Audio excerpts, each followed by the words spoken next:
I am going to ask all ESAK participants here today to introduce one another, like to introduce each other, because one of the point of coming here and creating this platform is to expand our network and to learn, to share knowledge. So it's better to first introduce ourselves, who we are, from where we are coming, our disciplines and affiliation.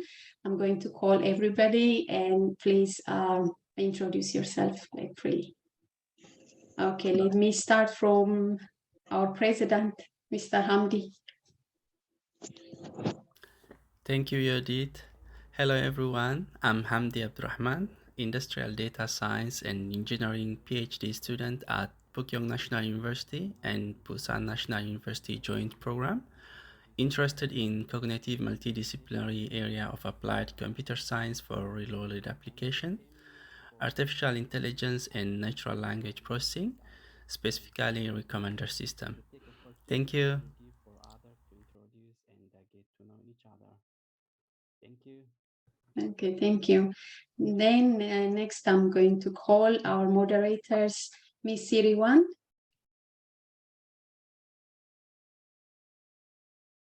Ms. Siriwan, you are muted. Yeah. Okay. Hello, everyone.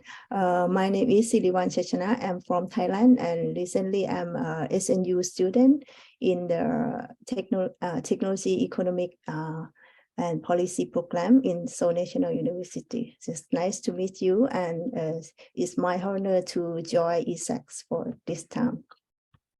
Thank you. Mr. Alamin. Yeah, hello everyone. Good afternoon. My name is Amin Habib, as the Yodit has already said. So without wasting much time, I will just leave it at that and introduce further later. Thank you. Okay, thank you. Eyob Wendumo. Hello, this is Eyob from ESAK, the Executive Secretary. Nice to meet you all. I'm from Chongqing University, pursuing my combined master's and PhD. Thank you very much. It's a pleasure to meet you. Okay, Dr. Ephrem.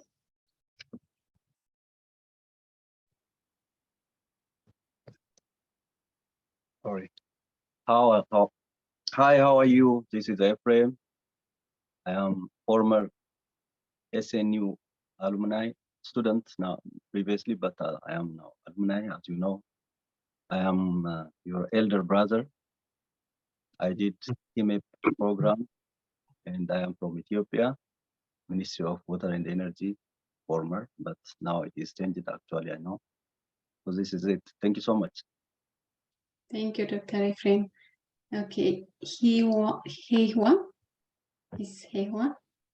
Okay. Hello, I'm ESAK fan, and my name is Hihua, and I'm a co-founder of SERPA, and I see one member from SERPA here, so I'm very happy to see that. And I learned about ESAK through Hamdi, and I think I sort of helped co-founding it, but I am aware of ESAK's work, and I think it's really great, and so nice to meet you, everybody. Thank you so much, Ms. Yuan, for joining us and for helping us in many situations. Kasahun. Hello everyone, I'm Kasahun from Seoul National University, PhD candidate. Thank you for seeing you all. Thank you. Mekdes.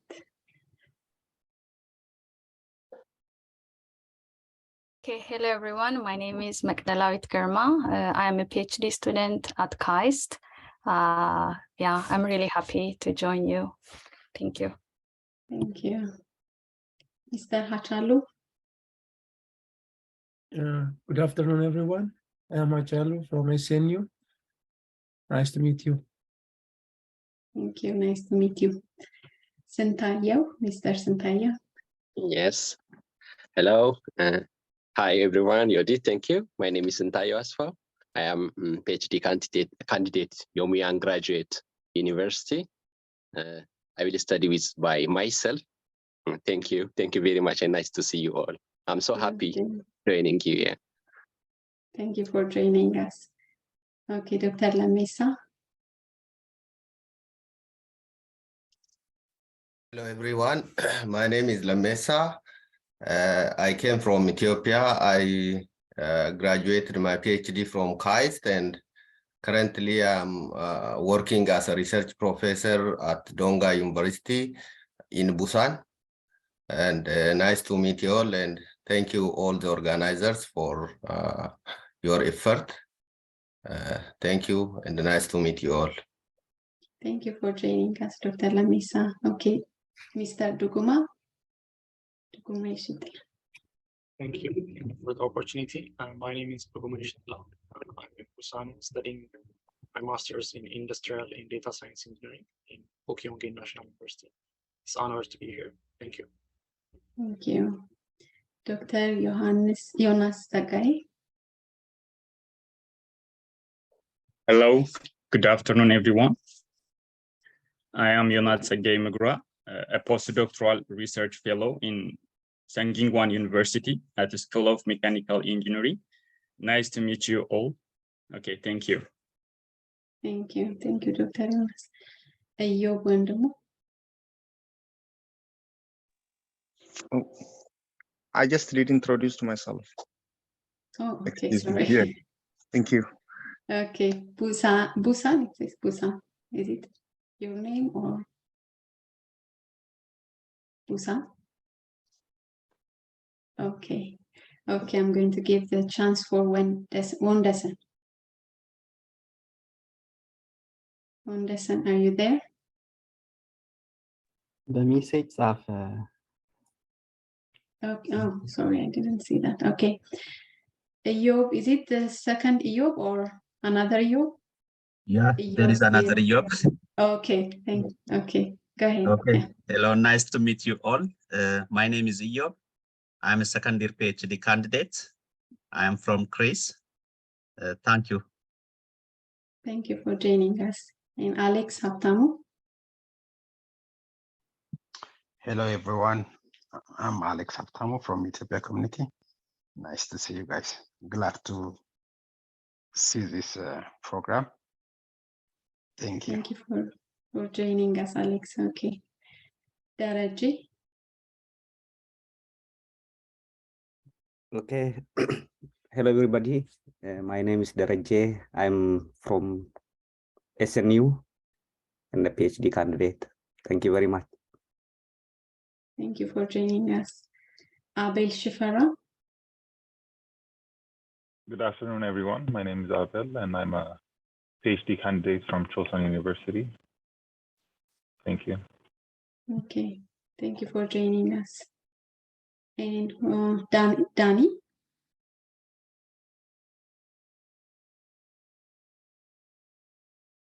Daniel, are you there?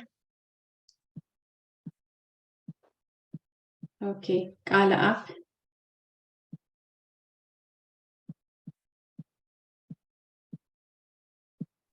Okay, my name is Kala Burhanu. I'm from Busan.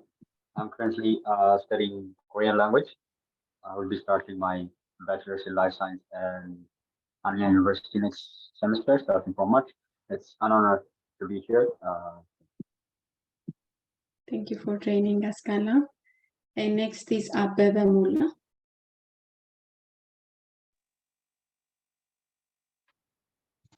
Hello, everyone. This is Dr. Abeba Mulla from Donga University as a research professor. Thank you. Oh, okay, thank you, Dr. Abeba, for joining us. And last but not the least, Alula.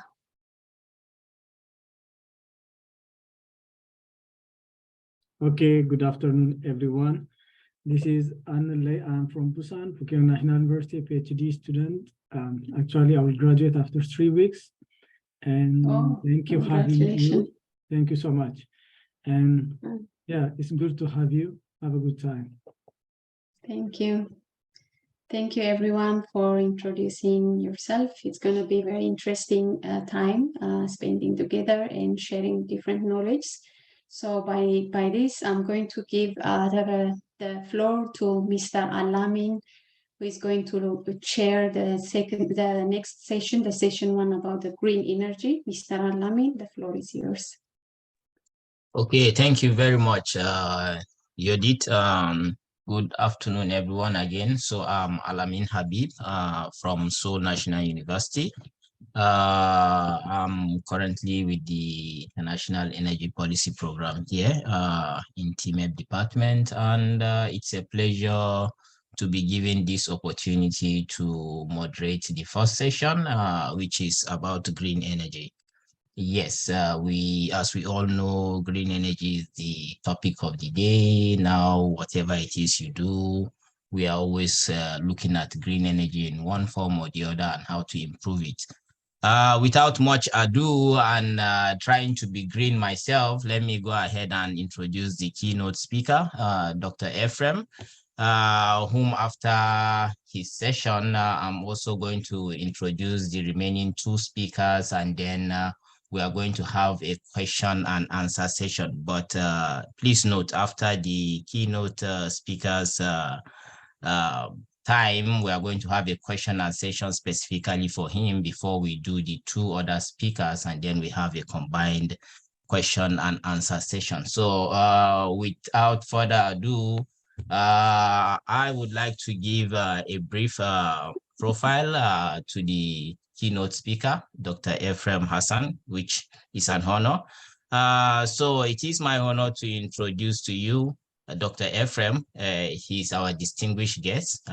He is director in 3 different companies in Korea and executive secretary for Yangpo Foundation in Korea, and he's here to share his knowledge on green energy.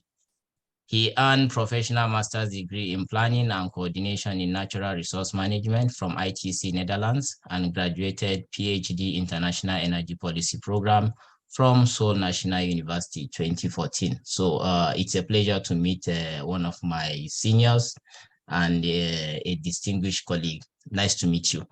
Recently, he has been working as a director in 3 different companies, which I said earlier: market research to promote resource and need-based product development, Hanulco Limited, solar microgrid project in Mozambique for WAM Corporation, which is under ICT and Energy Affiliated PVT Limited Corporation, and renewable energy project identification and consultancy, African region. He is also executive secretary of Yangpo Foundation, an education affiliated NGO mandated to support vision of talented and visionary young generation from low-income development countries. That's very pleasing to hear. He's platforming also and hosting the discourse between donors and receivers through provision of space, ICT facilities, moderation services with little or no cost from service recipients. Before this, he also worked as director for biofuels development coordination, coordinating biofuel development and utilization as environment-friendly energy source, head for socioeconomic studies and technology promotion, worked on an alternative energy and end-use technology development and utilization program, technical team member for the development of initial national communication to the United Nations Framework Convention for Climate Change, and technical team member for the development of options for the reduction of greenhouse gas emission in the energy sector in Ethiopia, which is NAMSA in 2006. He is also county team leader in the initiation and study of global environment facility, funded global solar and wind energy resource assessment project for 13 selected developing countries in 2005. With that, ladies and gentlemen, let me introduce to you Dr. Ephrem, and he's going to give us his talk on green energy. You're welcome, Doctor. Thank you so much. You made me a very big person, because what I heard, I didn't expect I did all this, but actually as time passes, you may not know what you did, but you might have done so many things. Still, I don't mean that all these are done by only me because every work has co-worker. So just I might be part of it or initiating the idea, but the lion's share might be my colleagues. So thank you for promoting me. Anyhow, I will go directly to my presentation. I didn't upload my presentation. I don't know whether it is required or not, but I sent to Yodit on her email in case if it is Yes, necessary. yes, I received it. May I share? May I share it? You may send them to their email. Just I will keep on talking. No problem. Okay. Would you like As me to it is- share it? Yeah, Sorry. you can do it as you like. No problem. It's Okay, not a okay. big deal. Yeah. So as it is mentioned, the topic is green energy. First of all, I want to keep your expectation shallow because you heard so many things and you may expect kind of fancy model or whatever.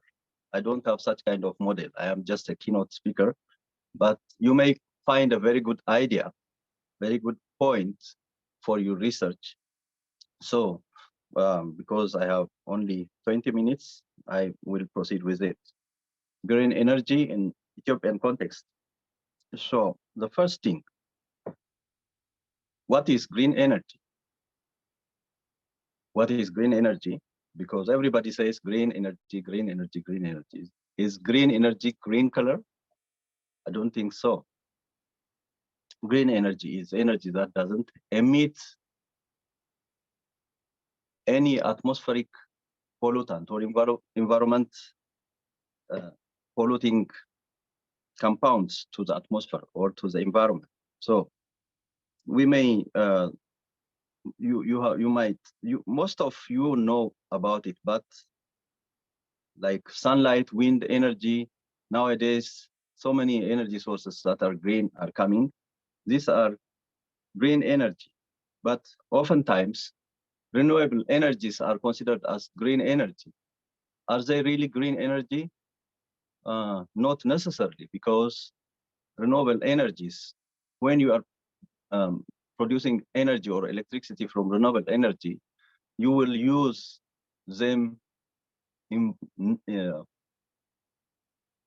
the process of production of these energy technologies. You may pollute the environment, like I will come later.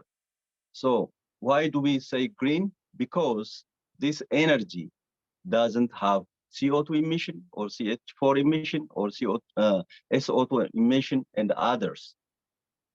Otherwise, we can't say it is green energy.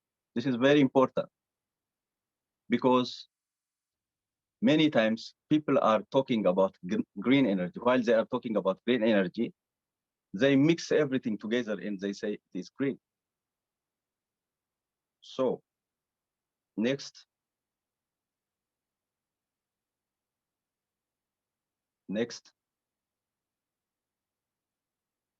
Yeah, okay.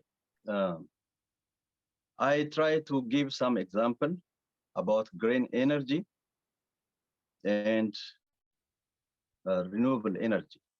Renewable energy that is sustainably produced, but when it is converted into energy, in the process of converting it into power, there might be pollution of the environment in the process. You can see here is a gasification project process. Wood waste is an input in the process. The first one, the lower one, is just direct burning. It is environment pollutant. It's CO2 emission directly. And the second one is a power plant. For power plant, the power plant burns this one and produces energy, electricity, but this one also emits pollutant, carbon dioxide, or even another too.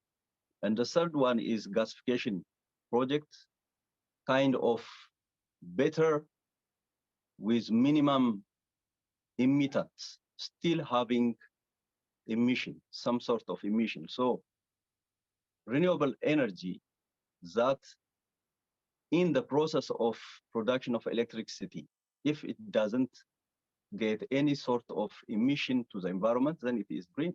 But this one, forest products, we may consider them green, but when we convert them into energy, they are not green. This is an example for that one. And the other one is what we know, solar energy, wind energy, and the other ones like maybe hydrogen. All these are green because the process itself doesn't have any emission of such kind of pollutants to the environment. But we have to ask, is it real? Processing, like for example, when we are establishing a solar power plant, in the process of establishing the power plant, don't we use energy that emits carbon dioxide or other kinds of pollutants? Maybe you may ask later or you may research, but it's very simple. You know, when we move the products like panels or wind turbines, or when we prepare the place for construction, we use diesel, gasoline, even other products, fuel oil, because we are transporting these products. After we finish our project, the project cost, the project investment cost is includes all this one also. You see, we produced using pollutants, but our final product is green. So this green is a kind of controversial. Anyhow, you may ask, you may consider, oh, this is very short time, so it may not be as such important. But if we take hydro development project takes long time. We can take the case of Ethiopia, the big dam, which took about 10 years. 10 years we have been using dump trucks and other facilities that use fuel oil products. So this green, the term green is very relative. If we research about it, it is very relative. Comparatively, we can say it is relatively green. Okay. Anyhow, what are the main greenhouse gases? This is also common. I hope most of you know about them. Carbon dioxide is the most important one. And the human activities that affect carbon dioxide is fossil fuel combustion, deforestation, and cement production, and the like. The lifetime of carbon dioxide in the atmosphere is 50 years to 200 years. It stays longer in the atmosphere. So its global warming potential is 100 years considered as one. So the other one is methane, CH4. You may consider, as I mentioned, I explained above, you may see this one also. Methane is CH4, its chemical formula. Fossil fuels, landfills, animal husbandry, these are the sources. And it stays 12 years in the atmosphere, and its global warming potential is 21.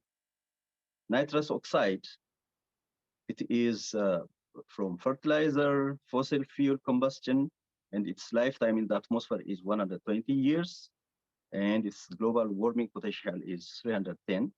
And other fluoride gases are included in this. So these are the major greenhouse gases that we are trying to avoid or minimize from the atmosphere, because they protect the heat that comes from the sun to return back. They cover the atmosphere and they create warming of the globe and changing the climate. I don't want to go into that detail because this is not an environment project. It's just about green energy. Okay. Focusing on green energy, I said it is an advantage for Ethiopia. because geographically, Ethiopia's location is advantageous. We have sun energy, we have wind, and we have hydro. Hydro and wind are complementary to each other. So all the energy resources are potentially feasible for having so many projects. So this makes Ethiopia to have affiliates from UN agencies or countries that are interested to meet their energy, climate change mitigation or adaptation requirements, like European countries or developed countries. And meanwhile, we will get access to skill because, you know, these developed countries already, they are advanced in technology management and technology development. So when we work with them, we don't only get the finance, but we'll get the skill too. Yeah. Please. All right. And the other is technological transfer benefit, which I mentioned already, but when we get the finance and the projects, these projects being implemented in Ethiopia will bring about new knowledge, new wisdom into the country in the, on how to manage the energy resource, on how to use it, and how to dispose it. And also,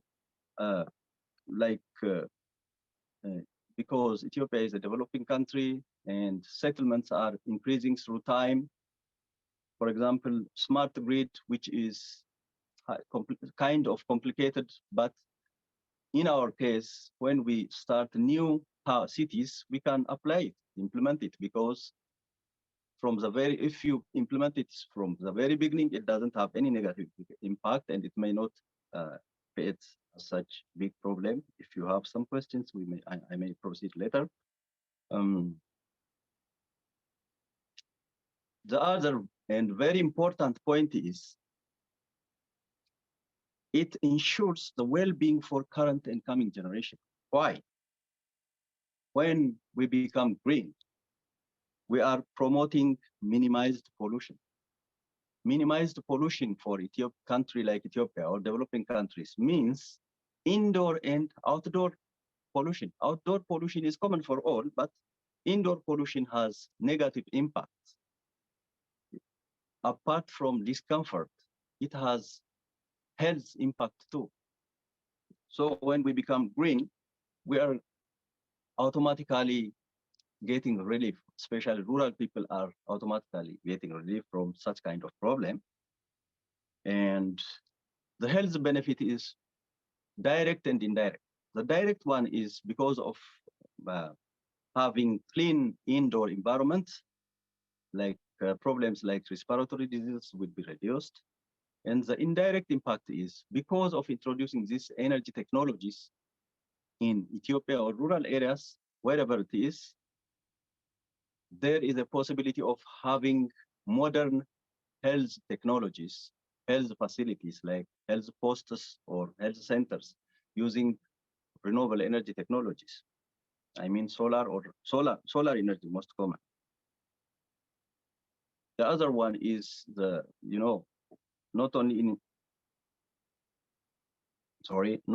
Ethiopia, but in most African countries, water is a challenge, a problem. And from my experience, Ethiopia has vast amount of underground water resource, but availing that water resource is a challenge. So if we introduce solar energy, we have pumping technologies. We can drill and pump the water using solar energy, and we can promote clean water access as well as agriculture, like irrigation for smallholder farmers. So this is advantage. And this opens the path for green economy.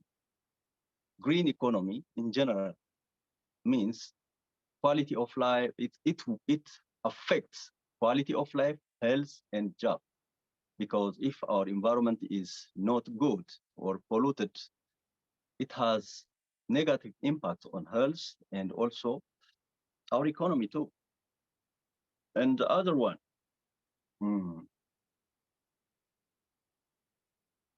it teaches us, it makes us aware about the way we use our natural resource. And it helps us to rate, thinking that excess use will bring disaster problem and also deprive coming generation and also affect the nature itself. So it's a very good pathway. Thinking of green economy by itself it opens so many chances of improvement or better life. And as you know, in Ethiopian national economy that was planned for the coming 10 years, green economy is one of the 10 key strategic pillars. So there is a room for government side. And if professionals are involved in this kind of projects or research works, there is a big chance that they can get lots of financial resources and also bring about new findings for the better life of the society. Okay, what is the current energy composition of Ethiopia? Ethiopia is one of the developing countries, as you know. So the energy composition is most of biomass. The total energy, out of the total energy, 88% of the energy supply is renewables. But out of this, the greatest share is biomass. Biomass takes the greatest share. So thinking about green energy in the context of Ethiopia, we have to see the bigger scale. The bigger scale is not in urban centers. The bigger scale is, in terms of energy, is located in the rural settings, because Ethiopian society is almost 80% rural. So they have economic activities, social activities, and the like. Most of their activities are based on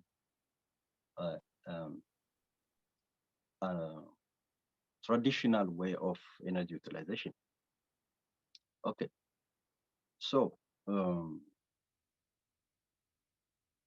the policy and implementation. How do we see the policy and implementation?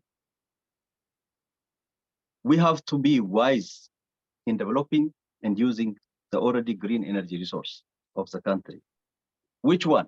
The current modern green energy resource, with the notation that green is relative, but hydro, solar, wind is in immense amount. If we introduce energy efficiency, conservation, and technology, using efficient technology, we have a big chance of implementing green energy development. So as professionals, because the discussion is in a professional setting, so we have to see the exhaustiveness of our energy policy. Does it help us to secure the advantage of the green energy potential in the country? Even let alone that, do we have the energy policy that considers all the potential in the country and the problem that is existing in the country? That has to be considered. We may have some answer, but we shouldn't get satisfied with that one, because there are so many factors which are hidden behind and need to be searched out. And the level of clarity to the whole public should be clearly known. The legislative body should know about this, and executive civil servant even should understand well, and the rest of society should understand. It's important, the challenge, the problem, and should collaborate to realize the hidden potential, the latent potential of green energy. Researching optimized, research on optimized utilization of this precious energy resource to meet the demand of the economic sector should be considered one of the main to be undertaken. Just to conclude what I have said, green energy will continue to be most pronounced, not only in Ethiopia or developing countries, all over, because we have to do it. Otherwise, we cannot survive. So we Ethiopians may need to incorporate it in the education system, you see, to widen understanding and to enable researching so that we can benefit embedded goods in it. So this should be included in the curriculum. Everybody should talk and think about it. The children in kindergarten should talk about it. And the other point is, as I mentioned, we have to be aware. I hope, I believe the government is aware of the rural poor.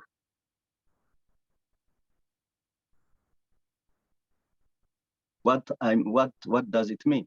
The rural poor, the farmer, when after harvesting his product, he sells as it is. He doesn't think of value addition because he doesn't have the facility or energy. So if we introduce green energy with that understanding, then the farmer will be motivated to think further. You see, value-added product always brings more income.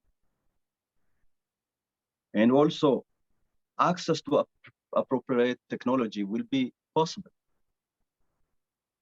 Of course, it may need research. For Ethiopia, as we know, the power sector is almost green. But it should be, the farmer should also say, this is my energy, you see? The farmer should also say, this is my energy. And the other point is, we are exporting electricity, our green electricity. I know, and I feel the government, while exporting the electricity abroad, has considered or did kind of comparative analysis. What if I use it for value addition of my export items instead of selling it directly? Then the comparative analysis gave better result that implies to sell the power out of Ethiopia. So if it is, in case if it is not considered, then this is one of the most important project or research point, because meeting local energy demand is very important. We are also expecting foreign direct investment to come to Ethiopia. As you can see here, the plan for 2022 to 23, the long-term plan, there are figures.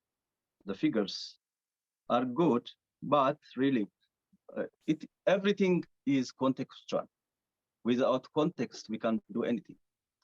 In Ethiopian context, the energy, to interrupt you, current, but we are running out of time. So please, maybe. I am just left with 3 slides. I will finish it very soon.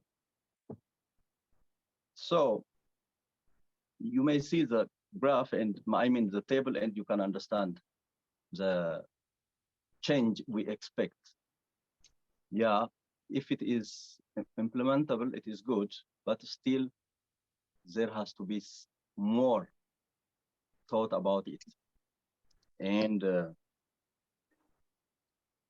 There are potential fund sources. This you may know about them, or you might read about them for green energy projects or green energy research related with climate change. There are many energy financial sources like Green Climate Fund, which you know here, Songdo, Special Climate Fund, Least Developed Countries Fund, UN READ program, and bilateral climate finance funds. These are all potentially possible fund sources that you can go and find with your project proposals. And activities to be financed are many immense, like energy efficiency, sustainable agriculture, renewable energy, adaptation to climate change, sustainable transport like electric transport, whatever, climate change mitigation, conservation of biodiversity. All these are potential activities that you have to consider.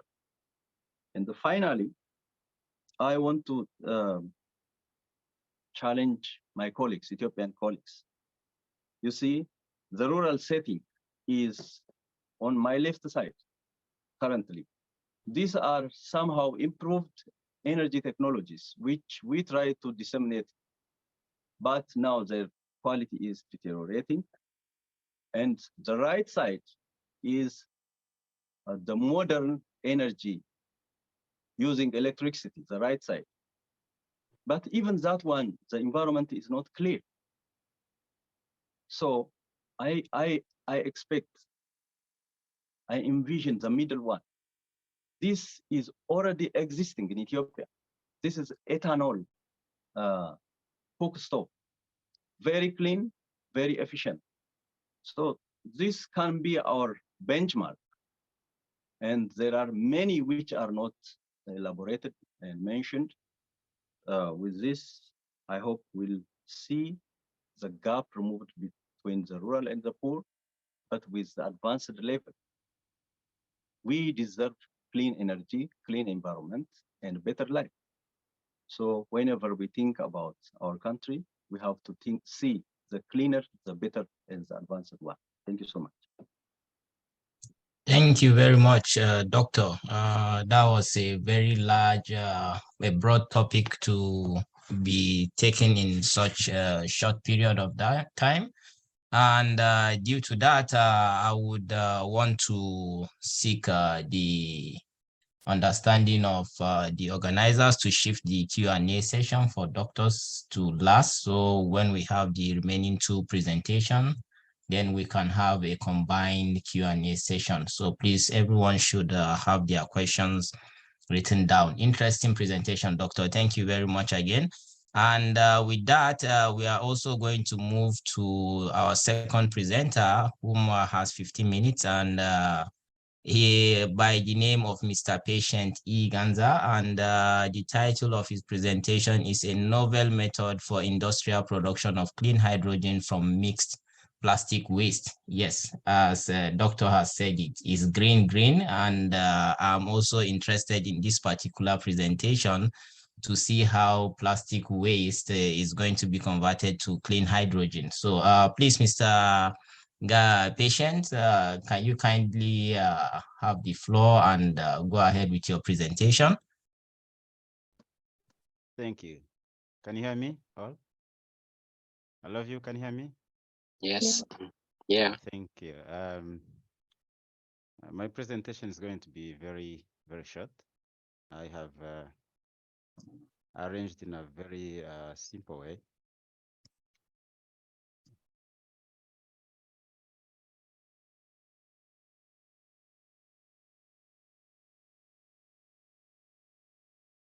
Can you see? Can you see what yes. I'm sharing? Yeah.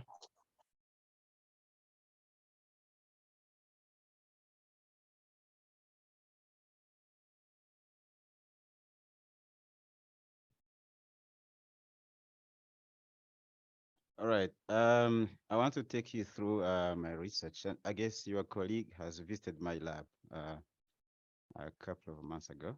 And what we did is actually converting the plastic waste into clean hydrogen. So what was the problem actually?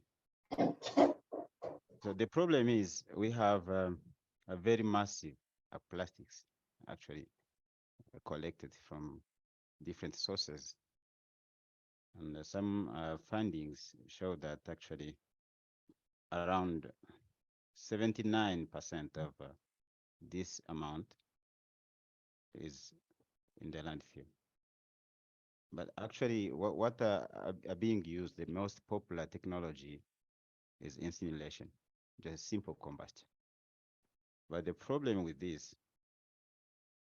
you can see this amount of metric tons is being flared to the atmosphere from this combustion.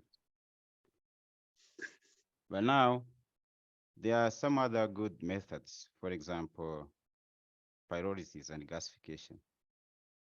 But when you see this, these two commercial technology, the common problem is a low yield and high contaminant. You can see the figures here. The highest amount that they can produce is 35%. And you can see this amount of contaminant in the syngas, which actually decreases the energy content of the gas.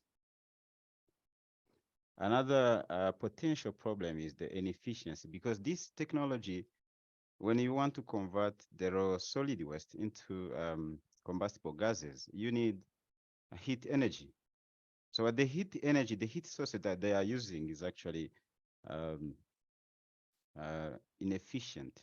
For example, they use electrical furnaces. You can see this is thermal efficiency of the electrical furnaces is around 35%. It's very low. So my research wanted to solve all these problems. So basically, I am suggesting, or my research suggested, a new technology that can address all these problems. For the last one, if I start for the last one, I actually designed the reactor, a new reactor for pyrolysis, which actually is using microwave heating. Your colleague has seen that in your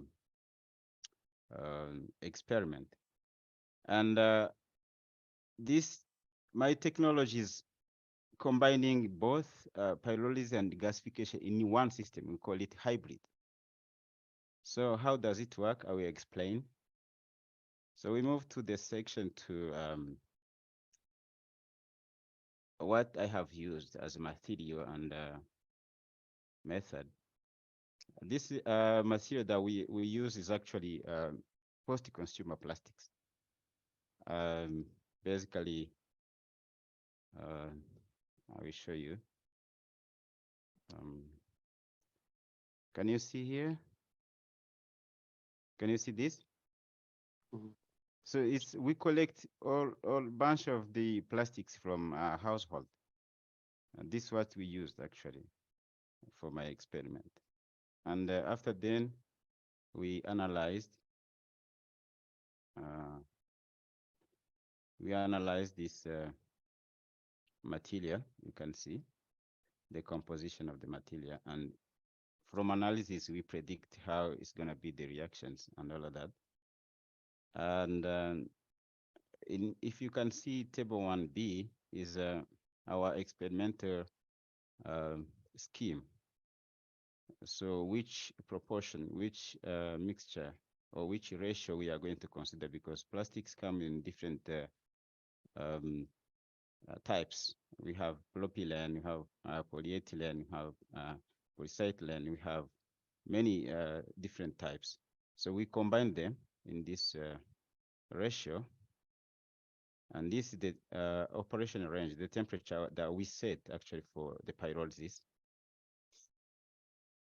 Moving to this section, you can see the flow of our system. The flow diagram shows that we actually fed the plastics into the pyrolyzer, and then we reform what is coming out from the pyrolysis by plasma. This very high temperature, actually very high temperature and very reactive.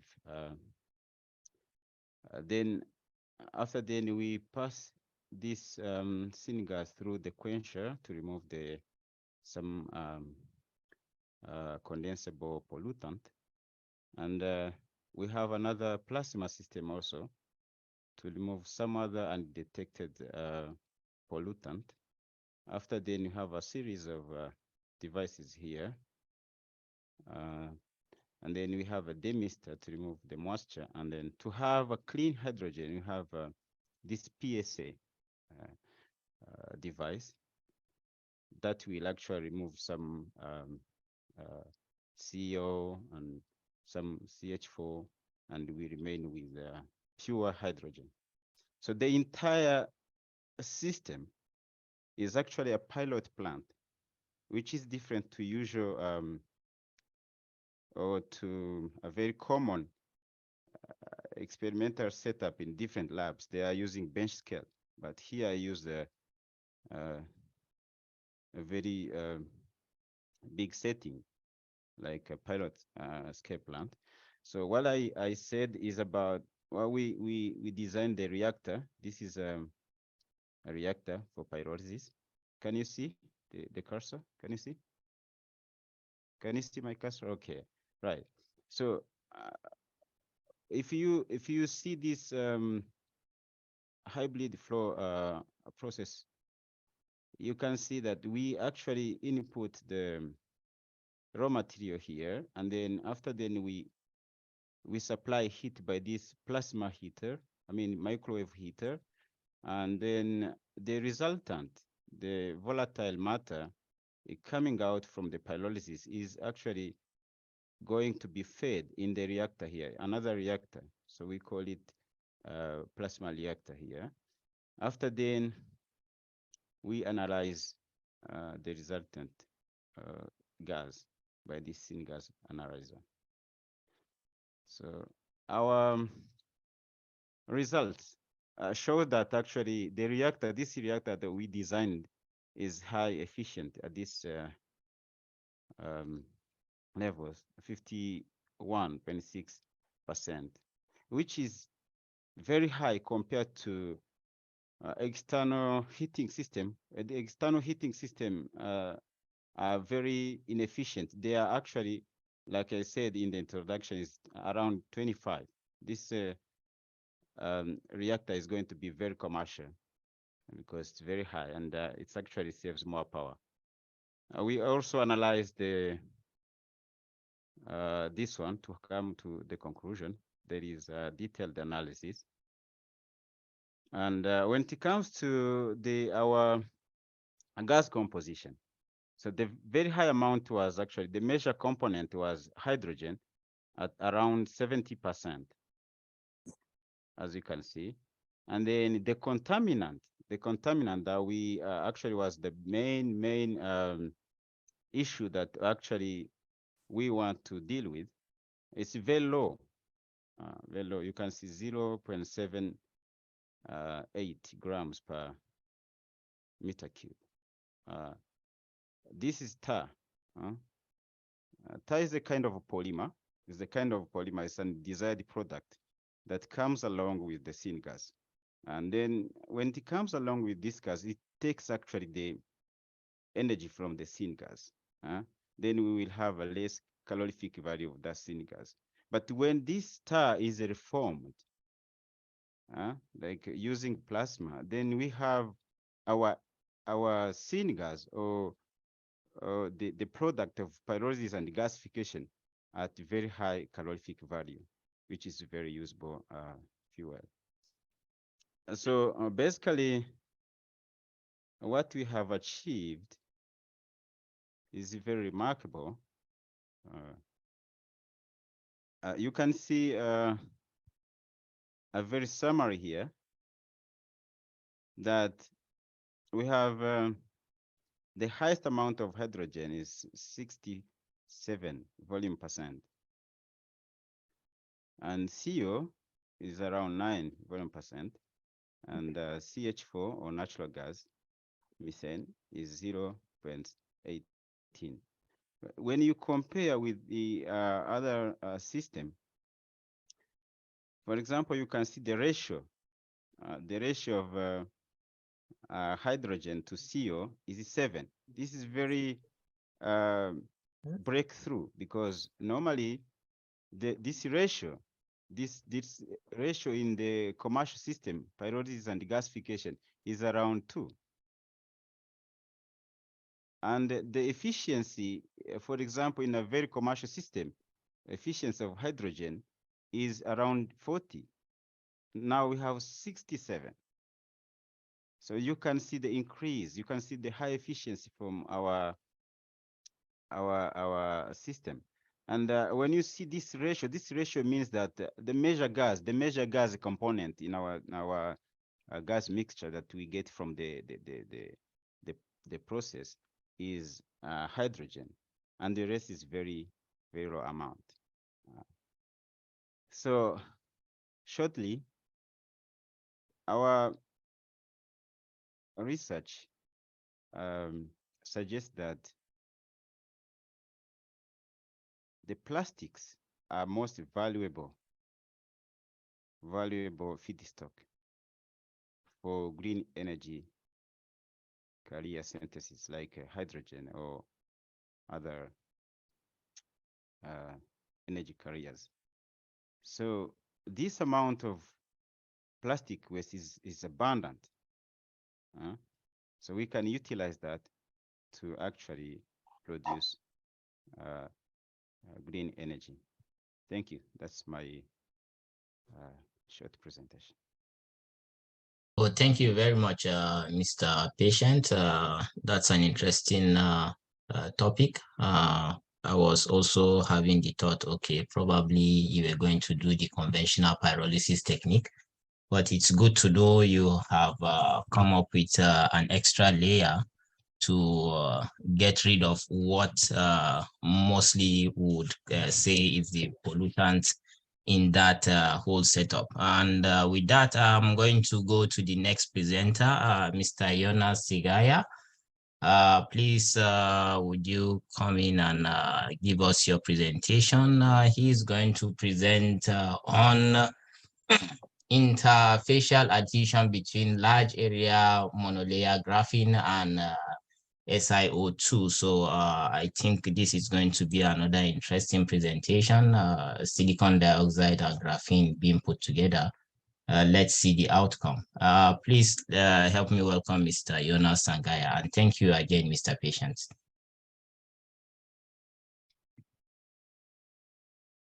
Okay, good afternoon, everyone. Can you hear me? Yes. Okay. Again, let me introduce myself. I am Yonas Tsegaye, a PhD, and then now I'm a postdoctoral research fellow in Siriwan University. My today's presentation is about the interfacial adhesion between large area monolayer graphene and then SiO2. I hope this presentation will be interesting because graphene has a very direct impact for green energy, because the past decades, extensive study has been done about graphene and then its application in green energy, and the result shows that the graphene-based product with a different structure, either 2D or 3D, can effectively enhance the green energy conversion and then storage compared to the traditional energy material like metals or metal oxides. So in my today's presentation, I will specifically focus on one of the property, is interfacial adhesion of graphene that has been transferred on the dielectric substrate SiO2. This dielectric substrate is mainly used in semiconductor industries for different energy related application like solar cell, lithium-ion battery, or circuit capacitors, and so on and so forth. Okay, having said this, let me start from. Okay, my presentation will have introduction and then research background related to graphene. And then I will talk about the experimental detail, research and discussion. The last but not the least one is summary. Okay, let me start from the introduction part. It's graphene. Graphene is one of the allotropes of carbons. In graphene, one atom of carbon are arranged in hexagonal lattice, as you can see here, and then each carbons are in sp2 hybridized, and each of them are bonded together with the 3 neighboring atoms. We can also find this graphene in a stacked form, and then we call it graphite and or the 3D form of graphene. We can also find graphene in a rolled form, and it's 1D, it's carbon nanotube. And this material has a very outstanding properties. It's very strong, extremely thin, and also superconductive. That is why people want to use for energy-related applications. Having said this, so how can we get, or how can we synthesize this material? There are plenty of ways, starting from the top down to a bottom-up approach. That means from the mother graphite, by the means of exfoliation, we can easily extract and then synthesize graphene using either oxidation exfoliation by using strong acids, or by mechanical exfoliation techniques using Scotch tape. But this process is limited to a small size. So if we want to synthesize graphene on large scale, we can use chemical vapor deposition techniques by depositing a carbon source on some metal substrate by heating those metal substrate to high temperature. So this is a promising method to synthesize a large area, high quality graphene. Okay, so these days, as what I have said earlier, due to its a high electrical conductivity, high optical transparency, graphene is a possible candidate to use for transparent conducting electrodes. And also, people also use graphene in field effect transistor due to its high carrier mobility and then low noises. But in order to use graphene for those kinds of application, it is interface interaction with the neighboring atoms required an intimate knowledge, because we can use graphene since it is highly flexible and on a flexible substrate and highly conductive, and it has high optical transparency. We can use as transparent conducting electrodes. But we need to understand it is interaction with the neighboring atoms. Why? To have a better contact with the supporting substrate, to increase the device performance and then reliability. The other thing, to minimize unwanted structural damage, such as wrinkles or folds, because we may need to transfer graphene from the mother substrate after synthesizing it on other targeted substrate. So we have to be sure there is no unwanted structural damage.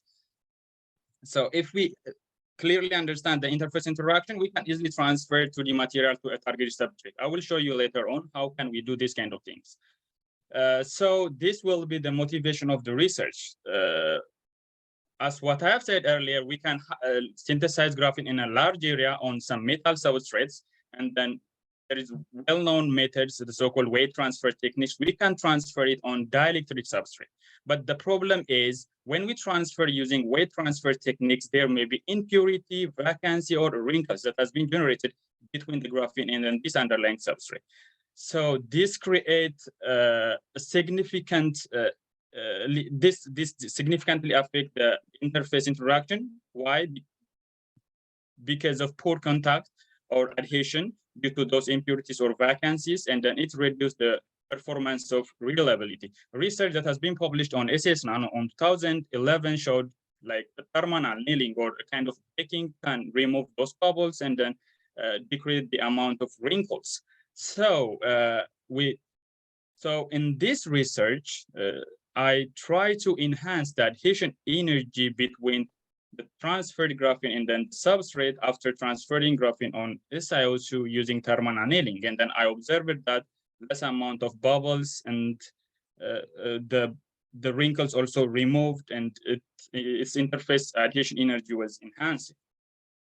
Okay, to do that, we were searching methods. How can we measure the adhesion energy. So there are a lot of methods such as blister test, indentation, and also double cantilever beam test. But blister and then indentation is a little bit sophisticated methods, and then they need sophisticated machines.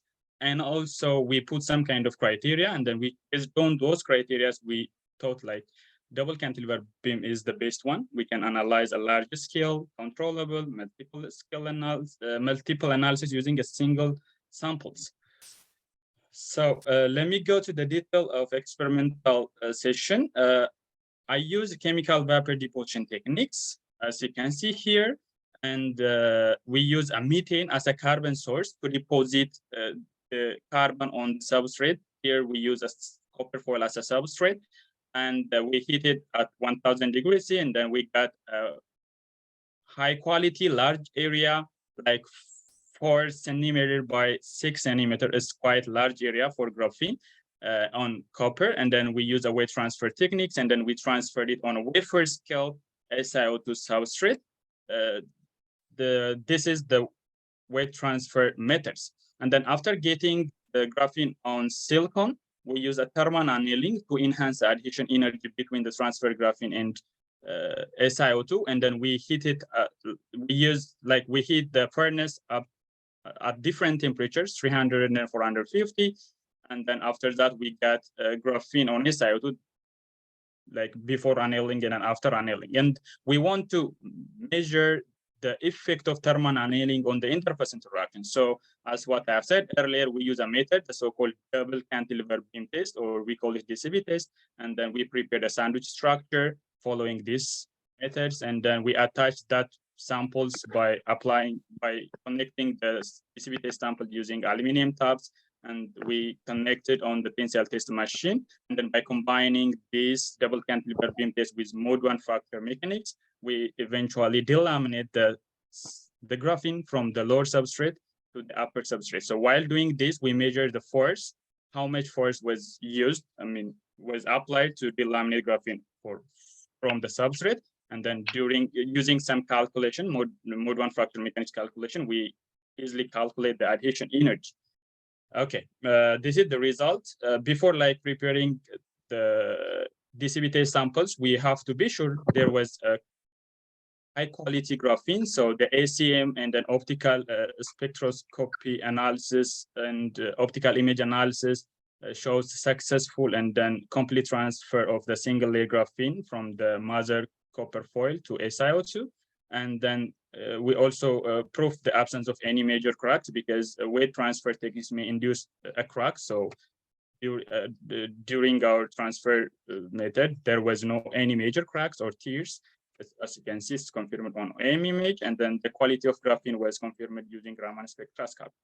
And then this was the adhesion energy what we found after doing the DCB test method. And the adhesion energy between the graphene and the SiO2 was up to about, before annealing, it was 1.5 joule per meter square.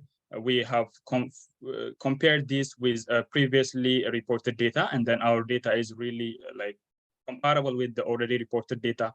Even on the paper that has been published on 2013, they use the same methods, and then the adhesion energy between graphene and SiO2 is almost comparable with our data. So after annealing, we observe energy enhancement. After annealing graphene at 300, the energy is enhanced to 2.2. After annealing at 450, we observe 4.5. So here we can say that the interface adhesion energy between graphene and SiO2 has been enhanced by using thermal annealing. Why this happened? And we also further investigate using AFM techniques, and then we measured the roughness, and then we confirmed there was no wrinkles after annealing.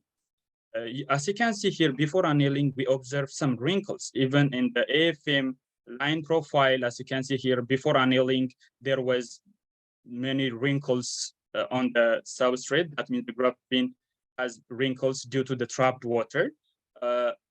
And it was slightly suspended over the SiO2 substrate. But after annealing, as you can see, after annealing at 300 degrees C, the roughness is reduced, significantly reduced from 1.2 nanometer to 0.6 nanometer.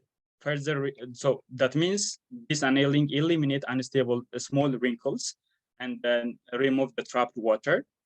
and decrease the surface roughness. And even further, when we analyze 450 degrees C, we observe 0.64 nanometer surface roughness. That means we hope that the graphene has almost the same roughness with the substrate. That means there was a conformal contact of graphene with the corrugated SiO2 surface. So this proved that the graphene film re-adhere on the substrate surface after annealing. We also further did like fracture surface investigation because we have to be sure that the graphene was fully delaminated from the lower substrate to the upper substrate. So to confirm that, we did a point-wise Raman spectroscopy analysis, ACM, and then Raman mapping. And then this proved that there was a complete interface separation between the graphene and the SiO2. So as a summary, we successfully synthesized graphene and then transferred it in SiO2 and then enhanced the adhesion energy using thermal annealing. And then the interface separation was purely at the interface. I mean, the delamination was purely at the interface, and then the adhesion energy seems enhanced. This is all about. Thank you very much for your attention. If you have any questions. Thank you very much. So you finally did the saving call and you brought us back to time. So with this and without much further ado, if anyone has any question, kindly do raise up your hand and then we specify. Okay, we have Girma. Okay, yeah. Okay. Yes. Yeah, thank you all the presenters. My first question is to Dr. Yonas. So I wonder why you do weight transfer. Why don't you just, I mean, if you use CVD, I mean, we can like deposit any material on silicon oxide or silicon nitride. For example, I deposit some metallic layers and I use some adhesion layer between, for example, if I deposit gold, we can use some chrome so it can be fixed. So why don't you directly deposit the graphene on silicon oxide surface? That's my question. And my second question is to Dr. Ephrem. So the green energy, it's kind of interesting topic. Thank you for that. But the main challenge with the green energy is it's not efficient. I mean, we have huge energy demand. So I am not sure if the renewable energy sources can provide all the need we have. So what do you think on the efficiency? I know like there are a lot of research in improving like solar cells, like this nanotech research are doing a really good job, but still we have a lot to work on that. So I just want to hear your opinion on that. Thank you.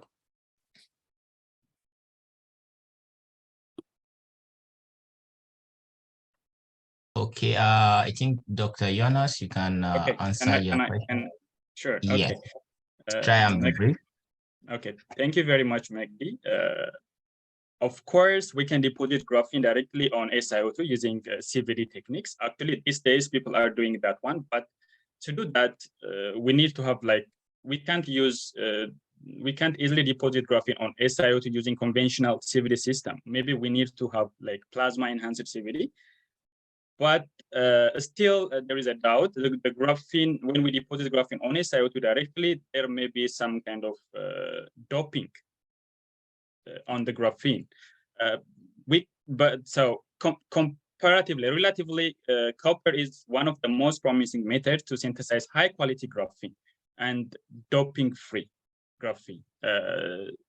So actually, I am also doing one of my research is directly growing graphene on SiO2 and then observing its effect. But I compared that the graphene that has been like directly grown on SiO2 has a little doping effect, and its quality is not that good as the graphene grown on copper. So there is a possibility also. We can also synthesize graphene directly on SiO2, but still we need like plasma enhanced CVD system. We can't use conventional or this only furnace CVD system. But it's also possible. But as I told you, the quality is not like comparable. I mean, with the one drawn on copper. Okay. Okay, thank you. Any questions? Doctor, do you want to say a word, or we proceed to the next? Okay. Yeah, it is clear the problem with green energy, especially solar. Solar is the efficiency of the panel.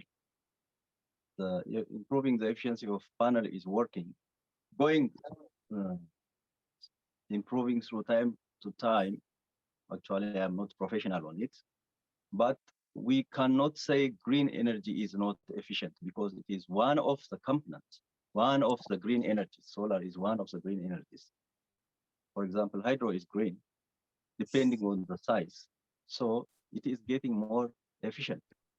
So I know your concern is solar cells. Solar cells, there is a great improvement if you see research works related with solar energy. 10 years back, it was less than 20%, but now it is increasing. So we cannot say it is inefficient, but it is improving. The technology is not also simple. Maybe the work of my brother, if it is related with such kind of technology, it may have some contribution. Yeah, that is all. Okay, thank you, Doctor. For Sinte Yahoo, please, I think we are supposed to be on our break period now. I don't know if maybe you could contact the ones you want to target the question at, or you could just openly put the question on the chat room so that we could also gain from it, and maybe if we have any window, we would utilize that to answer it. So please do be patient and do understand so that we don't deviate from the program, since we already have. Thank you very much. So let's go for a brief break. So we'll be coming back by 4:07. Then we continue. So sorry, Yodit, I have to extend that by another 2 minutes. 5 minutes for break is 5 minutes. So let's try and do that. Thank you very much, everyone. Thank you, Doctor. Thank you, all presenters. And then see you in the next 5 minutes. We'll be convening back at 4:07, and then Yodit would take the other session. Thank you. Thank you, Amin.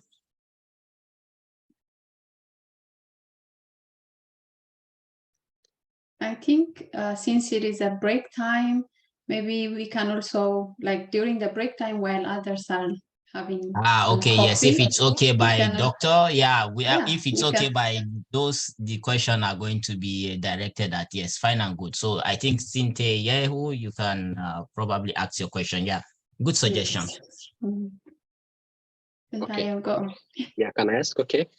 Okay, thank you very much. Really, I wanted to appreciate really all three presenters. So, but my question is for Dr. Ephrem and our brother patient.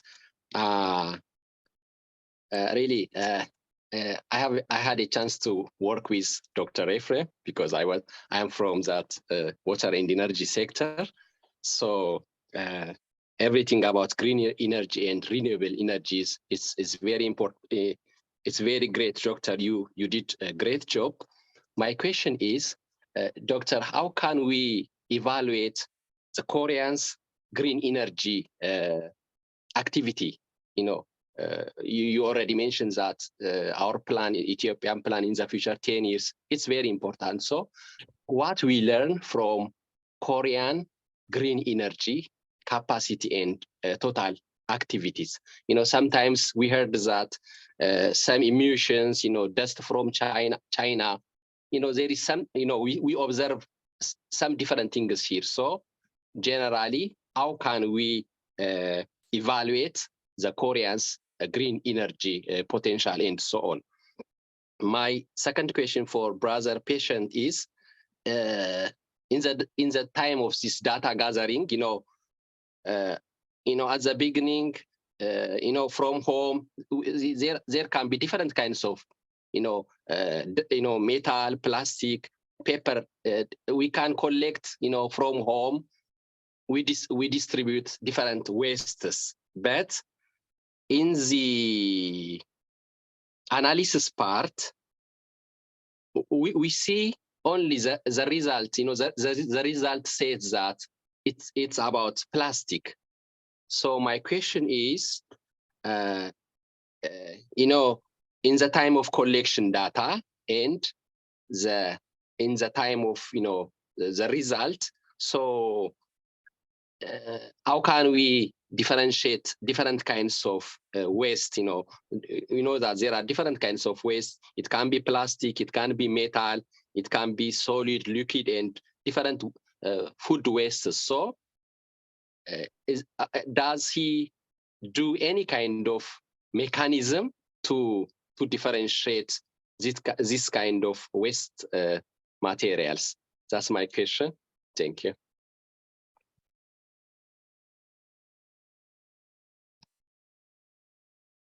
Yes, Dr. Ephrem, you can proceed. Yeah, Korean experience for Ethiopia. Yeah, it's a very good question because Koreans are using coal for energy generation, power generation, but the way they produce energy from coal is very clean and efficient because of the technology they are using. So it would be good to benchmark, but for Ethiopian case, we are not using coal.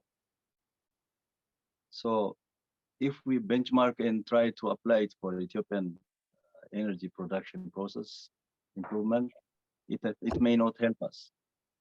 But their motivation and initiation, it can give us some lesson.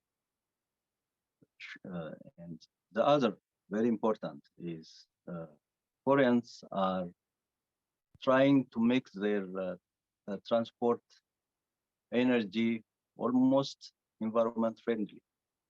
But now look, they are converting to electric and hydrogen fuel cars, but most of the electricity is still generated from those energy sources. Of course, there is big improvement, but there is a doubt that we can say green electricity should come from the green energy, I mean source, the green source, and the process should be also clean. Yeah, we can say clean energy and renewable energy, but coal is not renewable. They are doing gasification also. The way they work on gasification, my friend maybe is more conversant than me, is advanced one. So overall, we can benchmark Korean experience and we can learn on the process, how to go about it, and also the commitment and the motivation. The same approach we can apply in our country, but some of the energy sources are not similar, so directly we may not get any benefit. Yeah. Thank you. Thank you, Dr. Ephrem. Patient, I'm going to give you only 1 minute to respond to the question, then we'll proceed to the next part. It's the solid waste and liquid waste and some other waste are totally different. Solid waste is just solid, so you can analyze. There are different methods to analyze, and basically in a solid waste you have plastics, you have biomass, there are many, right? So each and every one you can analyze we basically analyze ultimate analysis, but like elemental analysis, like how is the percentage of carbon in that material, how is the percentage of hydrogen, how is the percent, like that. Those kind of data will help you to predict the calorific value that you will expect from the process.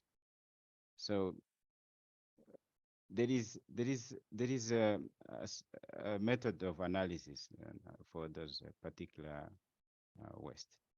And I want to also add on what my colleague Ephrem has said.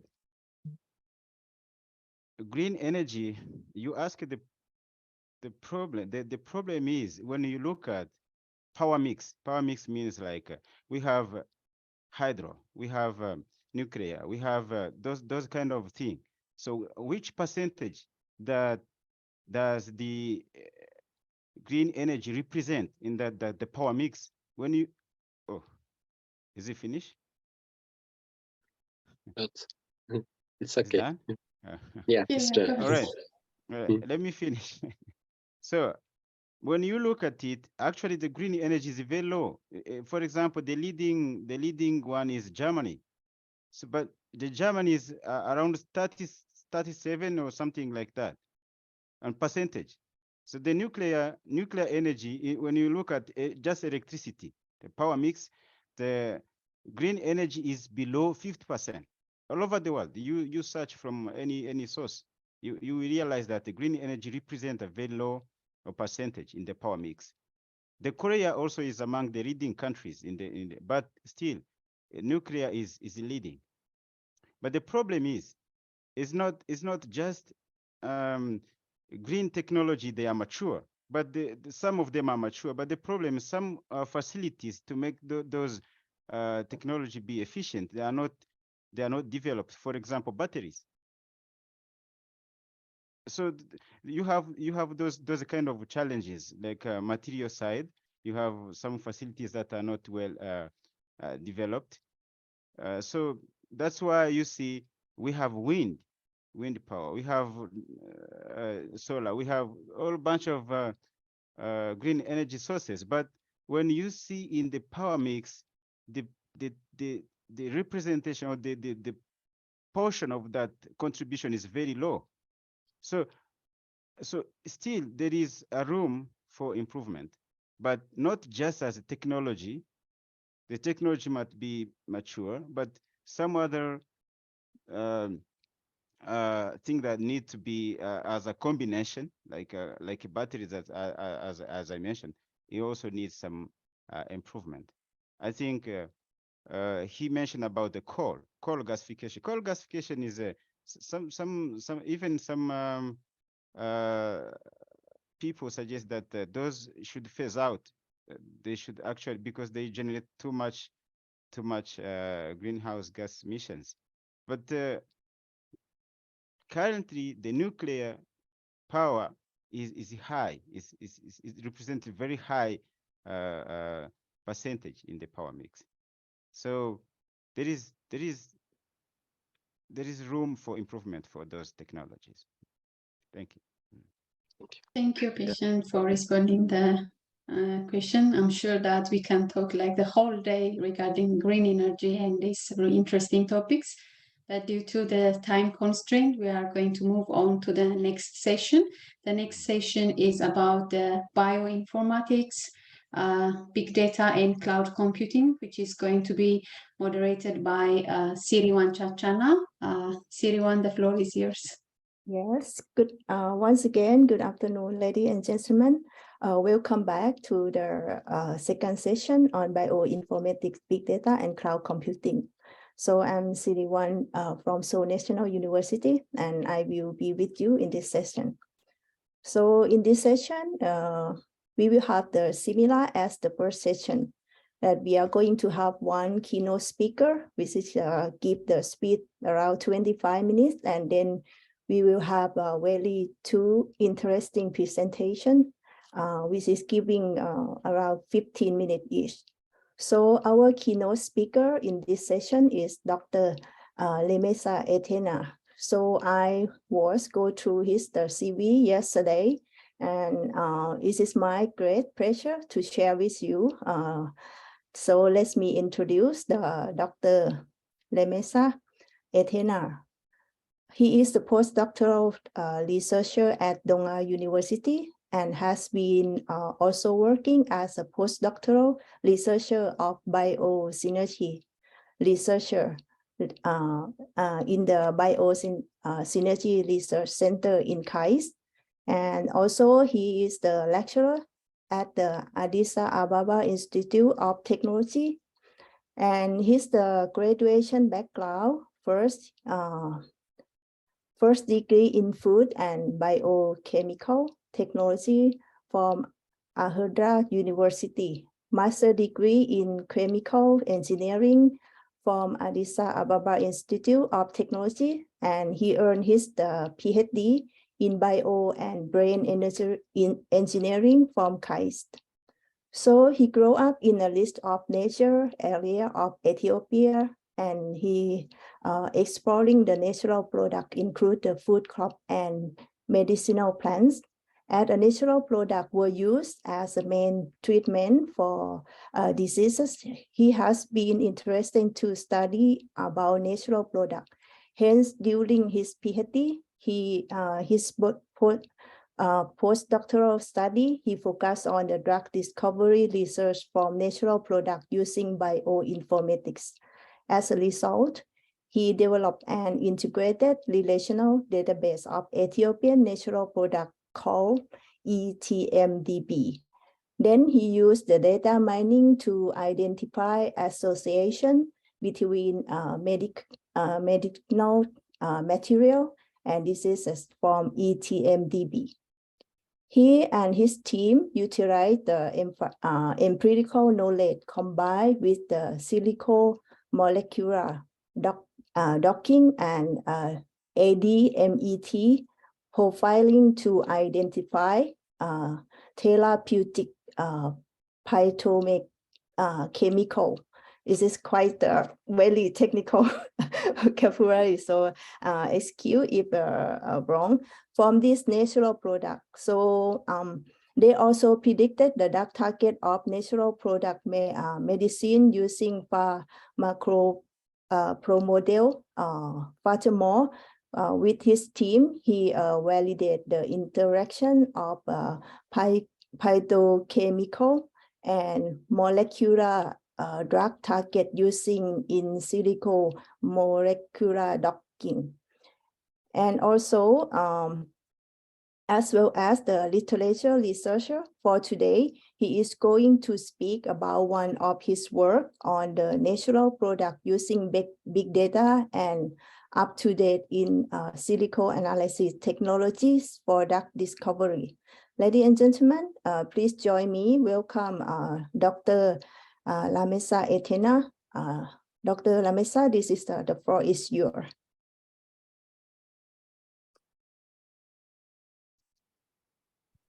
All right, let me share my screen.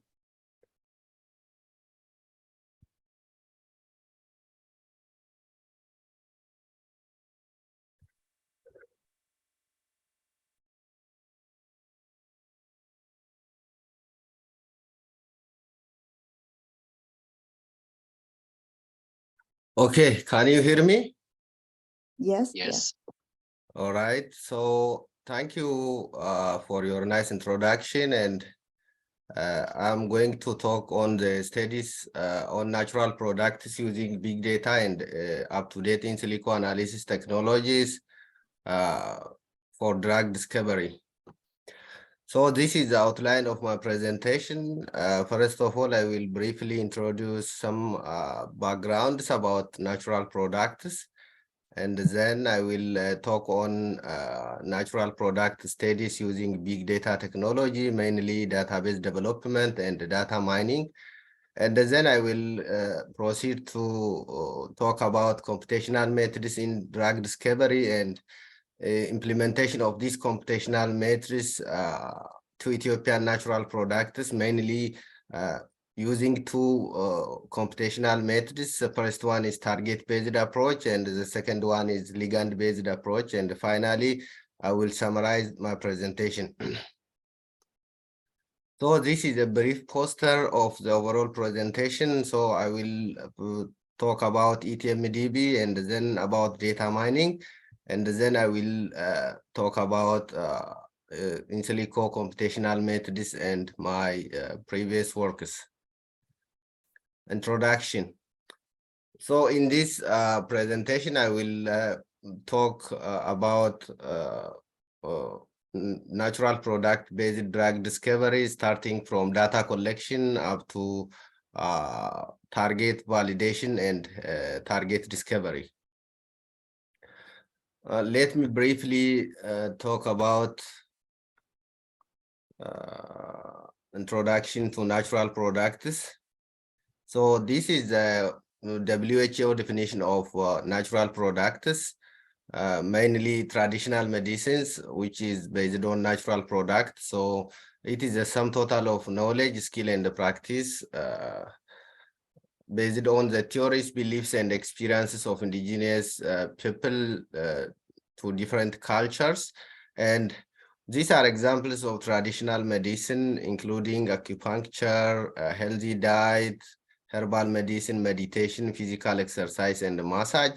And in this presentation, I will focus on herbal medicine because they are very close to modern medicine. Now let me briefly compare traditional medicine with modern medicine.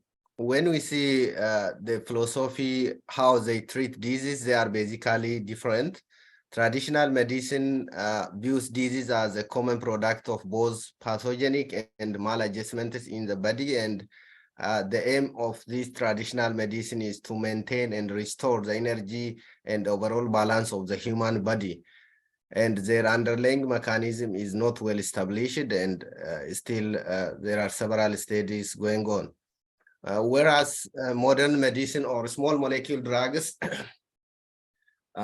views disease as caused by some specific receptor, ion channel, enzyme, or regulatory protein, and majority of them call the therapeutic ingredients are a single component which are developed against a single biological entity. Now, let me briefly mention some statistics about natural products and drug discovery. So about 15% of newly approved FDA drugs from 1981 to 2019 were based on natural products.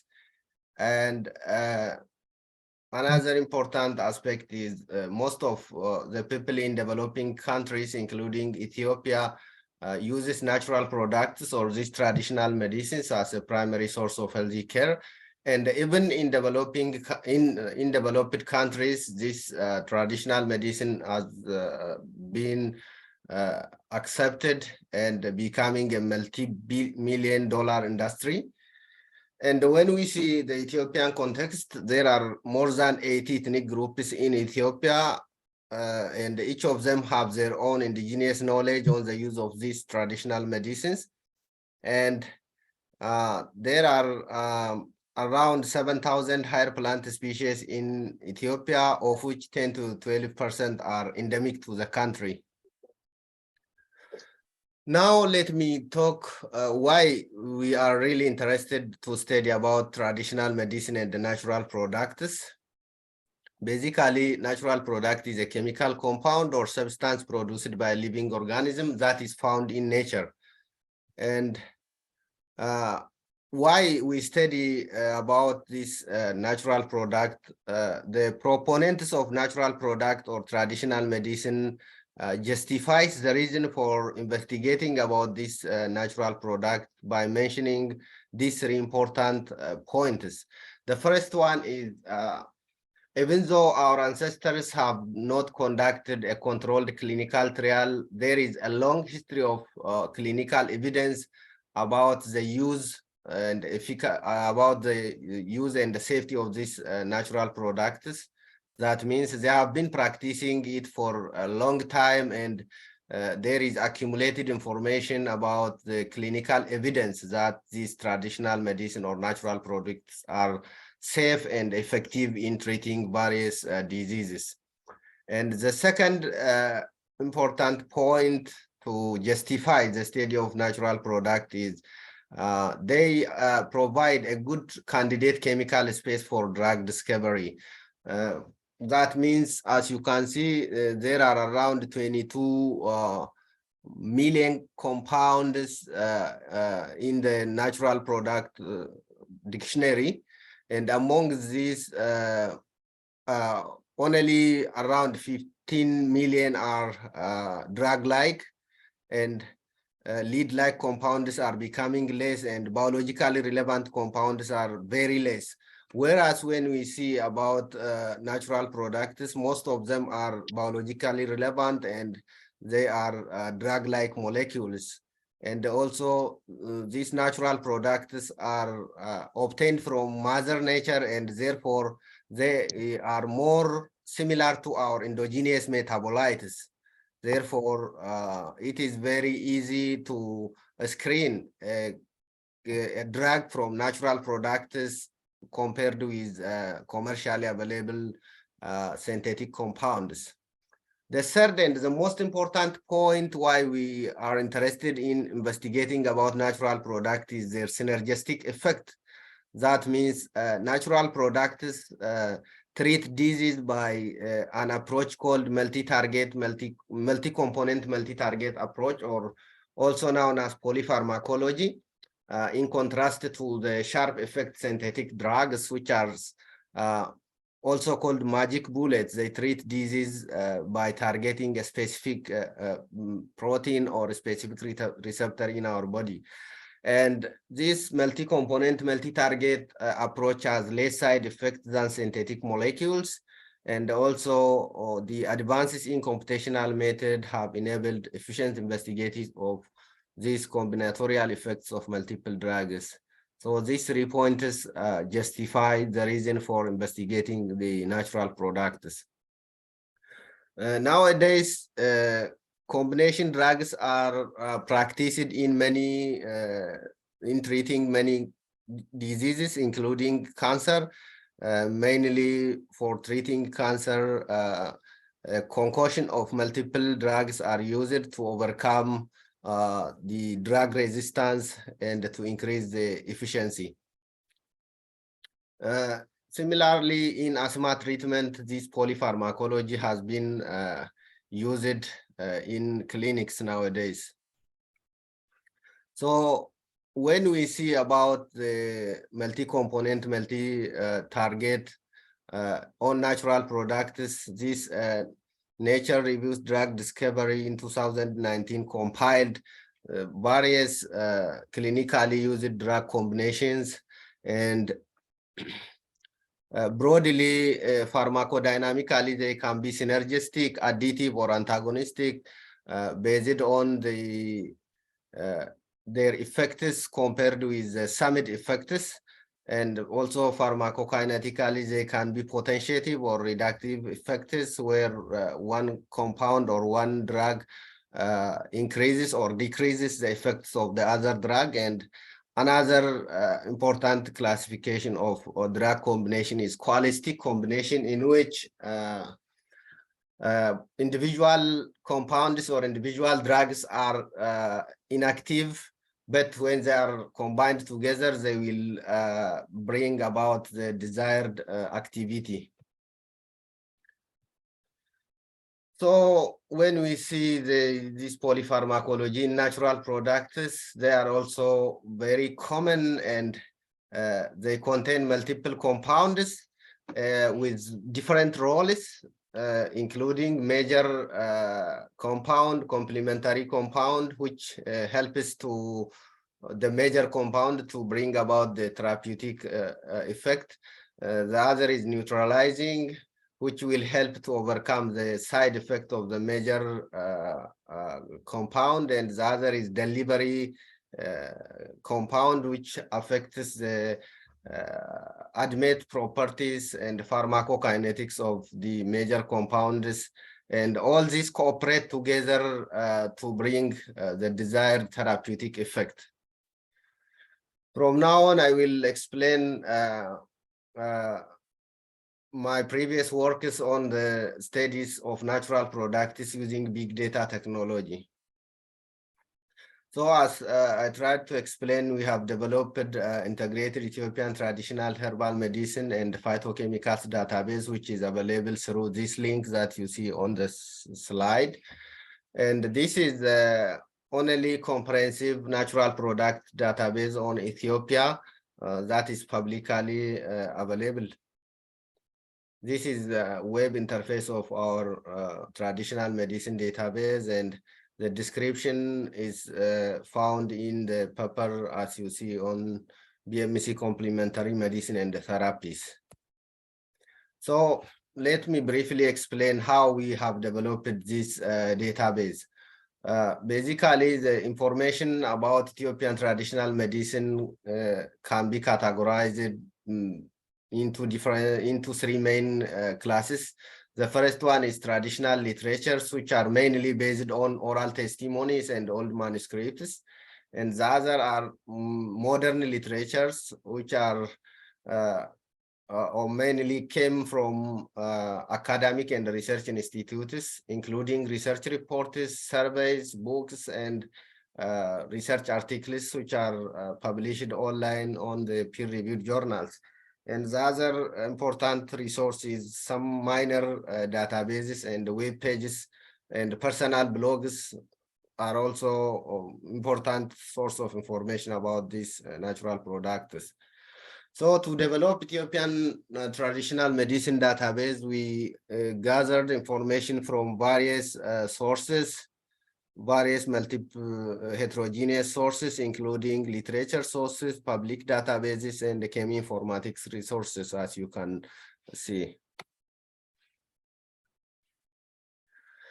So we have compared our Ethiopian traditional medicine database with related databases in Africa as well as in Asia. And as you can see, this ETMDB contains more comprehensive information in terms of main entities, relationships, and other important features when compared with other related databases.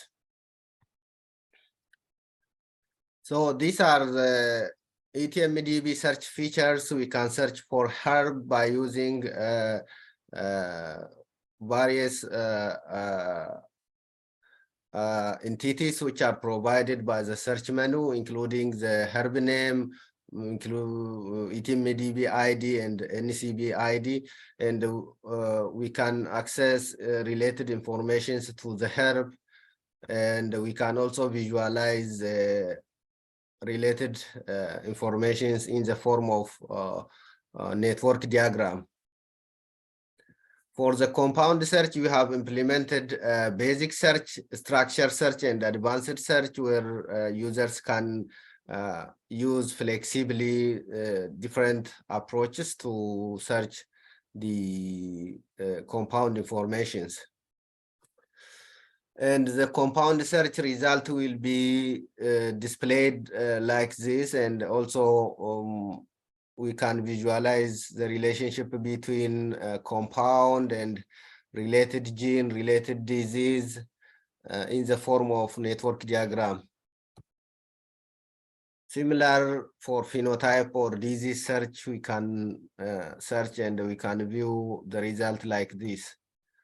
For the target protein or target gene search, in a similar way, we can search and access important informations. If someone do not know the compound name or the herb name, they can also browse using the browse option, which allows users to display herbs and herbal ingredients in an alphabetical order. So overall, this database is a user-friendly database, and you can freely use to access the informations which are available in our database. The second main topic is about data mining. So database development by itself is not an end, but it is a process. So after developing this database, we should apply data mining algorithms to obtain important information from this big data. So we applied association rule mining and in silico profiling traditional medicine prescription to identify disease and medicinal material association, and also further we performed in silico profiling and validation of the associations. So let me briefly explain how we performed data mining to ETMDB. We compiled prescription and the medicinal material information from ETMDB and other literature sources, and then we organized the prescription, disease, and herb information into a transaction database like this, and then we applied association rule mining algorithm using a rules package in our programming language, and we obtained the association between medicinal material and the disease, and characterize the associations by using these statistical parameters, which are different meanings. For example, support will measure the significance of the association, confidence will measure how often the rule is true, and the lift measures the specificity or the importance of the rule. So we interestingly found some herbs which are strongly associated with some particular disease. For example, for wound, this Rumex absinicus jack, or it is called mekmeko in Amharic, and we found this herb is strongly associated with wound, and then we further look into literatures to validate our findings, and indeed there are previous works which are done on mice showing that this herb has significant wound healing activity. Furthermore, in this work, we have demonstrated that drug targets of this Rumex absinicus jack phytochemicals are directly related to wound healing process, validating the result of the association rule mining and the traditional use of this Rumex absinicus for treatment of wound. So in order to validate our result of the association rule mining, we compiled phytochemical constituents of this Rumex absinicus jack, and we obtained functionally related targets from coconut database, and then we performed network analysis in CODA, also known as context-oriented direct association database, and we obtained target-related diseases by using random walk with restart algorithm, and then finally we obtained potential therapeutic activities of these phytochemical constituents of this Rumex. And finally, we verified our findings using literature, molecular dynamics simulation, and molecular docking simulations. Furthermore, we performed comprehensive network analysis in a huge network of CODA, and we identify a network of hub genes which are targets of these phytochemical constituents, and then we performed molecular docking for these hub genes in order to verify whether this association has been related to wound or not. So our finding shows that most of the Rumex absinicus jack phytochemicals are related to inflammatory disease, immune system disease, and infectious disease. Yes. Sorry to interrupt because of this is time out, so you may conclude your presentation. Thank you. All right. Okay. Now let me talk about computational method in drug discovery. So mainly we use target-based approach and ligand-based approach. Nowadays, the use of computational tools in drug discovery will reduce the cost of drug development by 15%, and these computational methods are applied into different stages of drug discovery, including target identification and validation up to preclinical trials. So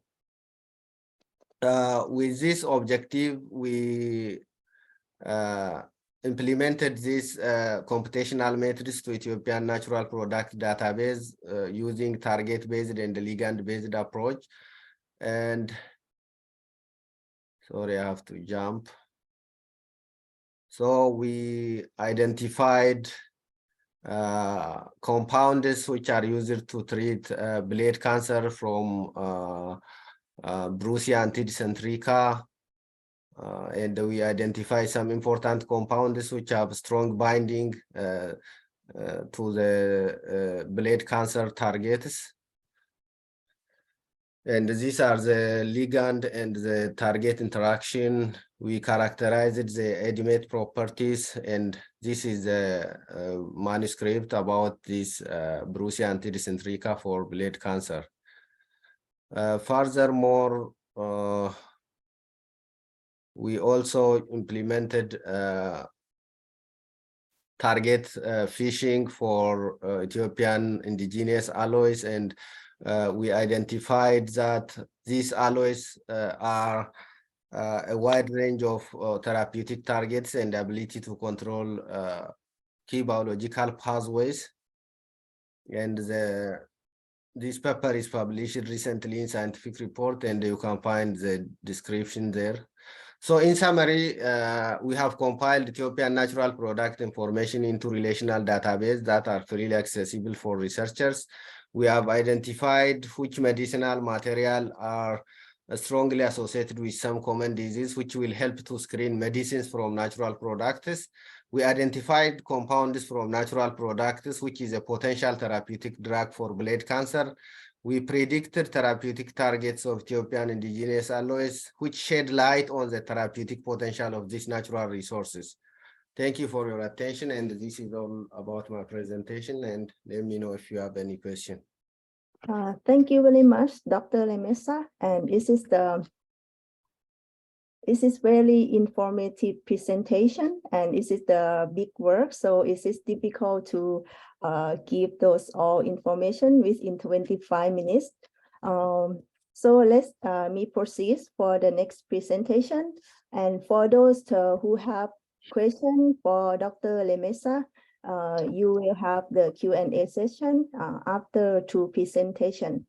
So, or you can also leave your question in the chat box as well, then we will come back.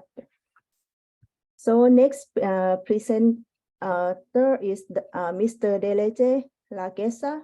He will share with you about the efficient data storage for cloud system.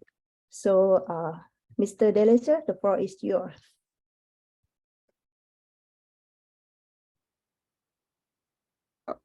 Okay, thank you very much. Let me share my presentation.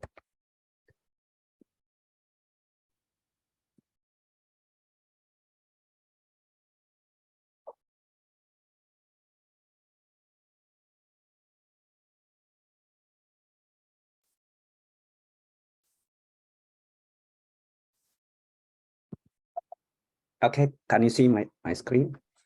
Sorry. Not coming. Okay. Yes. Can you see my screen? Right? No. I think Dr. Yeah, Lemessa, it's not closed. would you stop sharing? Yeah. Okay.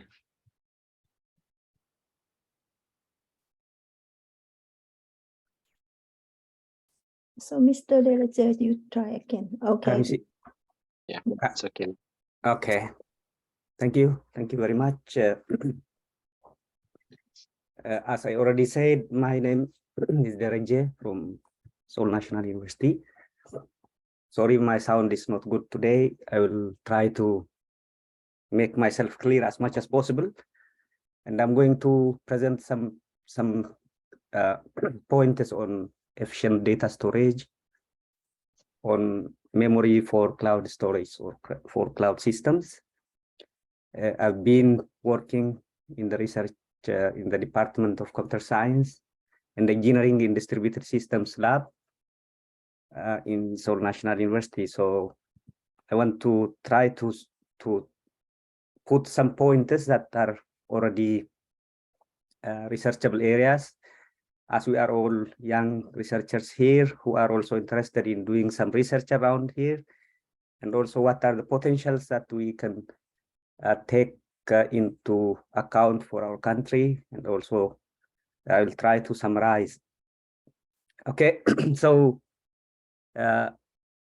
when we talk about the cloud, basically we are all talking about the evolution of technology, where the development of this new technology brought a very good infrastructure where everything will be solved somewhere in the system, whereas the users are going to utilize this infrastructure without any problem. So including this this evolution, like for the cloud environment, it also provides a very high performance and also persistent and byte addressable access to the cloud infrastructure. So there have been many changes. There have been improvement from a long time. And nowadays, the introduction of new storage class, which is the byte addressable memory, we call it persistent memory, which will help better to provide a better service for the cloud users. So it contributes to a very to the data centers to get a very timely data. So we will talk about these current trends and advantage and also directions that is already on the way. We all also we either use or talk about this cloud infrastructure. We have cloud data centers. We have web-based cloud services. All this has their own data centers at the back. These data centers should have some either like mission critical, or they may be accessed by some specified users. We call it this controlled access, or optimized for some security and also some integrity issues. And when we access this data, mainly this data may be request driven, or these services are going to be accessed by the one who has a right based on the request, or through some virtualized infrastructures, which will help to access this through some massively scalable approach. In order to have that, there should be also optimized way of, especially on security, transactions, and also this data integrity. So for this dynamic world, we need to have this dynamic information delivery through accessing this data through different access methods. Now, looking into this current architecture, the cloud data center has now become very widely accepted and widely used.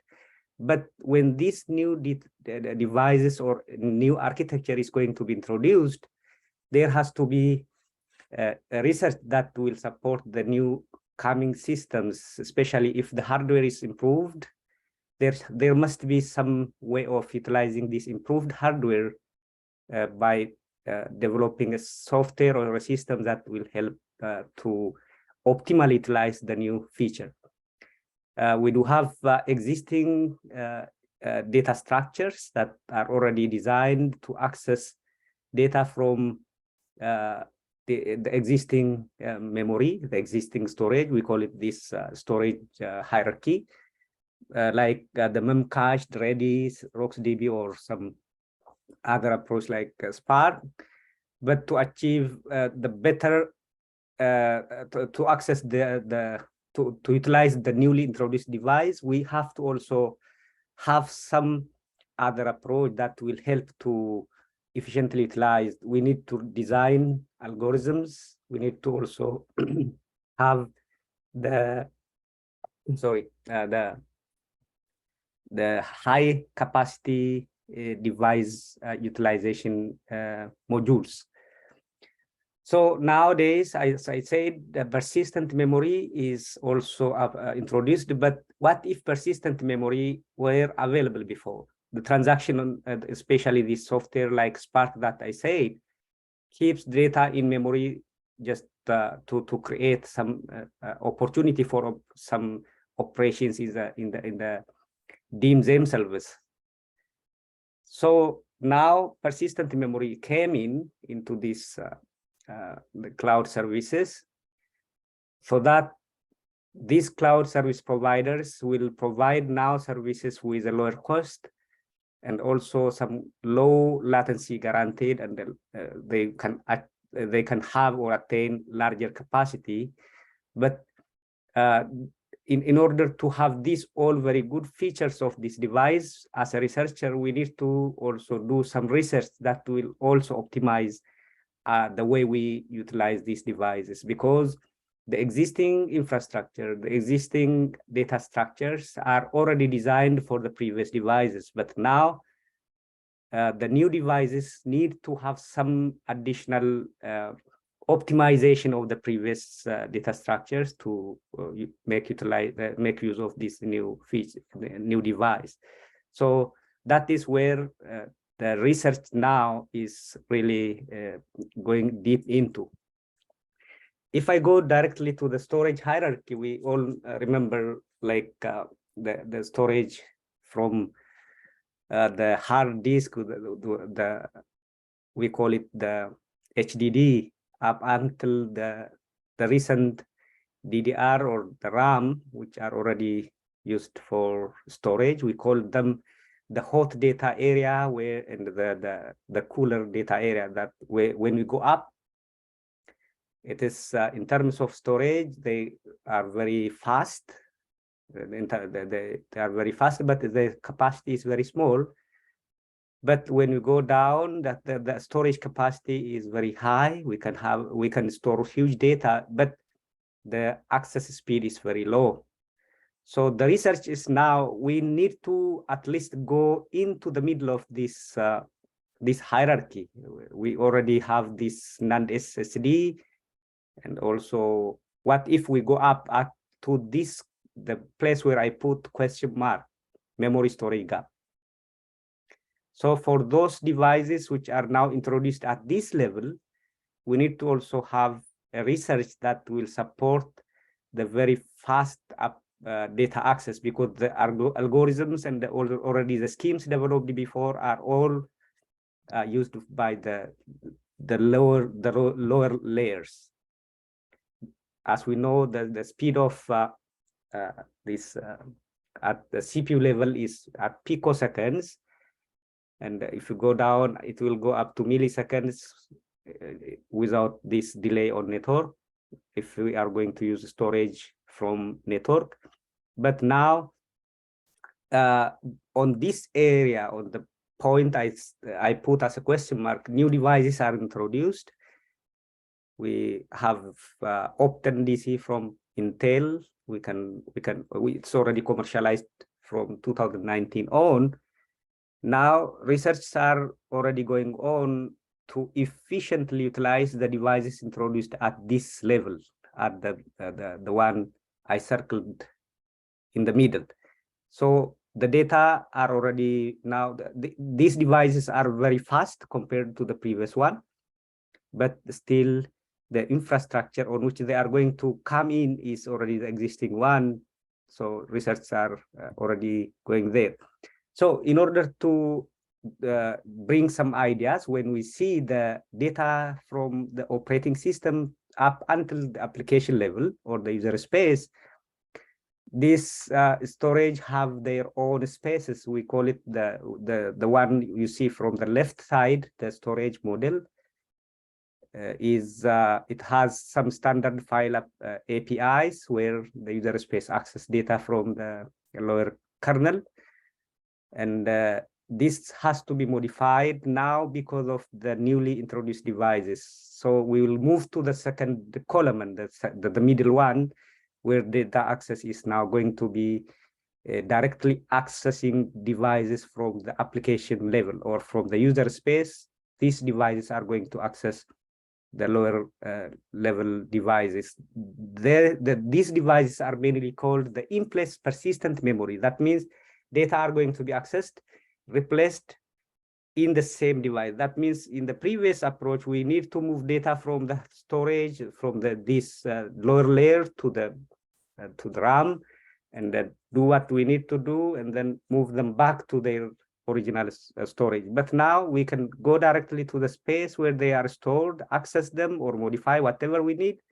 And then that is the new approach. So that means we need to modify the existing way of manipulating data on cloud or on any storage. I'm now associating my talk to storage. That is why the third one, with additional APIs on the existing DAX file, we can manipulate, we can access data from the device.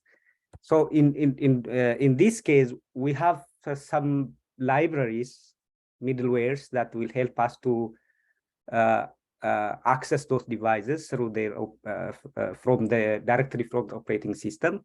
But when we see all the currently going research, we can classify them into two classes, where most of the data access approach may rely on the LSM3 based data structures, the log structured merging tree, or hashing data structures. That means the data structure or the way we access those devices is still mainly, I'm not saying these are the only two, but mainly focuses on these two categories, either tree-based approach or hashing in order to access or store data from this storage. So mostly in today's research, we can see improvements again on these two dimensions. When we see the LSM3 based approach, when we say LSM3 is a tree based approach mainly, it is a key, like most of the key value stores are using these two approaches. It is becoming a very critical storage paradigm that will help to store data or access any data on the storage, on the cloud. So building these key value stores on the persistent memory get very good attention these days, and the effort have brought some optimizations also. Like that means data are not directly going to be stored, but they should have to follow some log-based structures.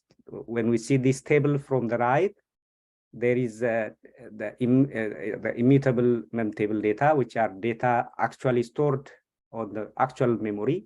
They should have to move down to these newly introduced devices, the persistent memories, so that they will go from level 0 down to level n as far as the size increases. In today's data structure, the cloud, we do have a very huge data, so this is one. I'm just moving a little faster. Then on this aspect, on this dimension, there are many optimizations already, as I said, especially reducing the overhead of this compaction, because when we move data from level 0 to level 1, from level 1 down up to n, there should be some compactions that will be done in order to put data in order. So in that perspective, there have been many researches, but we need again to carefully redesign the degree of fully sorted ordering to just maintain the performance. The second approach is key value separation, like separating the keys and the values and storing them in different locations in order to get the data very fast. That is also another approach. Whatever it is, in this area, there are many researches and also research potentials. The second one is as I also told you, the hashing scheme, which is also another data structure where the key and the values are going to be mapped into some hash table, where this efficiency also depends on the hashing function used to do that. But today there are many dynamic hashing schemes that will help to store data into memory or into the storage in the cloud. But this data storage can be achieved by these dynamic hashing algorithms as the data size or the bucket grows and shrinks depending on the data size. So that is very promising. But still, when the hashing table is full, we need to do the rehashing again to again restructure the data into the existing storage media. But that operation is still very expensive when we compare with other operations in the hashing scheme. But even though it is expensive, there are many other approaches that will reduce this expensive operation. So as this actually negatively affects the performance of the overall device. Excuse me, Mr. Dereje, you may have 1 minute to finalize. Okay, I'm almost finishing. The second, as I told you, the hashing is one, the other approach. And we also, as a research, we contributed some 2 papers here that actually performed well and also published in journals. I want to put the takeaways from this. As a researcher, we have to work on designing and also optimize these critical challenges in cloud services. And there are lots of areas to contribute. We can put our energy together to do that. The service providers need also to do some like democratizing innovations so that any technology should be available for developers and provide some seamless and personalized experiences, and others are also included. Opportunities are also there for education, for entrepreneurship and healthcare. So we can just put this technology into these services so that we can get advantage of it. Just to summarize, we can put our effort, as I said, together to get this for our country. We have to train our youngsters in the field for just to have our own infrastructure. That is very critical. That we need to have our own people who are already trained in this area so that they can sustainably grow the technology that will be adopted in country. Once our country did that, I hope it will also reduce, especially the cost that we put from in different sectors where we need to provide to buy these IT infrastructures, hardwares, or any resources, because we are now going to use this at the national level. So it will be very helpful. That is what I want to say. Thank you very much for your time. Yeah, thank you very much, Mr. Dereje, for a wonderful presentation. I do believe that too many questions will come to you later. Okay. So next we will have Mr. Duguma Yeshitla on the topic of web service development of massive scale agent-based modeling simulator. Mr. Duguma, the floor is yours.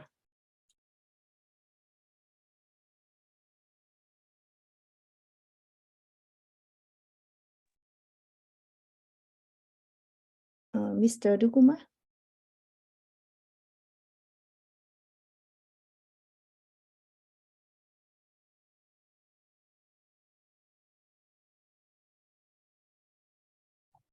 Hello, Mr. Duguma, are you here?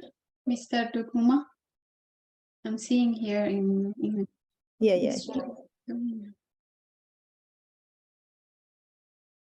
Okay, I think until then we can. Is he coming?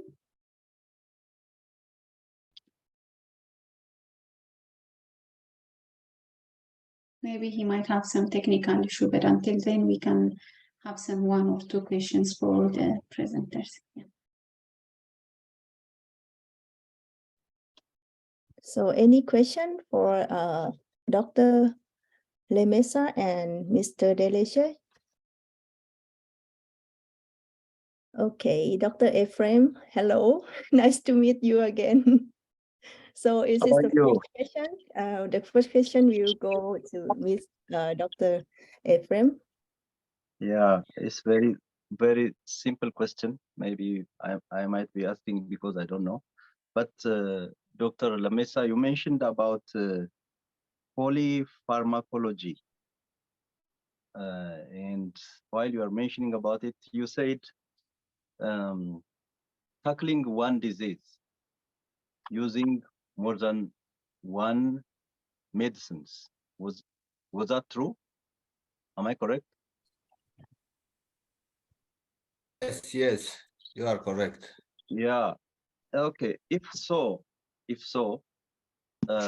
these medicines might be produced at different localities or by different vendor. And considering developing countries like Ethiopia, such kind of approach, how far is it feasible? Because even let alone this combination of drugs, getting one drug is a very problematic case. So why didn't you try to come up with one drug that addresses the problem on behalf of all others? What is the drawback or what is the challenge or problem? Thank you.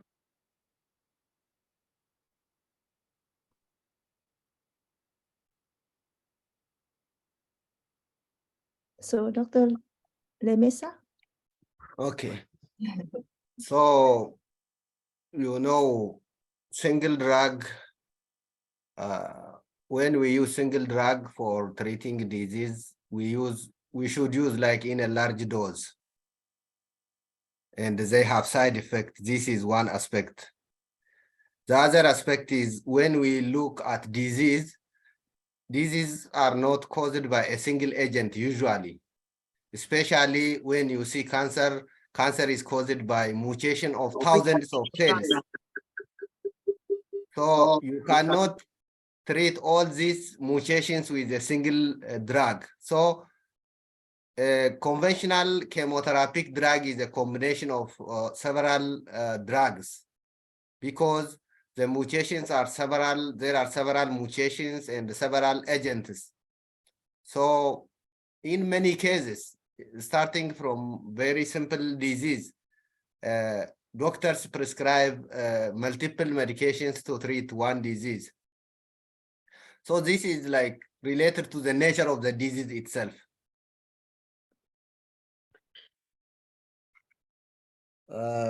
And of course, it is mandatory to use combination drug because this combination drug, they help each other to treat the disease. For example, some component might have side effect and the other second drug might help to treat the side effect of the first drug.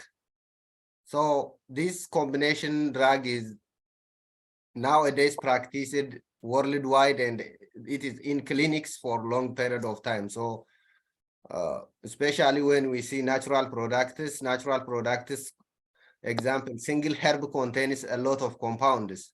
This a lot of compounds might target various drug targets which cause disease.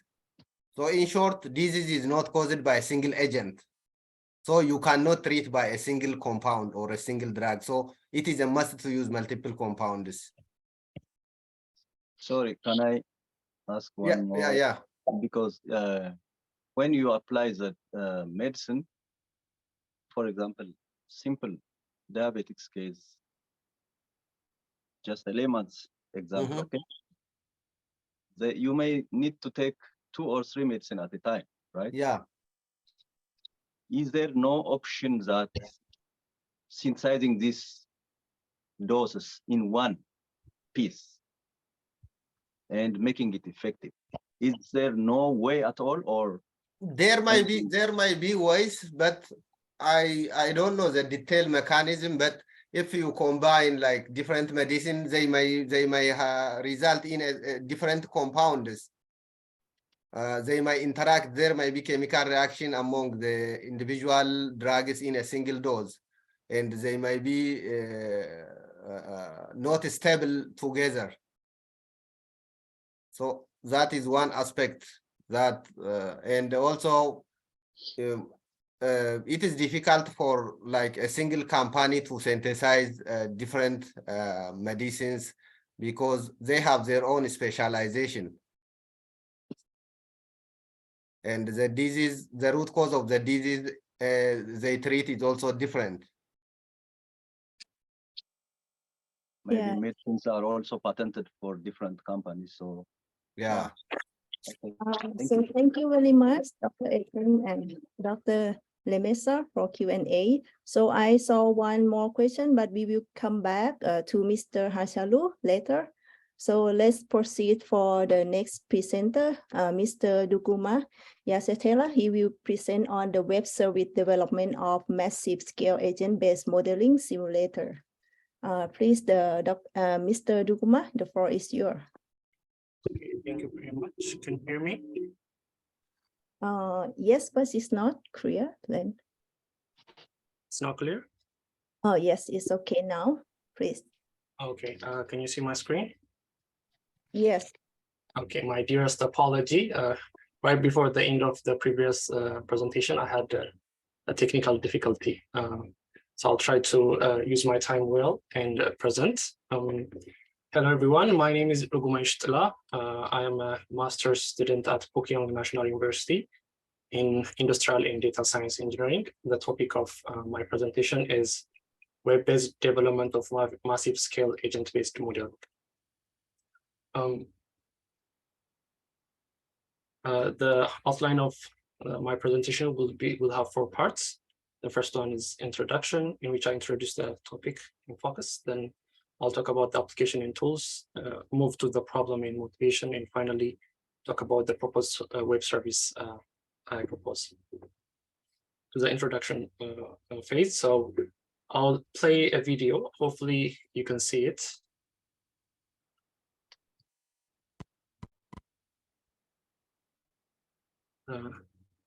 This is a flock of birds. I hope the video is playing. And these are birds. The video you're seeing is the video. Just take a notice of the system or the environment there.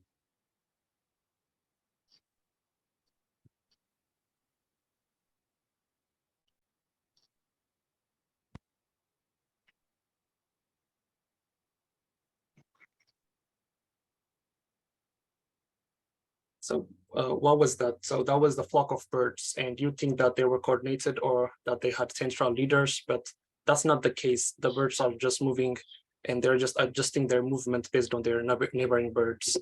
And this is an example of complex systems where a system is composed of multiple individuals which interact with each other in the environments. In this case, the complex system is the flock of birds and the individuals are the birds. But the interesting thing about complex systems is that the aggregate behavior of the system is not predictable from the individual actions of the agents. So you think that the birds are coordinated, but that is not the case. The birds are just moving, but at the end you see a flock, which is an emergent behavior. And an interesting thing about this complex system is it gives rise to emergence, in this case, the flocking, and order can arise without any central coordinator. Or a philosophy that I like in this complex system is chaos gives rise to order. And if this is complex system, then agent-based modeling is an approach that can be used to model complex systems. Agents are individual entities in that complex system. This complex system can be used to study various aspects of social, physical, or biological systems. A good example is just a flock of birds or boids that I just shown. And this flock of birds, the individual birds, they only follow, to simplify it, they follow 3 rules. They cohere to the center of the neighborhood. So when they move to the center of their neighbor birds. They align their directions with the neighboring birds and they avoid collision with other birds. So when the individual bird is following these three simple rules, you might end up with the flock of birds moving as we have observed. It's very interesting. And Agent-based modeling is an approach to solve such complex systems, and to compare it with other modeling approach, we can have equation-based modeling, where it is very well foundational classical knowledge, where we form equations of real worlds and then prove or disprove some phenomena. In equation-based, we assume homogeneity and we need aggregate knowledge, but in agent-based modeling, we can have heterogeneous aspects and we don't need to know the aggregate knowledge of the system. And lab experiments are another way to model some real-world scenarios, but in lab experiments, sometimes it might be difficult to scale, but with agent-based modeling, we can scale to very large amounts. But all does not come at freely, so there are some necessities for agent-based modeling. We need high computation. There are a lot of free parameters. It's the free world. It's agents interacting with each other and with the environment. So we have a lot of free parameters, and the micro-behavioral know-how is needed. We need to know, we don't need to know how the system works, but we need to know how each agent operates. So we don't need to know how the flock will appear, but we need to know how each bird will act in the environment. So these are some necessities for agent-based modeling. And another thing that I would like to introduce is, which is part of this research, is the web services. So just to give you a brief of what web services is in simplicity, it can be described as a system that's available over a computer network connection, which can use various communication protocols to provide the service. And main three things we can talk about is the responsibility of the system is to accept requests, perform some actions or operations to solve that request, and respond with the reply. In this presentation, we'll talk about, it's the main focus is client-server design architecture. So that was just an introduction into the web service that I would be proposing. But what are the application and tools of agent-based modeling? What are the applications? The first one is agent-based modeling can be used for social dynamics. We can, there have been models for the modeling segregation and as such how individuals interact within a society, how newcomers can evolve or can mingle with the society and as such. So the social dynamics can be modeled with agent-based modeling. We can model supply chains. We can model stockouts and how stockouts occur, or other topics related to supply chain. We can also model about urban architecture and research how urban designs will impact the society. Higher education domain has also been a focus of agent-based modeling, where we can talk about how grades affect students, how exams affect students, what is the relationship, how effective should our education be, and so much so can be modeled using agent-based modeling. Transportation infrastructure and planning can be also used to model, can be modeled by agent-based modeling. We can talk about how the pavement of road or how the building of railways will impact the transportation system and as such.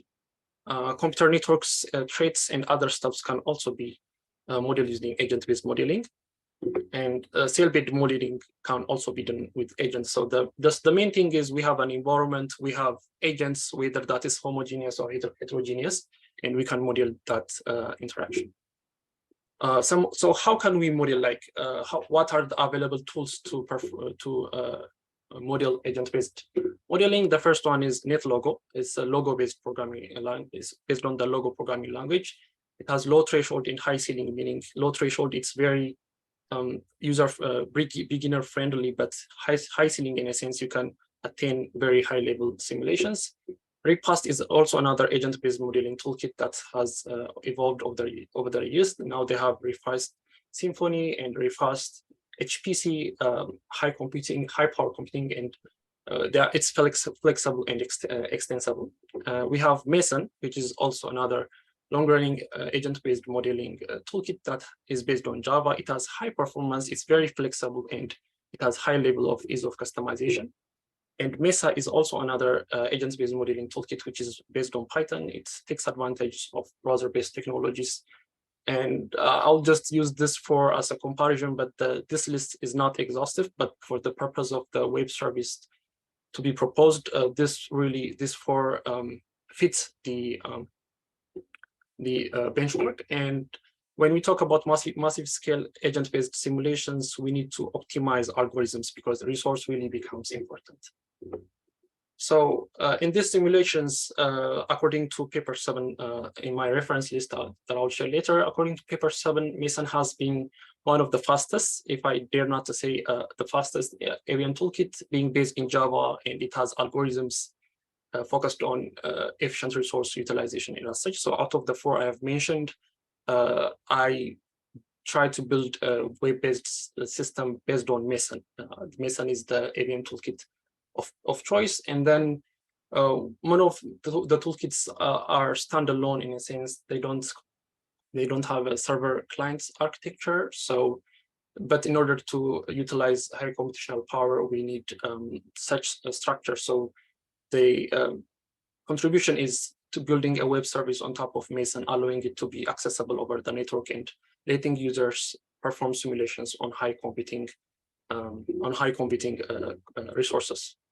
Out of the 4, only NetLogo has a web service, but as I said, Mason provides a very fast simulation. So what's the problem and the motivation for this research? So I've mentioned it a little bit. Agent-based modeling is computational hungry, so we need an optimal way to optimize resources for multiple users. Most of the toolkits are standalone, and institutions which have servers which are capable of running agent-based modeling simulations can benefit from a web service that can be deployed on their server, because that will give them the options for code privacy and cost minimization. Furthermore, in these toolkits that I've just mentioned, retaining the data after simulation is very not straightforward. You can have aggregate data, but retaining each detail of each agent is not very straightforward. If not, it may not be possible in some cases. So another contribution of this research is to retain simulation data so that further analysis can be inspired. So the motivation is just to summarize what I've just mentioned, and retaining the data, having a robust simulation web service, generating template code, and easing the environmental setup for researchers and users, and having a deployable web service is one of the research motives. And that's all about the application and the toolkits, existing toolkits. So what is proposed? What is the proposed system architecture, the features, and a bit of demonstration. So the proposed system is the development of a web service on top of a Mason AVM toolkit that can be deployed on a server-like structure. So a Mason by itself is just a standalone. You only install it on a single computational resource, a PC, and then you run your simulations. But for agent-based modeling, having the access to a high computational resource through the network is very beneficial. Why Mason is very fast, is optimized for massive scale simulation, and it supports distributed computing. So in the title, it says massive agent-based modeling, massive scale agent-based modeling. So what do I mean by massive? Well, massive is the simulation of enormous number of agents. So when it's in millions and in higher numbers, it's very massive and it's very difficult to simulate. So that's what I mean to say about massive. And the general design of the system, it's just a general design, is we can have many instances of the web service, and this web services can be deployed on various servers or resources. So we can have a load balancer in front of them. So the user will interact with the load balancer. That load balancer can be Nginx or Nginx Proxy Manager or any other load balancer of choice. So the user would interact with that load balancer through the browser to generate codes and to have the web service. That web service is comprised of the front end, back end, and the database. And the front end is made with Vaadin, which is based on Java. The back end is based on Spring Boot, and then the backend Spring Boot will also interact with the Mason simulator. And if needed, institutions can have additional serverless structures like AWS Lambda or as such to reduce the load on the server. But that's just an additional step. And also we can have database for credential storing and of course, to store the simulation data. This is a bit, you may not be able to see the text, but I'll just briefly describe. This is just to show one sequence diagram of a user interacting with the system. So the first part is the login. For the sake of time, I'll just skip that. After the user is logged in, after the user is logged in, we can have the code generation part where the user would request. So we have the user, the view, the controller, the database for the credential, the simulator, and the simulation database. So the user would request to go to the generation page. The view would return the generation page. Then the user would fill out the forms in which the view will forward the code generation request to the controller. The controller would then generate the template code in which the user would show the view would show to the user. Here, the user, after downloading the generated code, which is the template or the base code for the project, the user can work on that using any IDE of choice. After working on the simulation code, the user can then compile it into a jar file that is a runnable format for Java. Then the user can go to the simulation page and upload that jar file. Then that would be forwarded to the controller, in which the controller would forward it to the simulator. Then the simulator would run the code, and while running the code, the simulator would save the data, in which after the simulation completion, it would return it to the controller, and the controller would return it to the view, and the view would show it to the user. My apologies. You have 1 minute to finalize your presentation. Okay, thank you. Continue. So it's a bit big diagram, but what I try to show here is the action sequence of a user interacting with the system. The proposed system would have the code generation feature, the database feature, and annotation processor will be used to handle integrating it with the database and charting. And the main feature is having it self-contained so that it can be deployed on any server-like infrastructure. This is a bit of demo to show what it would be like. It's just the first version, and more iterative versions would follow. Here, the user would fill out the form and request for code generation, in which the system would generate the code and return it so that the user can download. After the user downloads the generated base template code, it can work on that code using an IDE of choice. And then after finishing, it would upload that jar file. So here the user would upload the jar file to the simulator or to the web service, in which the user can run the simulation and get some graphs or aggregate charting. But furthermore, the additional contribution is the ability that the user can query the simulation data. So the simulation data is saved in the database, so the users can query the simulation data and get further insights. And these are the resources that I have referred to while working on the research and preparing the presentation. Thank you very much. Yeah, thank you very much, Mr. Duguma, for your presentation. So we will quite behind the schedule, so we will continue with the Q&A session, which is we will have the 5 minutes. So let me get back to Mr. Hasalu, which is he are going to ask from the previous session. Mr. Hasalu. Yeah, thank you very much, Siriwan. I would like to ask one simple question for Dr. Lemessa. I really appreciate the way how you try to synthesize the medicine, especially you focused on the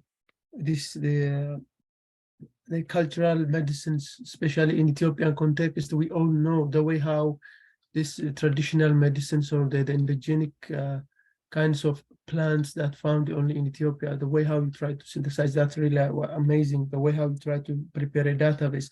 But my question is, you're trying to prescribe or synthesize a medicine for particular disease from the existing database, but there is two ways that I can think of to synthesize a medicine. One is a scientific way of analysis or combining these compounds to synthesize a medicine, which is already there. Some part of them are patented, or some part of them are already open. So you can get that resource and you can synthesize it. But in the case of cultural way, there is a little bit challenging to get the exact combination of the synthesis to produce or to synthesize a particular medicine.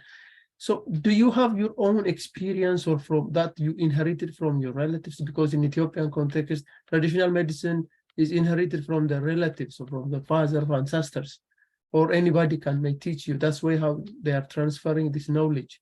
It's not documented, it's not found in a database. So how did you come up the challenge of having this combination of synthesis? Thank you very much. I hope you get my question. Right. Actually, my work is based on computer simulation, and I use available data. I gather the publicly available data to show whether there is a merit, there is a scientific merit to this traditional claim. So traditionally, some herbs are used to treat this disease. So I am investigating whether these have scientific backup, whether this can be proved by using bioinformatics techniques. So mainly I use the available information to show whether this traditional claim is backed with the scientific approach. But as you said, it is difficult to access some of the informations on the traditional medicine, and there should be an organized way where traditional medicine practitioners can provide their information so that we can study it in a systematic way and make it available for the scientific community to actually synthesize the medicine. But I think that is a continuous work, and we should further collaborate with the traditional medicine practitioners to access the information and to scientifically evaluate whether these medicines are really effective for treating the claimed disease or not. So at this moment, I am just using the publicly available resources like books and research articles that are published in a peer-reviewed journals, or some theses and so on. So mainly I'm doing the data-driven approach. I'm not synthesizing new data. I'm not synthesizing new medicine, but I'm using the traditional medicine information, the compound information, and I'm studying their interaction, how they can affect the disease in our body. So I am trying to show, I am trying to prove these traditional claims are true or not by using simulation. Yeah. Thank you very much, Dr. Lemessa. So next question, we'll go with Ms. Yodit for the last question. Okay, thank you, Siriwan, and thank you all presenters. It was very nice and interesting presentation that we have seen so far. I just have some quick and short question for Duguma regarding the agent-based modeling. I've seen some, I've been exposing for some agent-based modeling tools, including NetLogo, Vincent, and some others. And I have the experiencing that there is some coding skill is required. So I'm just asking, is there any coding skill is required in your agent-based modeling tools? And is there any also like some dimensions or specific area that you are focusing on, like some agent-based modeling is only focused on environment, only focused on architectural and other related, or like this blockchain, yeah. some kind of related to supply chain tools. So is there any specific areas that you are focused on while developing your simulation tool, like all your tools? Okay, thank you, Yodit, for the question. Actually, what you have raised is a very good question, because agent-based modeling is supposed to be used by wide researchers, and the need for coding skill is need to be minimized. That is one of the goal of this research, but on this current version that I just showed you, it does require the knowledge of Java and knowledge of Mason. So I would say that on that department, more needs to be done on this version that I just shared, but that is a goal of research, to minimize the learning curve and to have better results with few coding. And for your second question, for the purpose, this is just a general based modeling. Anyone can model anything on it, any topic it could be, but that burden also falls on the person to represent that well and to have the technical knowledge or in the coding aspect to implement that in code. If it becomes if it kneels too much to one side, then it would not be able to model the other models. It's just a free modeling tool, so anyone can use it, but the implementation would also heavily be a burden on that person. Thank you very much. I would like to thank for all three speakers and also for those all questions. So this is the end of second session. So I wish that you are get more information from this session and enjoy those all presentation. If you have the Q&A for the speaker, maybe you can continue and contact them by email later. And thank you very much for speaker. Let's join me to give a big applause for them. So next session, I would like to lend the mic to Ms. Yodit for the last session. Thank you, Siriwan, for a very interesting moderation. And it has been like very interesting topics have been raised, and we are discussing a lot of multidisciplinary topics. I am interested actually, but I don't see any hands or any clap from our audience. Are you getting interested? Perfect. Then by this, I would like to go to the next session, which is also another very interesting topics would be raised. The next session is about the medical technology. So in this session, we will learn and discuss the medical technology from prestigious researchers from US and from the South Korea as well. In this session, we will hear from our keynote speaker, who is joining us in the very early morning, outside midnight, and in US, and two presentations from another researchers here in Korea. So let me introduce our keynote speaker. Ladies and gentlemen, it's a privilege to introduce our third keynote speaker, who will take two giant disciplines to the whole new level by combining biology and mechanical engineering. When mechanicals meet biology is what he will talk about today. And this is a subject on which we should also be deeply interested. Not only is it a study of two major disciplines, but it also shows how they are interrelated and create interdisciplinary. Dr. Abdurazak Aman is a postdoctoral researcher at Temple University, Philadelphia, US, studying the metastasis of cancer cell using an advanced microscopic approach. Before this, he was graduated from Girma, first degree from Duguma University, Ethiopia, and master's and PhD degree from Sungkyunkwan University, South Korea, all in mechanical engineering. He worked as a trainee at Moinco in automotive maintenance department, a lecturer at Addis Ababa University, and researcher at Sungkyunkwan University. In addition, he is also an associate editor for the Sudanese Researcher Foundation, African Journal of Engineering and Technology. He is very young and energetic. I'm sure you'll be very much interested on the topic. So, ladies and gentlemen, please join me welcoming Dr. Abdurazak Aman. Dr. Abdurazak, the floor is yours. Thank you very much for the amazing introduction. So I will directly continue and go to my presentation. I will share screen now.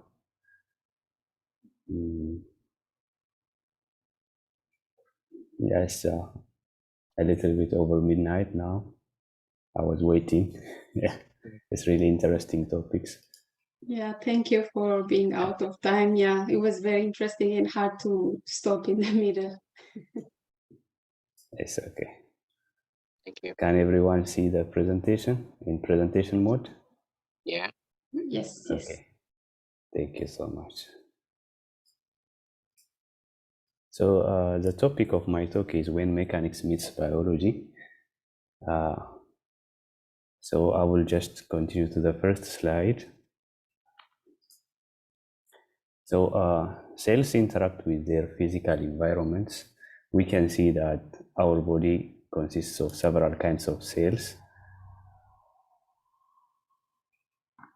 Several kinds of cells like brain cells, liver cells, muscle cells, intestine, blood cells, and there are different various kinds of cells. And depending on the environment where the cells are located, their environment is also differs. And the cells respond to the physical environment where they are living. For example, when the cells are grown on a surface, we call it extracellular matrix, which is kind of a environment which is outside the cell body. It is called ECM, extracellular matrix. So the cells attach on it and produce a force to move or to migrate or to align itself. The cells attach on the surface and produces a force which is called a traction forces. You can see the red arrow over here. Here is the cell body, and this is the nucleus, and this is the extracellular matrix. It is a biomaterial inside the body which is called collagen, or it can be fibronectin, different kinds of biological materials which the cell produces by itself that serves for the cell to move on, migrate, and to do different activities. So these physical environments can change the fate of the cells.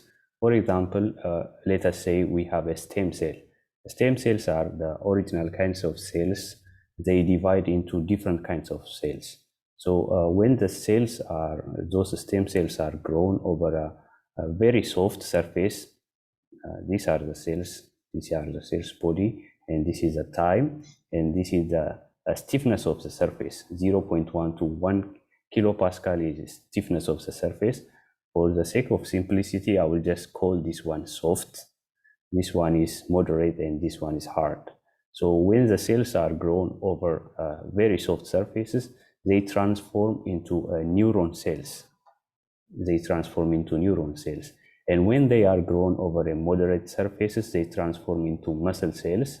And when they are grown over a stiffer or harder surfaces, they transform into a bone cells. This shows that the physical environment can change the fate of the cells. It's not only the biochemical or a gene that can change the fate of the cells.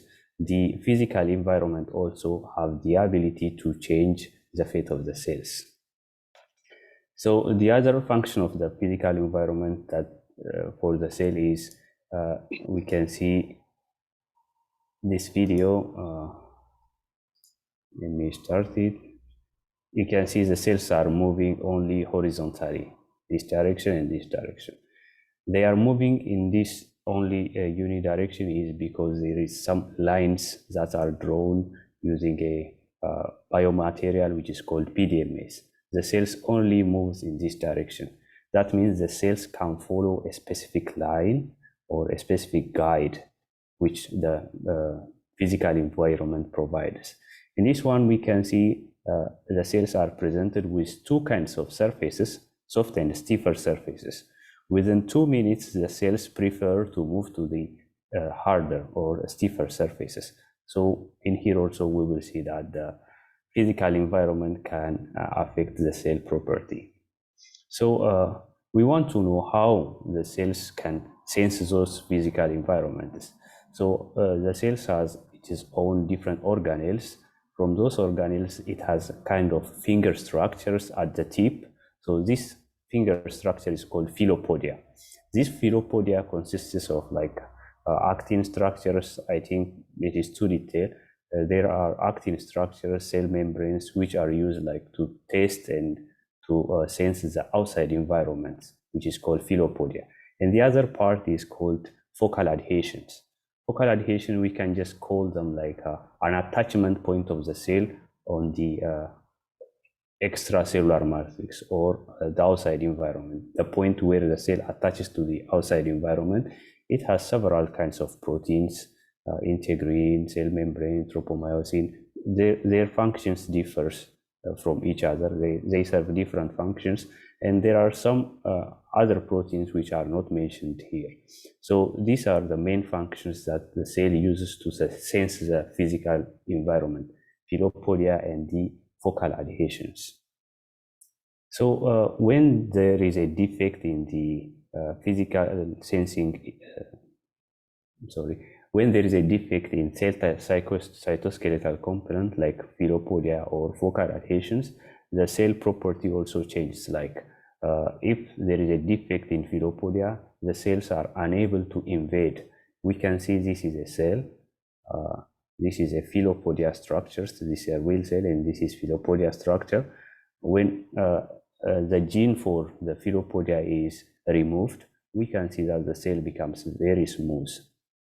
So this structure used for the cell to invade into another organs. We can see these are here. There are several cells, but in here there are very few cells.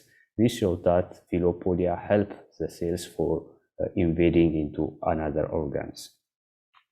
And in this one also we see that if the cells myosin or tropomyosin, which is a protein on the extracellular matrix, specifically on focal adhesions, is inhibited, and the cells becomes able to grow on a softer surfaces, that it allows the cell to grow on a softer surfaces compared to the normal cells if this protein in the cytoskeletons are defected.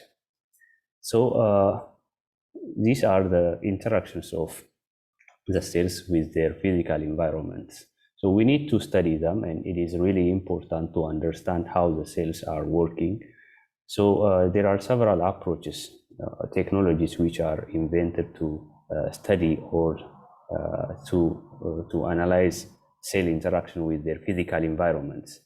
For example, the first or the oldest method was growing the cells over a thin surfaces, and the cells attach on the surface and it creates wrinkles. So you can see the wrinkles outside the boundary of the cells.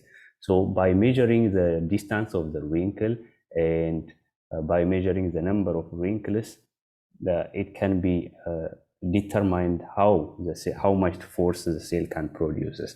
However, this one is quite difficult because it produces micronewton level forces. It will show micronewton level forces, which is very bigger compared to the size of the cells. So the accuracy level is a bit lower.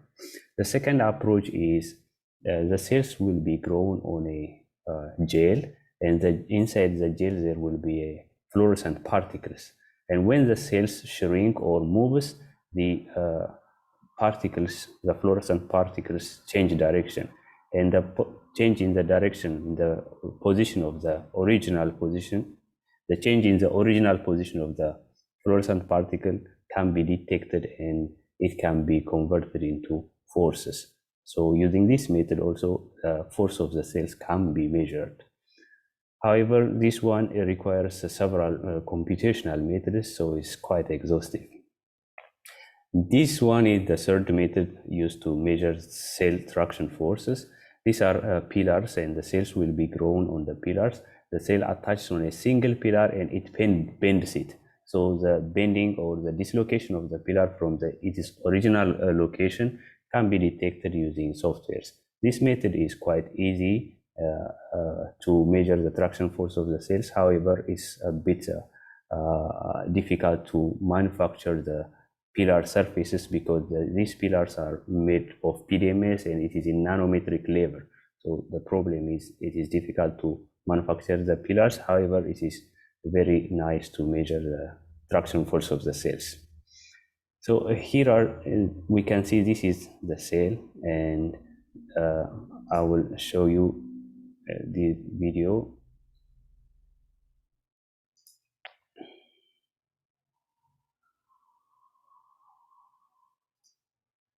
So this is a cell moving on a pillar. We can see the locational changes in the pillars, and this change can be detected using image softwares. So the final approach to study the physical property of the cell is by growing them on a softer or rigid or harder surfaces, and then by studying how their properties are changed. We can see these are all the same kinds of cells, but they are grown on a softer and harder surfaces. We can see when the cells are grown on softer surface, they become round shape and their actin structure is very thin. But when they are grown over stiffer surfaces, we can see the actin structure is very thick and the cells are polarized. So by checking the response of the cells, we can see how the cells respond for different stiffnesses. So using those methods, I studied the effect of silica magnetic nanoparticle on cell mechanobiology.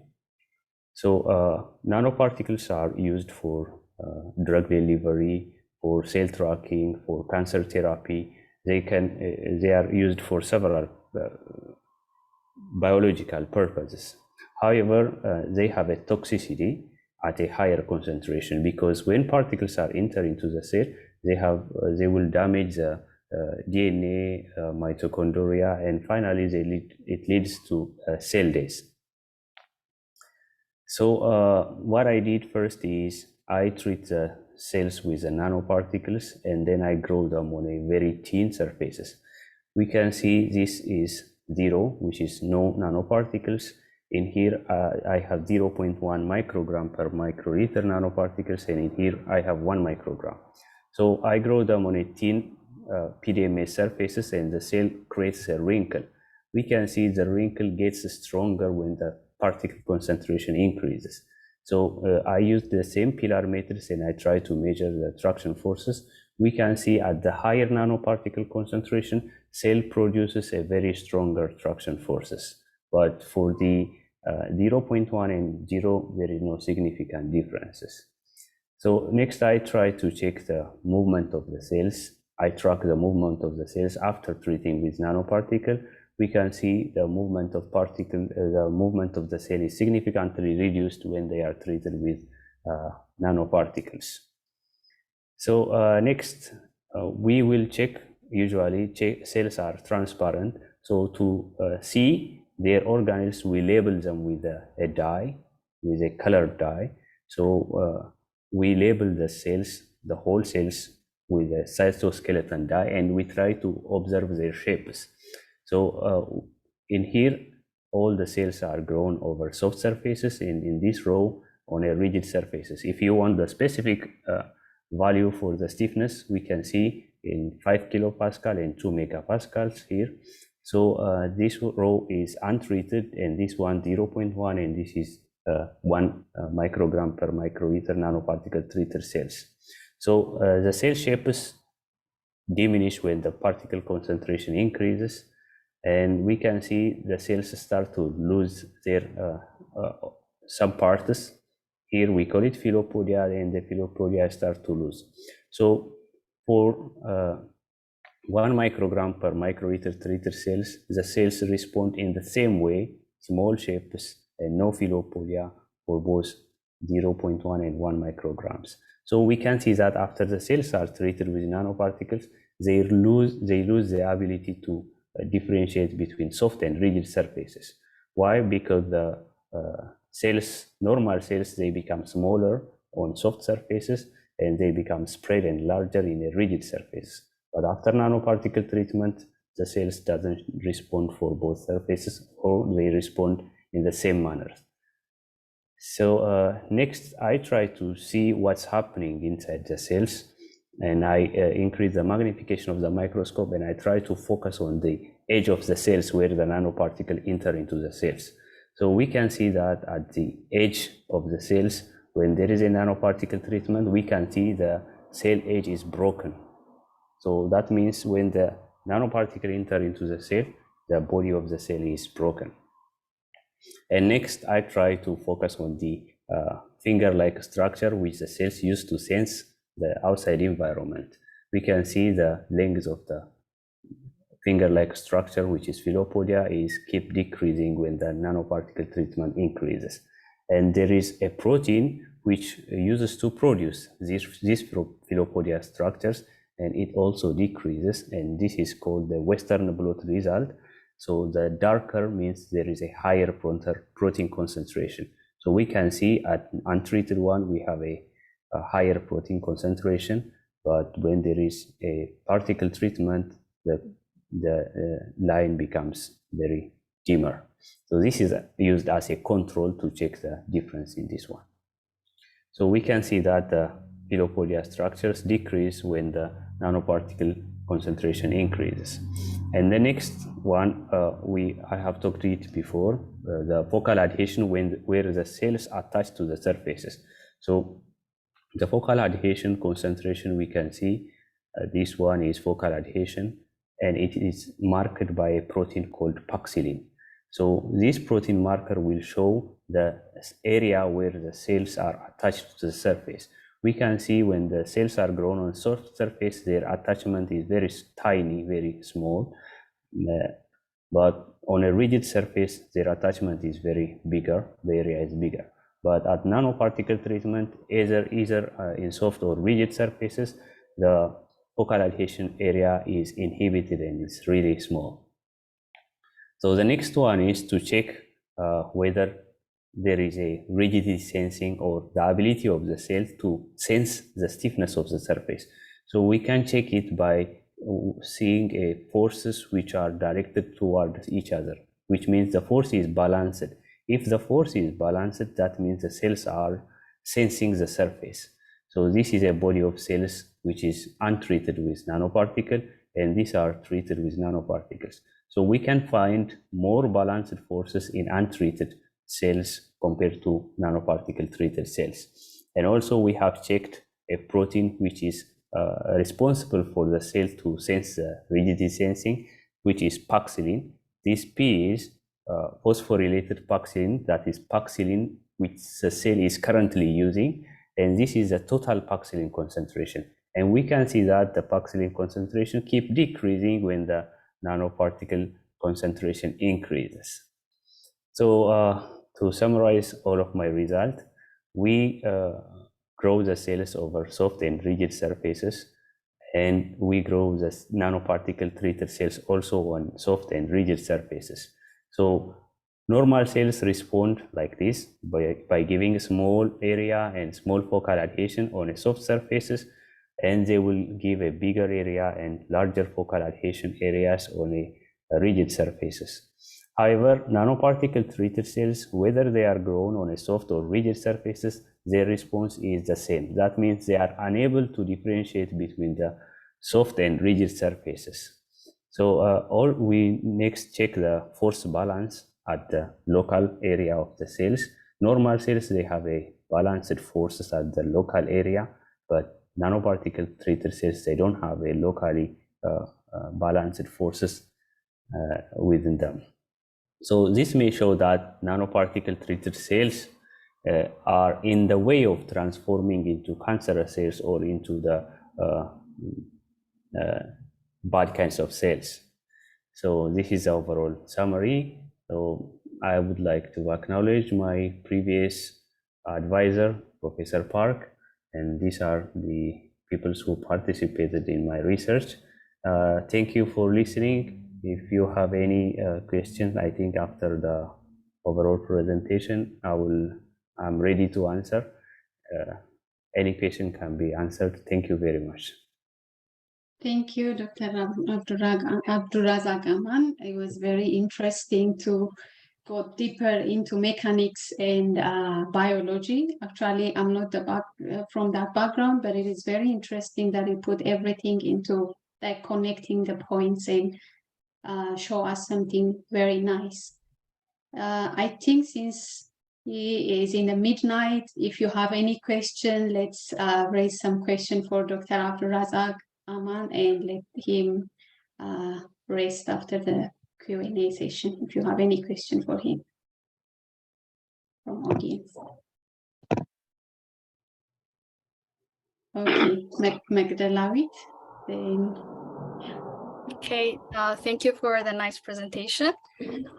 So my question is, why do the cell like vary? Why do like the growth, or I don't know, the different features that you showed us, why does it vary on different surfaces? Like, is it because of like the surface energy of the material, the substrate, or is it from like, the interaction between the surface energy of the material and the protein or the cell? So that is what I am wondering. Why do we see that one? And the second thing is, so you are doing this in vitro, right? So I mean, it's outside of the human or the living thing. But is it like same as the in vivo condition? Like, do we have, I guess like cell or our body is full of water, so most of the environment will be water conditioned. So do we have this kind of different surfaces in our body? Maybe if you know, tell me. Thank you. Yeah, thank you very much. Actually, that's a very nice question. I'll start by addressing your first question. So what makes the cells to respond differently for different kinds of surfaces, right? So you can see the slide, right? So yes, we this can. is the part of the cell which the cells use to sense the surfaces. So from these parts, some proteins like integrin, it connects the body of the cells to the outside parts. So based on the integrin attaches to different molecules which are outside the surface of the cells. So based on the arrangement of the attachment molecules, the proteins fold and unfold. It will fold, or it will be closed, or it will be released based on the arrangement or the attachment sites which is outside the cells. So based on that, if these proteins fold and unfold, that folding and unfolding of the protein will send signals to the nucleus. So the cells will respond based on that kinds of mechanism. Most of the parts is not understood, but until now we know that some proteins respond based on the attachment sites which are outside the cells. So your second question was, I am studying this one outside the cell environment, which is mostly a two-dimensional study. It's not three-dimensional, but our body is three-dimensional. The cell have to go through different structures. There are collagen fibers and a lot of environment.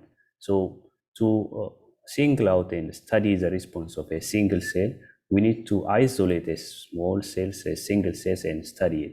However, the interaction inside the cell, inside the organism, will be different from what we are seeing here.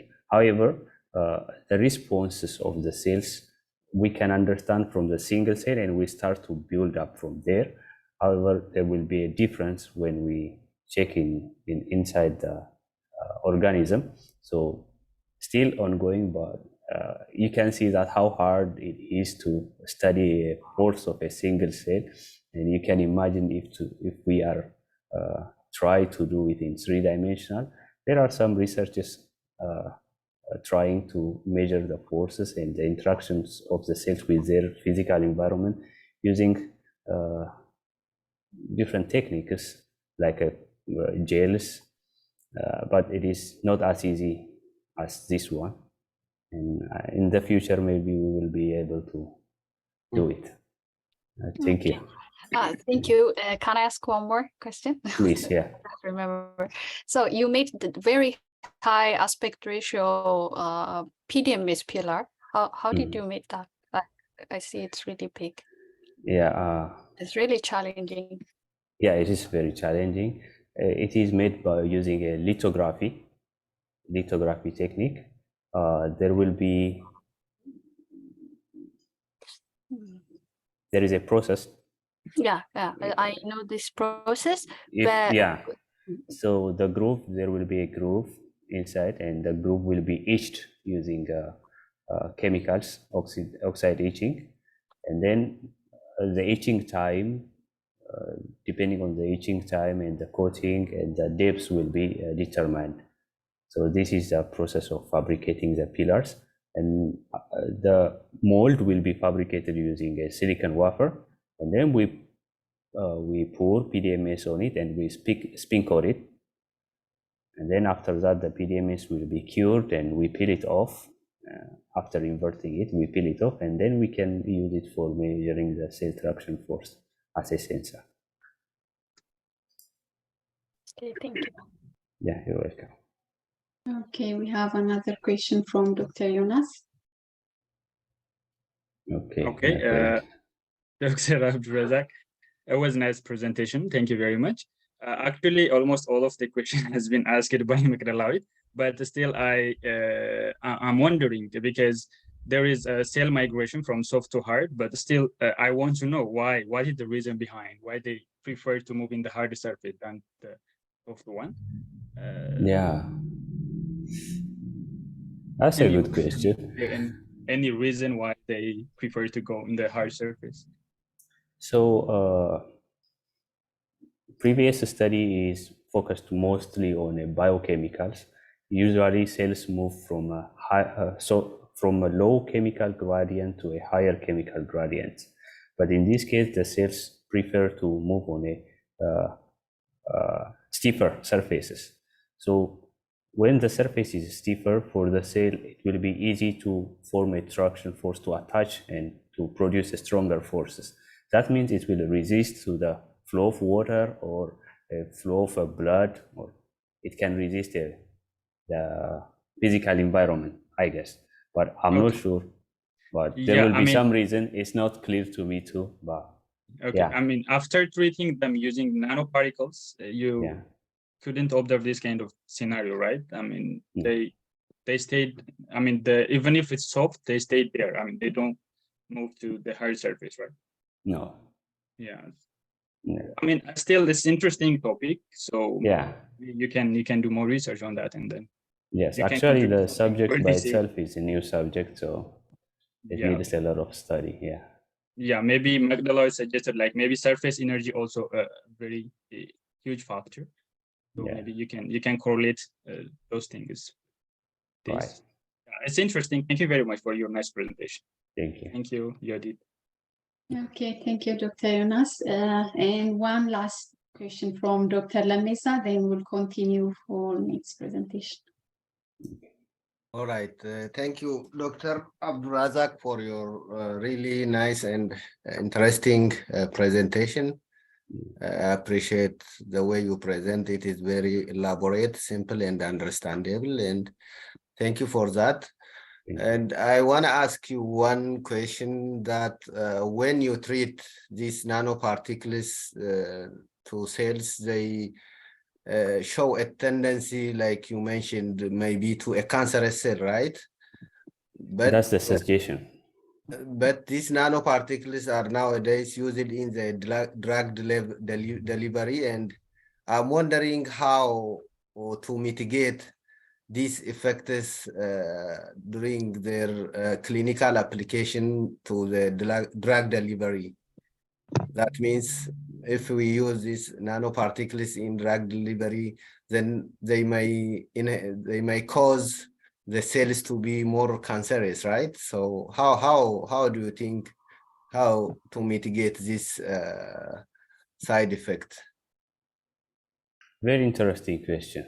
So here, my results doesn't specifically show that the cells completely changed into cancerous. They are just showing some behaviors of cancerous, like growing, responding the same way for soft and rigid surfaces.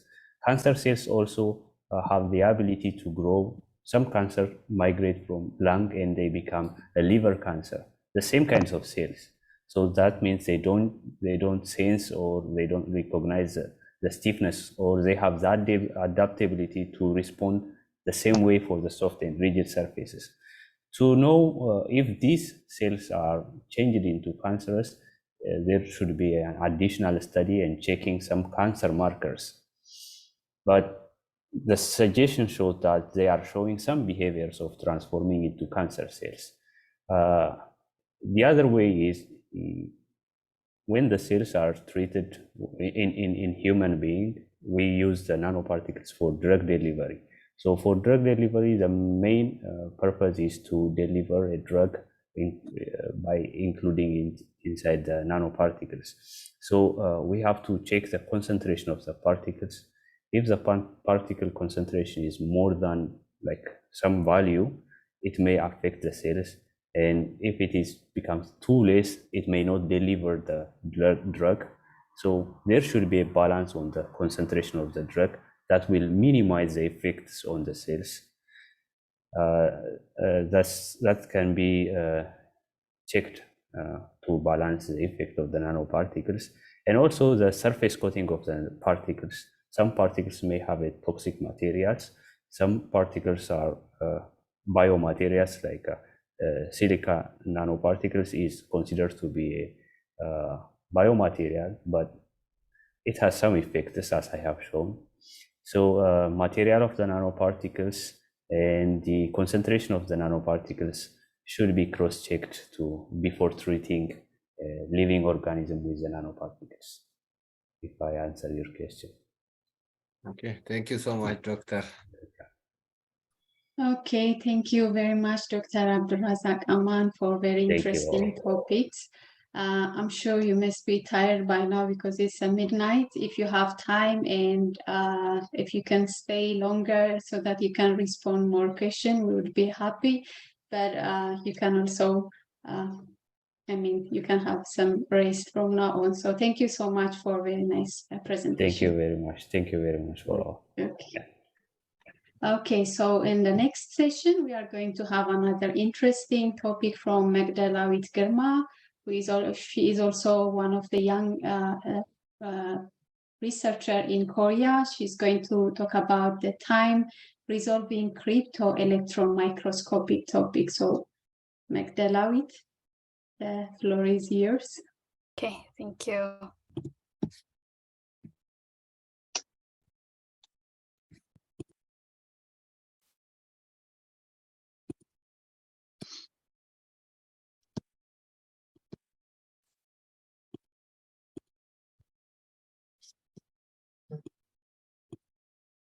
Okay, can you see my screen? Can you hear me?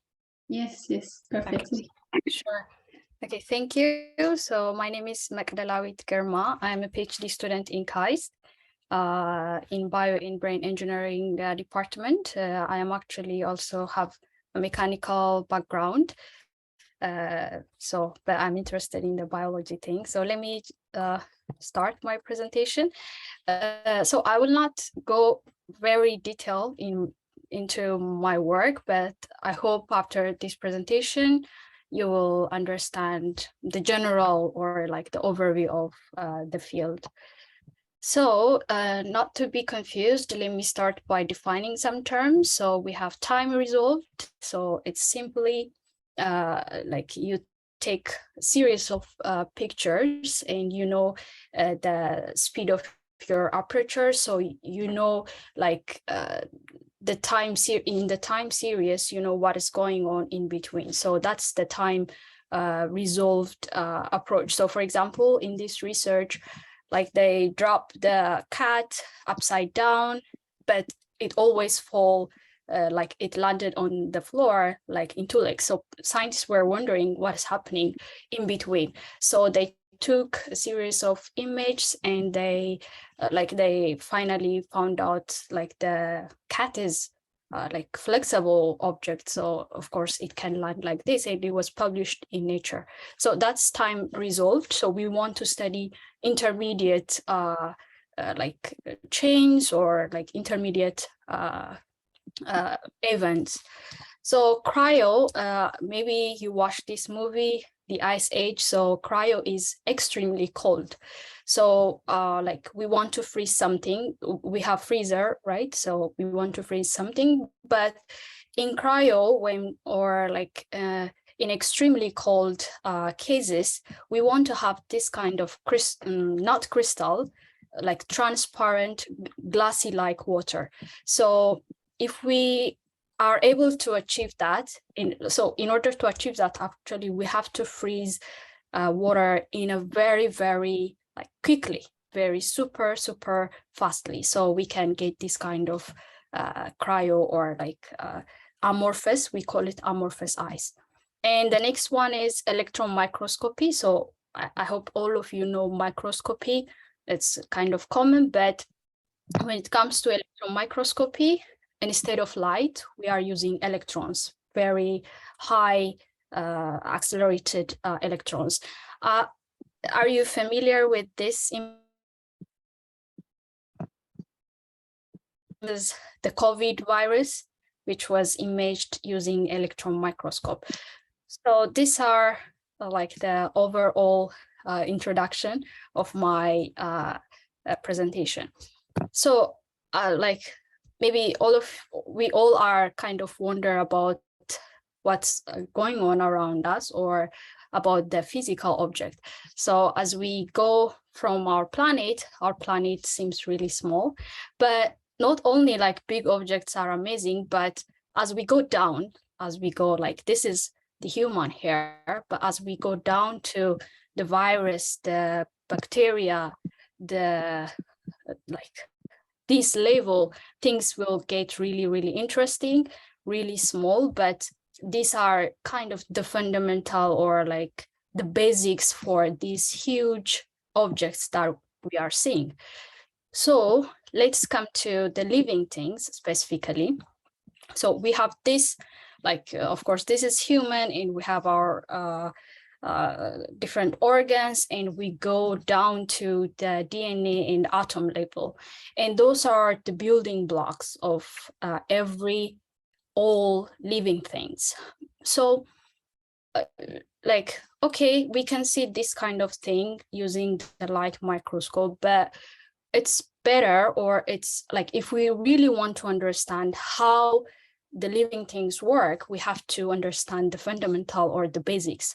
So how can we see those kind of things? So this area, like the virus, blood cells, we can see using some conventional light microscope. But as the size gets really, really small, we cannot use the light microscope. I'll explain that later a little bit, like in the following slides.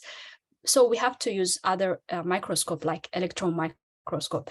But even when it gets to the atom level, then we have to use a different kind of approach, which a very high resolution. So why do we need to see the biological molecules? I mean, like this X-ray crystallography, electron microscopy, it's kind of expensive techniques. So why do we want to see? So the basics is, so as I told you, that like the atom, DNA, proteins, those are the fundamental or like the building blocks of all living things. So if we start, maybe, I'm sure you've heard or you've read it somewhere. So DNA, it's like the gene or the storage of living things. I mean, it contains the code, right? Then this code has to be transcribed, which means it should be copied to the RNA so that this RNA can produce the proteins. So it, I mean, it delivers message so that the necessary proteins can be built.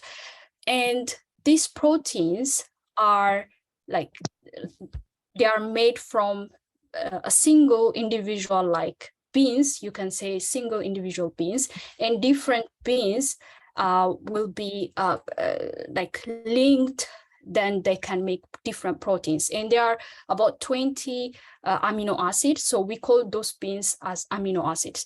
So how these amino acids arranged, connected, will determine or will make a single, or it will define its function and structure. So this, for example, this amino acid, there is some sequence, the beans are connected. Then depending on this sequence, the protein will be folded, and it will have, depending on the folded or the 3D structure, the function will be determined by that. So you may know enzymes or receptors, those are proteins, protein complexes. So the protein folding is determined by the physiochemical properties. So why do we want to see, or why do we want to see these biological molecules? Because we want to study, or we want to see the structure and the function, because the structure determines the function. So, but why do we want to see the structure and the function is the next question. Because I think Dr. Lemessa mentioned it earlier, most drugs are discovered or made targeting proteins. So you can see enzymes are proteins. 47% of medicine or drugs are targeting proteins. And these are G protein receptors. They are takes 30%. So you can see our DNA, other ion channels, those are all proteins. So all our drugs, all the medicine that we see, they are made or they are studied by targeting these proteins. So you have receptor here, they serve as a signaling channel for the cell, so it can transmit neurotransmitter, hormones, those kind of things. Enzymes, they are important in chemical reaction. So any disease related to the chemical reaction, they make drug for targeting enzymes, and any disease related to receptor or neurology problems, they target or they try to discover drug targeting receptors. Okay, so I'm sure by now you understand why we want to see the molecular structures like DNA, protein. So seeing is believing. So let's go back to the discovery of DNA structure. So Francis Crick and James Watson are, and there's also one more person, they won the Nobel Prize for discovering DNA structure.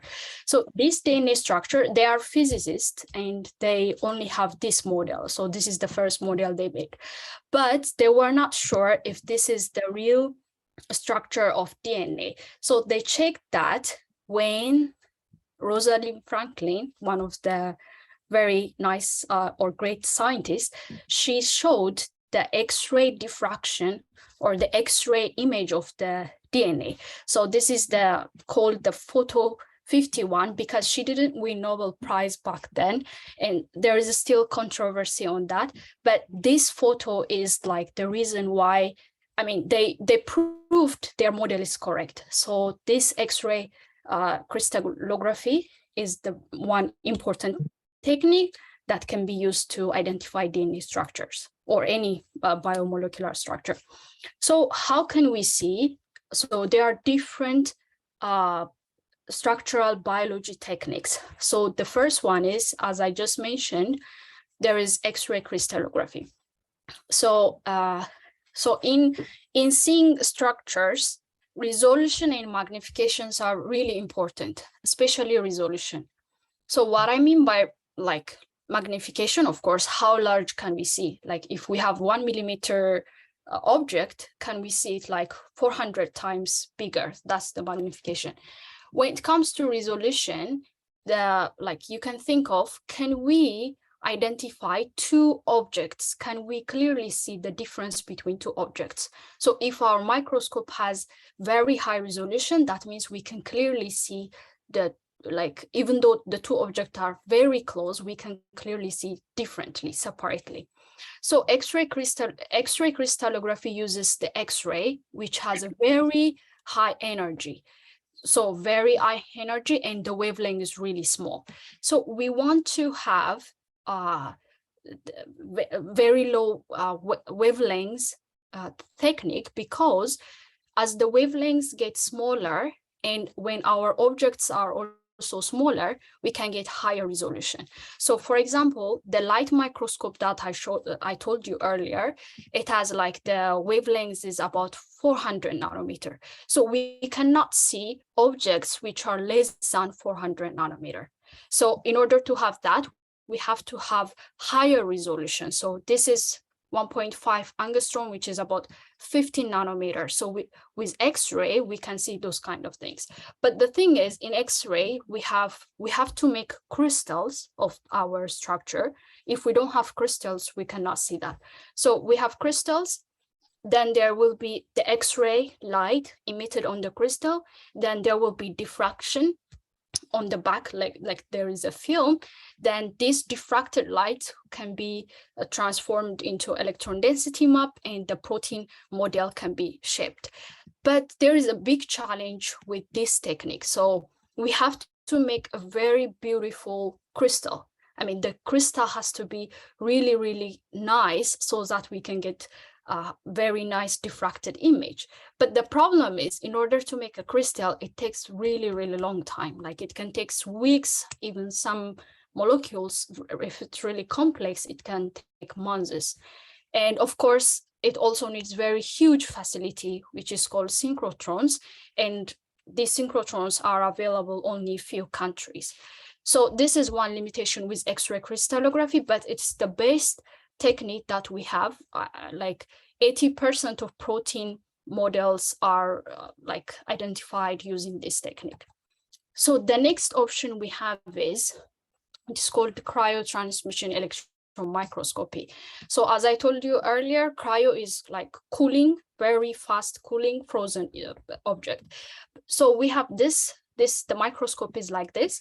So in the microscope, we are not using light, we are using electrons. So electrons also have very high, very low wavelengths compared to the light, so that we can see very small objects. So like you can compare, this electron has 0.01 nanometer compared to the light. So like in 2017, 3 scientists won Nobel Prize for developing this cryo-electron microscopy.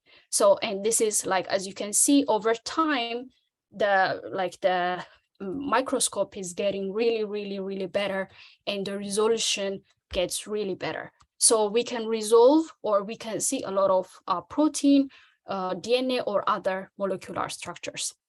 So as I mentioned, cryo-TM, I can shortly call it TM, it's one of the good techniques we have, and it's promising. But the problem is the sample preparation is really critical. So as I mentioned, in the X-ray crystallography case, we need to have a beautiful crystal. But in this case, we don't need crystals. What we need is, we have to like make a very thin sample, which has to be in vitreous ice. That means vitreous ice, you can think it as a glassy ice.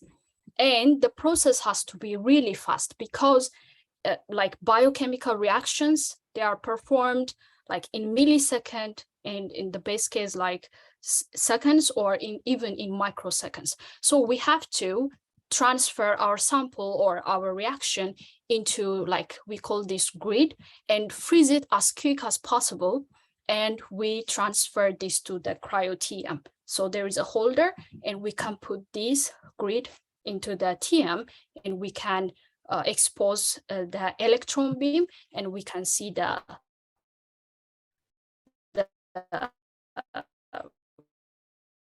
what is inside. So these three are very important. They prepare the sample, and put it, like use pipette and put on the grid. But this is not really efficient way. So recently, they developed some microfluidics spray. So they put two like a reaction, like let's say species A, species B go into the two inlets and they mix it and they spray on the grid and plunge it into the liquid nitrogen. So as you can see, different like there are different scales, time scales for different biological processes. So this depends on like different sample preparation. But one problem with this kind of grid preparation is that because there is water, and when it comes out from the after spraying, the time it takes from here to the cooling liquid, that will affect the orientation of the proteins or any molecules that we are seeing. But what we want to see is different orientation of the molecules, because we're going to take a picture of that and we're going to combine different pictures and make a bigger picture of that molecules. But unfortunately, when there is air-water interface, the orientation will be uniform, so we cannot get different orientation. So that's the main challenge. So just to give you how this process works, so there is image capturing. So this is the vitreous ice that I mentioned, the glassy ice, and let's say some molecules are embedded inside, so it's frozen, it's preserved, it will not move. So when the electron beams are emitted on the surface, you can see there is a projector or some film. Let's say there is a film, and different shapes will be kind of projected on the surface. So we can get individual images and we can combine them and we can make the 3D model for this object. So that's the whole process. So my work is, so this is, until now I explain how this process works. So we can use cryo-TM to study the structure of biological molecules. But so there are different limitations. So X-ray crystallography has its own limitation and its own advantage, and also cryo-TM has its own advantage. So my work is, I want to make this kind of reaction channel, which can be vitrified. I mean, it can be changed to ice, glassy ice, in a very small amount of time, in a millisecond. So in order to do that, I prepared, this is a copper stage or copper material. It can be put into the liquid nitrogen, and like liquid nitrogen is like temperature negative 190 degrees Celsius. Then we put this like one device, which is a heater that I made it in lithography technique, photolithography. So we can deposit some gold layer, so it can be a very thin heater. So we put our channel, like this kind of channel, on the stage, and we can control the mixing. Then after controlling the mixing, we can freeze it quickly. But so as I mentioned, if you remember, the surface has to be the sample has to be very thin if we want to see in the TM.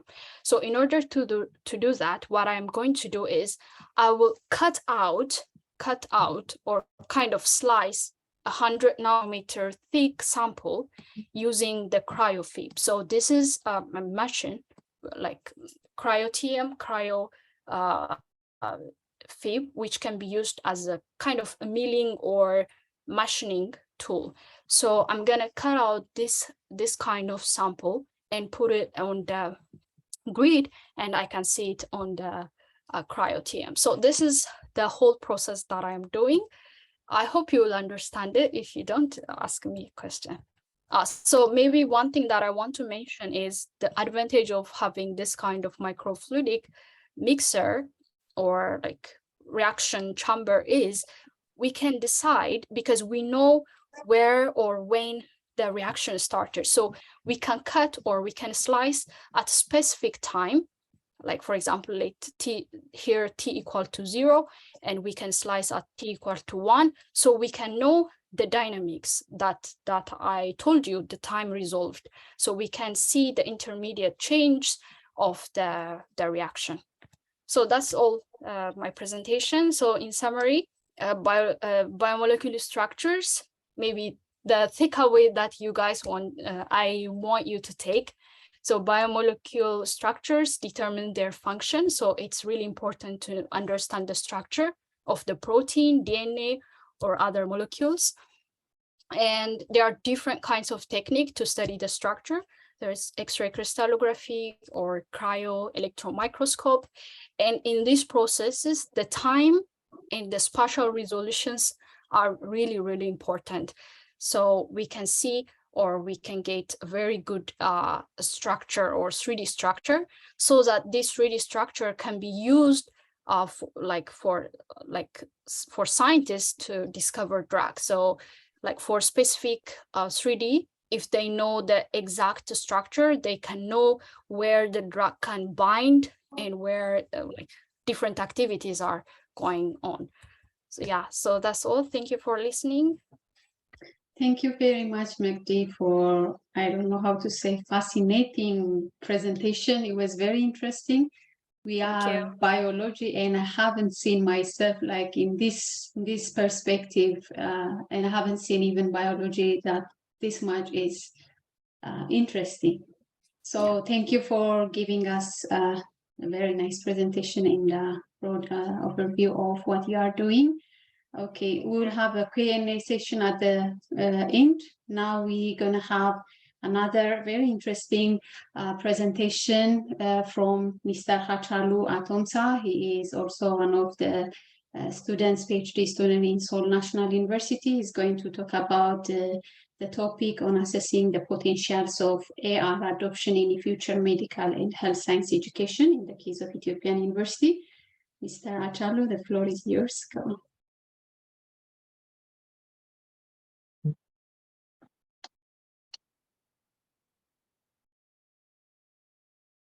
Oh, can you hear me now? I was muted. Yes, now we can hear you. All right. I'm going to make my presentation very short. It looks we are running out of time, and I'm going to present today research on progress with the topic of assessing the potential of augmented reality adoption in future medical and health science education in the case of Ethiopian universities. I would like to thank the organizers for giving us this chance, because this is not directly related to my thesis or something, but it is a kind of a research idea which is presented for all of you guys to collaborate with.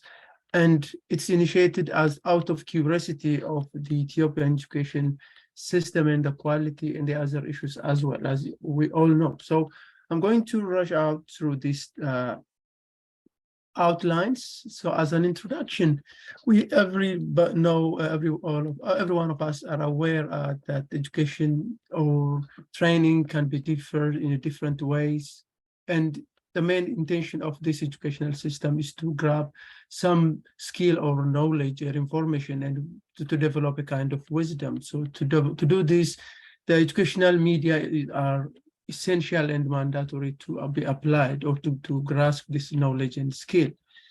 The instructional media is the one which in the classroom that varies from different countries to country. It depends on the economy as well as in the situation. That means it may range from the classroom textbook, personal computers or handheld devices, and any other installed audiovisual aids in the classroom. So this adaptation of the IT or information technology equipment at the right time and place has its own effective way of transferring skill, information, and knowledge, but in both schools and business settings. As an emerging technology, and the time and the location of the education and the training setting, the most dynamic and the emerging technology that we can mention this time is the augmented reality and virtual reality and mixed reality that comes to our mind. Back in 1960s and 1970s was the time where the virtual reality was first used for the flight simulation in the military and aerospace engineering. But in 2020s or around, I mean, in the 20s, also augmented reality and multi-user virtual environment comes into the education system. Since then, a number of research had been conducted in how this can be effectively used in education. That means augmented reality is a kind of technology that allow us to overlay the computer augmented contents in the real world, and this real world environment that merge elements of the real world view along with the augmented computer generated images, where the environmentally semantic contextualization of the augmentations are done in a real time. That means the augmentation and of a real time makes it an ideal choice for the medical and health science education. As the rate of as a research problem and the motivation is generated, as I said before, it's out of curiosity, because the rate of advancement of the science and technology is getting fast, and the medical and health science or education needs also to cope with the dynamics of this kind of the technology, the curricula, and the methodology of the teaching medical health practitioners should align with this one. Currently, AR is used in the very large scale in the medical schools for patients and doctor education, like in the surgical and visualization and a disease simulation, enhanced patients and treatment and likes. When it comes to the Ethiopian case, in 2017, Ethiopian Ministry of Education established the Instructional Digital Center, along with the EON Reality, to develop the AR and VR education system in Ethiopia. And apart from that, back in September 2021, EON Reality announced partnership with the Ministry of Education for Knowledge Metaverse Hub to build this Metaverse Hub in Ethiopian context. This EON Reality is the worldwide leader company that is experienced in augmentation and creating a virtual reality in across the world, that they have such a very fascinating technology to build metaverse as well as the augmented reality for educational purpose, especially for medical science, the engineering, and lots of technologies, which the intention of creating such kind of educational system for Ethiopian context is very nice. It's impressive.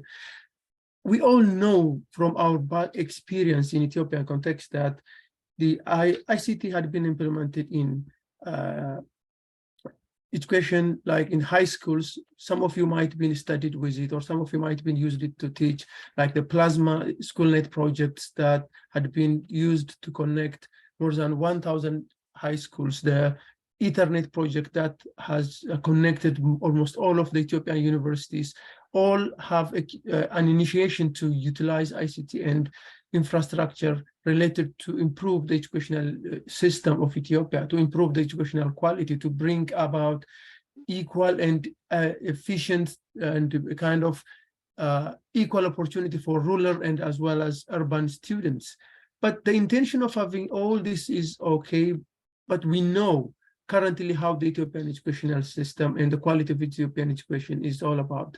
So having this old technology, implementing such a millions and millions of dollars project in Ethiopian context, and again recently to having such a big initiation is something which is not kind of supported with some research-oriented information, because we know the plasma displays or all other those gadgets are still out there without functioning anything. The Ethernet project, which had connected Ethiopian universities, is still over there without doing bringing a remarkable change.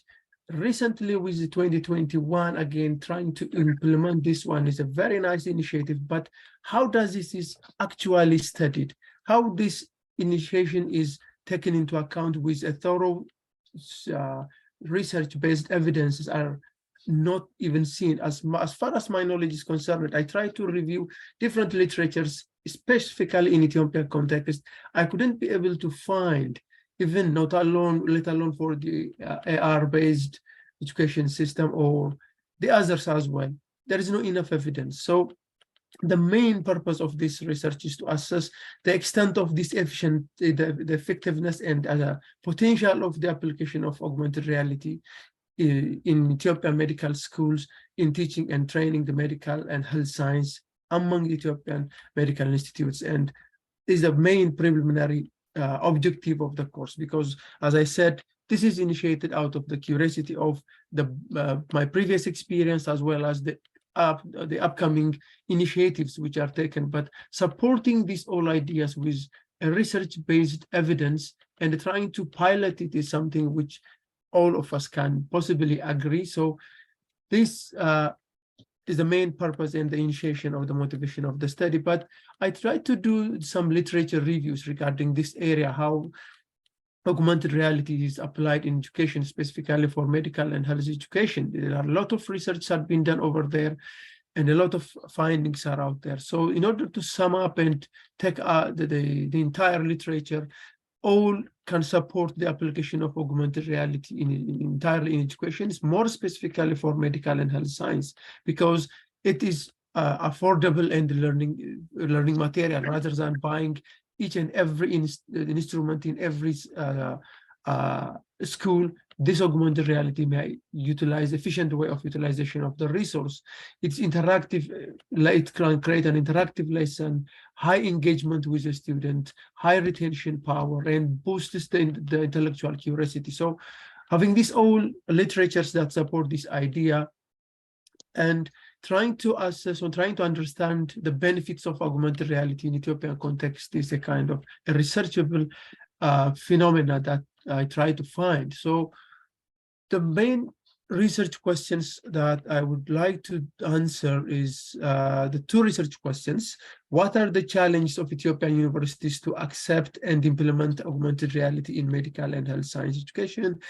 And to what extent does this augmented reality influence the Ethiopian medical and health science students in their academic achievement and technical skill acquisition? So, in order to answer this question, I'm planning to adopt or utilize the methods like the formal, the well-studied models with the DOI and a TOE model. I'm not going to go through these models because most of us know about these models, but based on this, I try to develop a model and hypothesis by combining both DOI and the TOE frameworks. So here I have 9 hypotheses which are based on the literature and based on the existing phenomenon. And these are the anticipated data collection and strategies to analyze the incoming data. As I try to explain, this is a research work in progress. Based on this model, reviewing the literatures, the appropriate measurement instruments will be designed. Then the collection of the appropriate data across the Ethiopian universities will be conducted, especially focusing on the universities which have a faculty of medical science and health science. And after collecting of this data, the structural equation modeling or SIM might be implemented for performing the analysis, and possibly smart PLS or R or neural network analysis might be the tools that can be possibly used in order to analyze and synthesize the result. And this verifying the result, testing, and all other the hypothesis could be done in order to finalize and link the findings with the research questions and to come up with appropriate conclusion.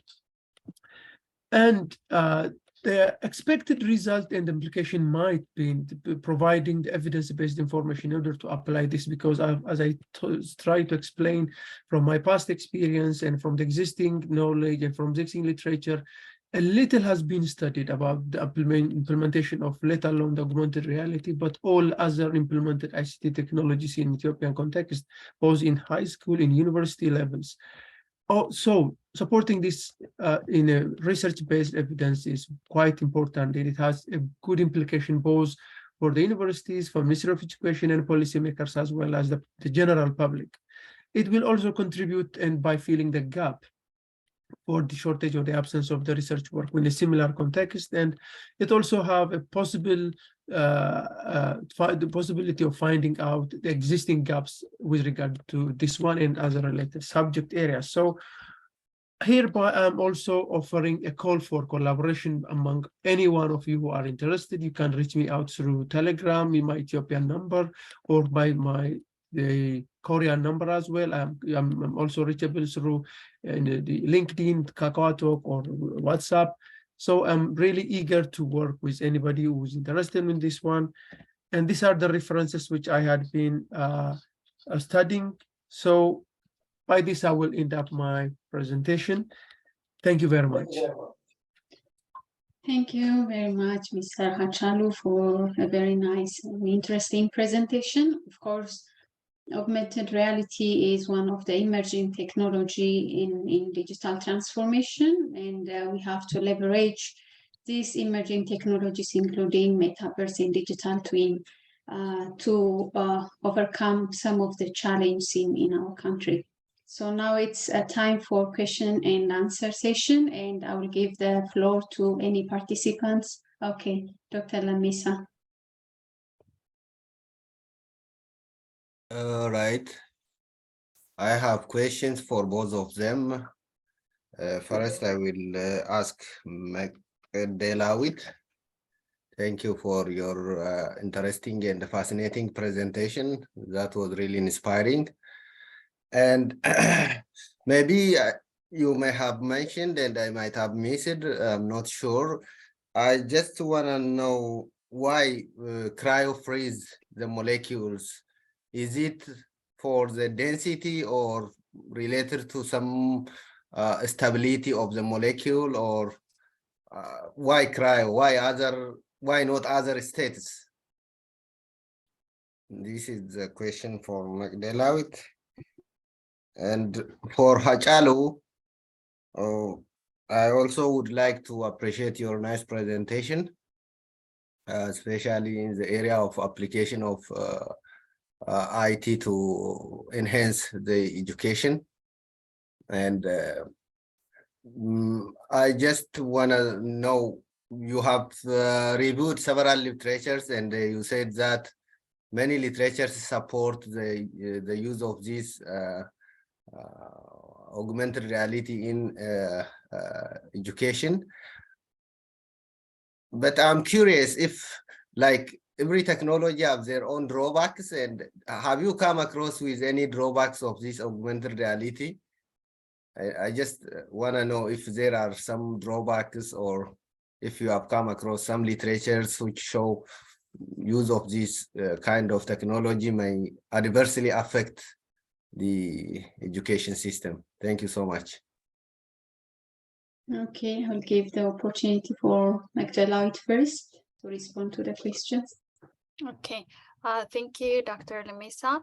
Actually, I missed to mention that, so the electron microscope, the cryo TM microscope, they work, so we put the sample in vacuum condition.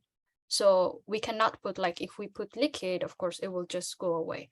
So what we are doing, what we are trying to do with like freezing or making it like crystal amorphous, amorphous structure is, we want to keep the sample from getting damaged. So when the beams are exposed and it's like in vacuum conditions, so we can keep our sample for such a long time, so we can see our sample. So the electron microscope, because the electron beams has to travel as fast as possible, that's also one power they have, so it should be in a vacuum condition. So that's the main reason we are using cryo. But of course, it's not applied for our case, but there are also liquid TM, and of course, like there are like ACM, like scanning electron microscopes, and other TM microscope for solid material. But now we are dealing with biomolecules, which should be in a hydrated condition, because we want to see different dynamic conditions. So that's the main reason. Thank you. Thank you. Okay, thank you, Mekdes. Hachalu. All right, thank you very much, Dr. Lemessa. Yeah, there are some literatures here that have, as you said, every technology have its own drawback. Nothing is perfect in this real world. So AR by itself, including all the VR and AR, have their own side effect. The negative side is like the different kinds of strains which related to the eye or eye-related issues, because sometimes you have to use the goggle for a long time to view, and especially in the case of augmented reality, you have to impose your devices with the real object. So the kind of dependency on this kind of the issues and kind of stress might be also observed. There are literatures that shows about this one, but the intensity depends on how long and frequently it is used. So as all of the gadgets have their own drawbacks, this might also have its own drawback. But based on the literatures, most of them focus on the advantage rather than those kinds of disadvantages, especially in those medical and health science education and other engineering fields of studies. Thank you. Okay, thank you, Dr. Lemessa and Hachalu, for the question and the answers. I would like to give another opportunity for the other participants who would like to ask questions for Mekdes and Hachalu. If you have even another questions for the previous presenters and keynote speaker, you can also raise your question here now.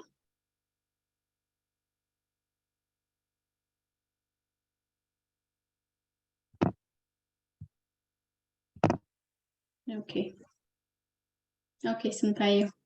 Yeah. Actually, really, it's not question. So, really, I am from social science discipline. So today, really, I'm so happy. Really, I appreciate Mekdes' presentation. Also, Hachalu. Really, I learned a lot of things from this science department. So, it's my first time, but everything starting from the beginning to the end, every presentation, it's awesome. At the beginning, I know something about water and energy sector. I work together with Dr. Ephrem. So really, so my advice is we should continue this kind of activities. So really, it will be very helpful to our country. So maybe in the future, really, we can discuss. I wanted to. I know Hamdisha and you and so on. We can advise each other. So for me, really, it's very nice. I am so happy today. Thank you. Okay. Thank you, Santayo. Yeah, indeed, one of the main objectives of this platform is to create a collaboration and to bring all researchers, Ethiopian researchers especially, bring all together so that we can discuss in our major challenges to overcome some of the challenges by collaborating and coming together, working together. So that's one of the objectives, and I'm happy that you guys are enjoying and liking this session. I think if we don't have more questions, the next session will be the discussion forum, like any question regarding the events, regarding the ESAK, or anything related to... Dr. Ephrem is raising the hand, I think. Oh, yeah, sorry, I couldn't see. Okay. To the point. You are going to the point. It's okay. I like it. Okay. Okay, Dr. Ephrem. One thing before I forget, I think some of the participants are requesting your presentation file, especially for keynote speaker and for presenters. So if it is possible, I would like to ask the keynote speaker and the presenters to send us through, I don't know, through this chat box or through email so that we can deliver all your materials to other participants. And yeah, to come to my point, So this is a session for discussion, so it is open. You can raise anything that you would like to discuss in this platform. If you have any more questions, any appreciations, even any criticism, so that we can improve for the next workshop. The floor is open, so please, anyone who has ideas and comments, please, the floor is yours. Okay, Dr. Ephrem, let me start from you. Yeah, thank you so much, Yodit. The first day you contacted me, I was really surprised. I heard that there is a student union, but I didn't know that you are advanced to this level. And this is a very good seed for us, because, you know, if you study Korean economic development history, you may find this kind of activity. Actually, that was sponsored by the government, and the government invited top researchers from abroad and established KIST, Korean Institute of Science and Technology. And there you can maybe read and browse there. They did a lot of things. All these higher institutions, research institutions, even the big chaebols, they came out of such effort.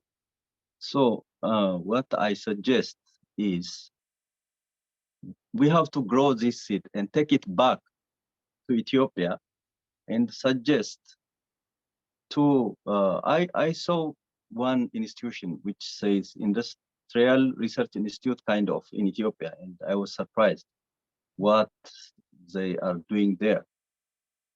The initiative is good, but just having a title and without having backup in terms of finance or motivation or capacity or in terms of materials, even finance, you know, all these things. So in short, what I wanted to say is we have to make it formal and challenge the government, because research is very important. You know, we are talking about competing in the international market, but the idea came by Achalu is the result of personal effort. Why should he suffer? He is thinking not for his own home. He is thinking about the public. So universities, you know, the big institution. So we have to think of organizing or suggesting an institution where intellectuals can exert their effort and challenge themselves and come up with solutions of actual real problems. So this is my point. Maybe you might have in your mind, you know, today I saw many youngsters whom I didn't expect even, and they are well advanced. They are very young. They can make more, and we have to take care of them, not for their own benefit, but for the benefit of ourselves and the generation at large. This is the comment I have. Please think about it. On my part, I am with you, and I really appreciate what you did. Thank you so much. Okay, thank you, Dr. Ephrem, for the comments and for the appreciation as well. Indeed, this is one of our objective, to help our peoples by anything that we can, because one of the things being educated is, it's not just to educate and sit and just earn some money. We have to also solve some of the problems for our community. And since we are here and exposed to different technologies and research and different cultural diversity, we are learning. I believe that we can get more experience by coming here, so that we can bring this experience to solve our societal problems. So this is one of the objectives. Indeed, we'll continue, and thank you for the appreciation and for the promise as well. We will contact you and anyone who would like to also work with Dr. Ephrem. The floor is now. You can exchange your contacts and address. And another comments? Okay, Santayo. Okay, just short comment. You know, it is last time I think I have seen in Saifu show, two doctors. Maybe if you see that they came from US and they have this kind of platform, that there are so many professionals throughout the world. Even for example, me, according to leadership area, my PhD is I'm doing my discipline is leadership. Even if before I was journalism and communication and so on in that social science area. So that even if today's presentation, this platform, there are so many young professionals, they wanted to, it gives highlight for them. It's our responsibility to cop up, young generation. So as ESAK, we can use, this, the first one, this is very nice for us, inside. In addition to that, we can make one platform, outside. So from here to Ethiopia. So, we see different, maybe sometimes we can limit some because of this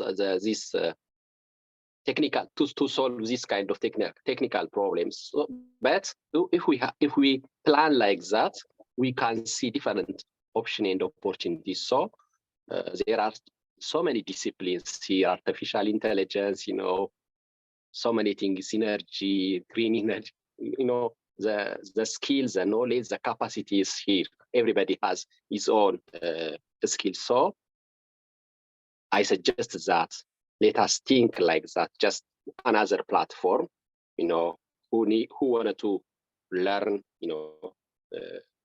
so as I said, as a doctor, so me too, I'm ready to arrange my time to share our knowledge for younger generation and for our country. Thank you. Okay, thank you so much, Santayo.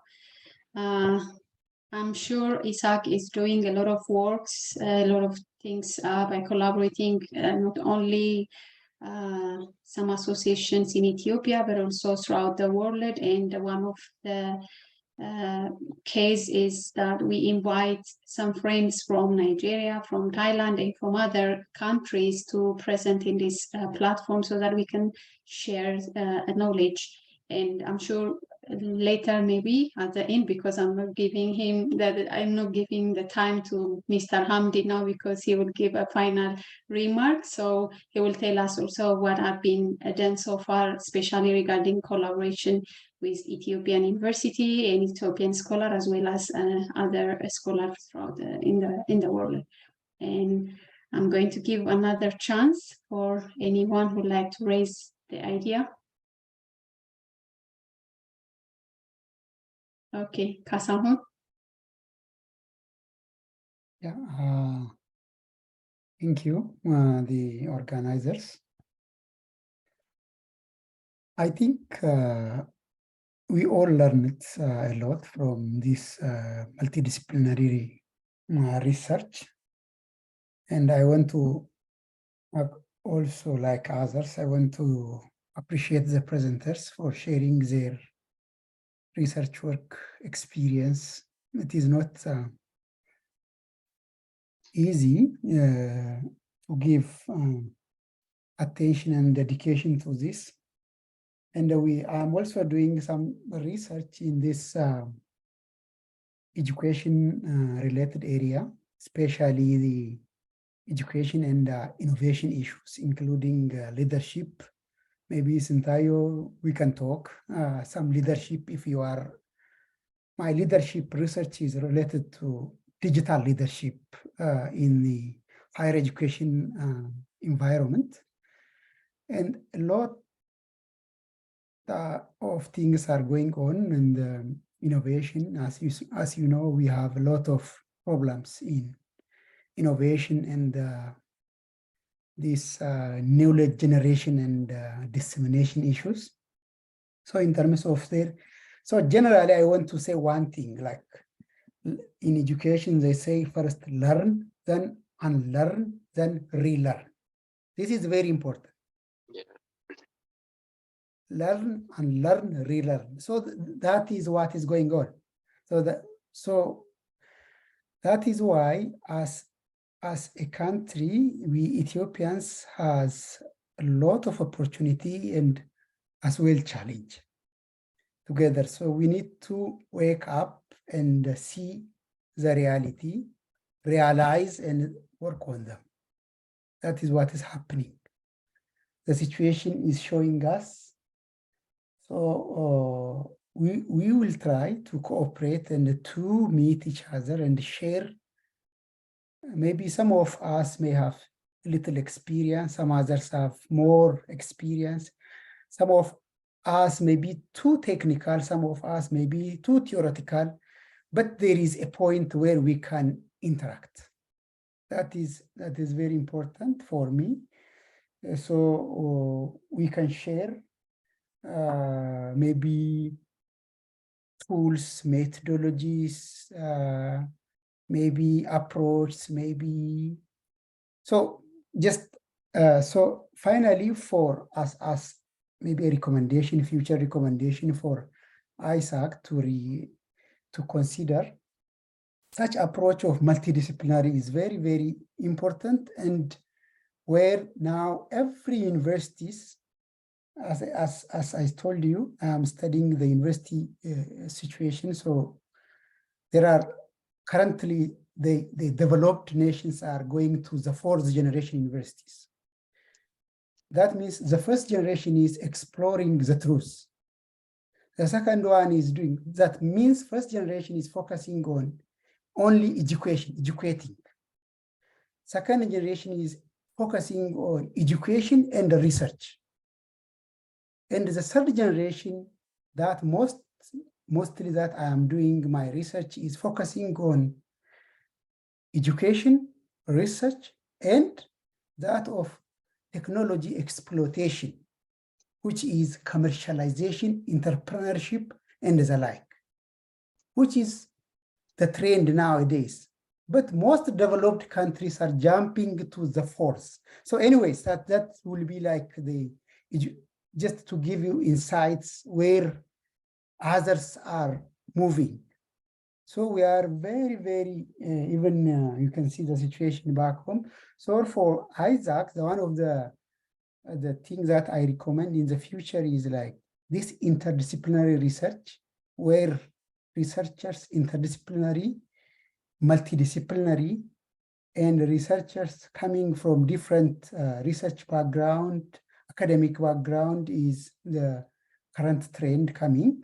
So I really appreciate the initiatives, and I want you to maybe have some properly designed sub-themes under this multidisciplinary general research, because today the medical team dominated. So that is also the trend that I am doing in my research also. If you go and see in Ethiopian universities, the medical is the number one that we cannot deny. The trend is showing that, and maybe I will try to share next time my findings, what is going on, especially in innovation, publication, research, and the like. So I like that sub-themes.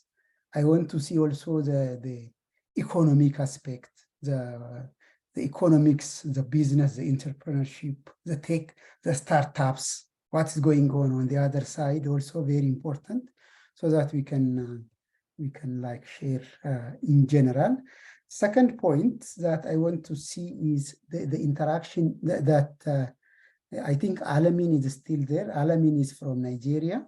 So I want to see maybe in the future, because we may not be here for longer, but there will be, I expect there will be some interaction with sister student associations and invitations from all other corners. I have seen 2-3 people today, so that is a very good initiative. So that will be one of the areas that we need to strengthen, so that, because this platform will help a lot. maybe in the long run, I'm not sure, maybe from next year or maybe after some years, if possible, and we can find maybe some sort of sponsors, it would be also appreciated if it will be going to be in the offline mode. Maybe financially, maybe difficult, but if we can find, so that will be some of my points that I want to give. I thank you, everyone. I learned also a lot. Okay, thank you, Kasahun, for your recommendations and appreciation. We'll raise so many things later. I'm sure Hamdi is writing down his answers so that he can respond to all the raised points. And earlier I saw Dr. Lemessa raising your hands. If you have anything to say, please, the floor is yours. Okay. Yeah, a few pointers. Actually, what I want to say is already mentioned by Kasaun. So I would like to appreciate and thank the organizers for taking your time and putting your effort to organize such a wonderful workshop. And one more comment is like, I don't know whether you have done that.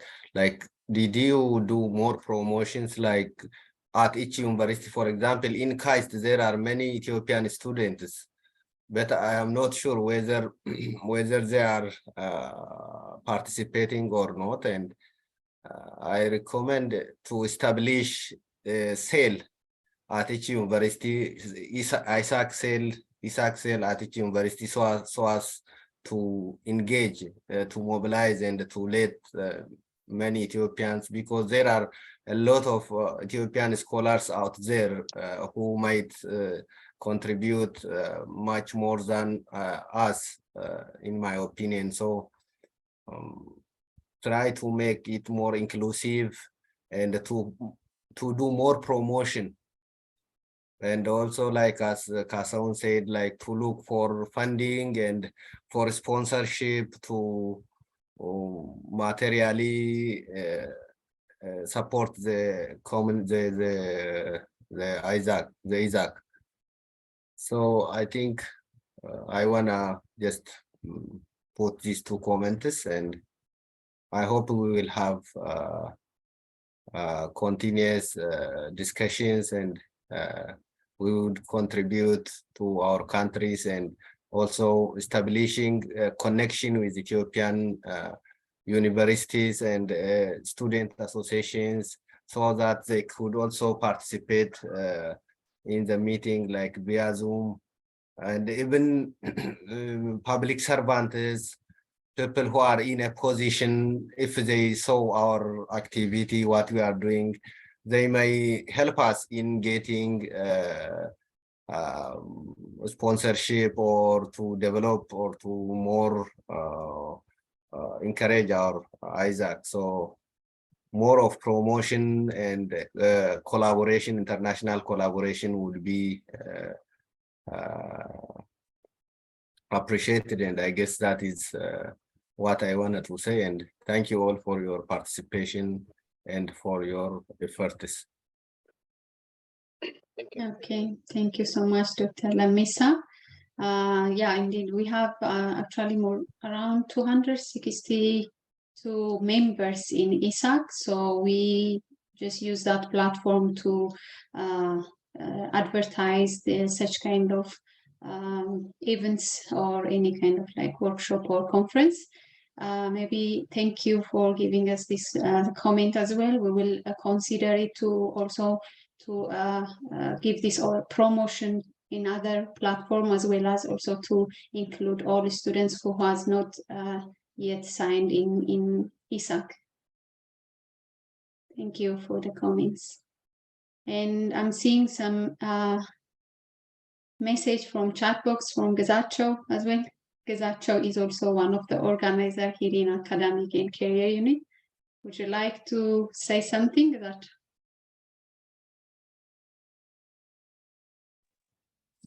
Good evening, everyone.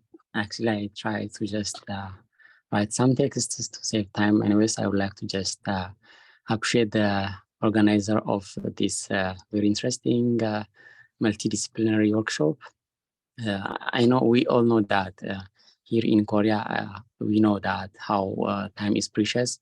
So I would like to just appreciate your dedication and really motivation. I would also like to just appreciate for those presenters and keynote speakers for their really achievements and their openness to share their experiences. I feel that it is a lot of experience for all of us here just attending this kind of workshops. Hopefully we will enjoy such kind of workshops in the future too. Thank you very much. Okay, thank you, Gzacho. Any other comments, feedbacks? I would like to ask Patient, I don't know whether I pronounce it correctly, Peyton or Patient. Would you like to say some words? Because since this is another experience and we also like to hear based on your perspective and... Hello. Okay, Muluka. Okay, thank you very much for giving me the chance. First of all, I would like to appreciate all of the people who organize this organization. I just joined like a week ago, just when I meet with Hamdi, and I didn't expect such kind of organization, and I enjoyed really all the presentation, especially some of presentation are directly related to my discipline, and all of them present well. And also I just I also thinking about how to present like this or how to do some high quality of research and to present on this organization. And also as Dr. Ephrem told, we have to just upgrade this to the national level. And Dr. Lemessa also told that there are many papers in the KAIST, the university that I'm studying, and in other university, and they haven't joined yet. So I hope if many students who study here in Korea join, just will have a very strong community. And also, especially graduate student before going to defend master thesis or PhD thesis, if they present here, it will be a good lesson for the graduate students. So here it's multidisciplinary, and there are a lot of researchers and the doctors here. So the graduate student to defend their thesis or proposals, if they just present here, they will get a good and nice experiences.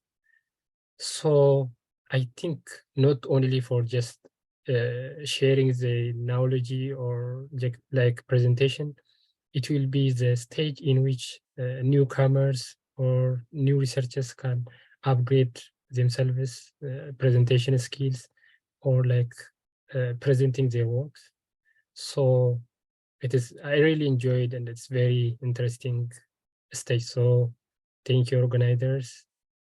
And overall, it was very amazing. So I enjoyed it. It is Thank you. our pleasure to create this platform and also get to know many scholars, Ethiopian scholars and other sister association scholars, to expand even our networks and to learn many things. Now I'm going to give the floor to Patient, but first I would like to ask you whether I pronounce it correctly. Is it Patient or Peyton?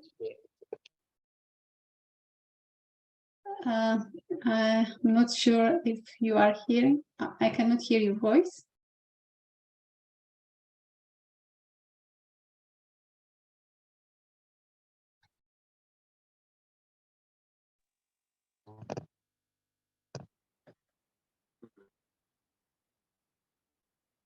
Is it my speaker? No?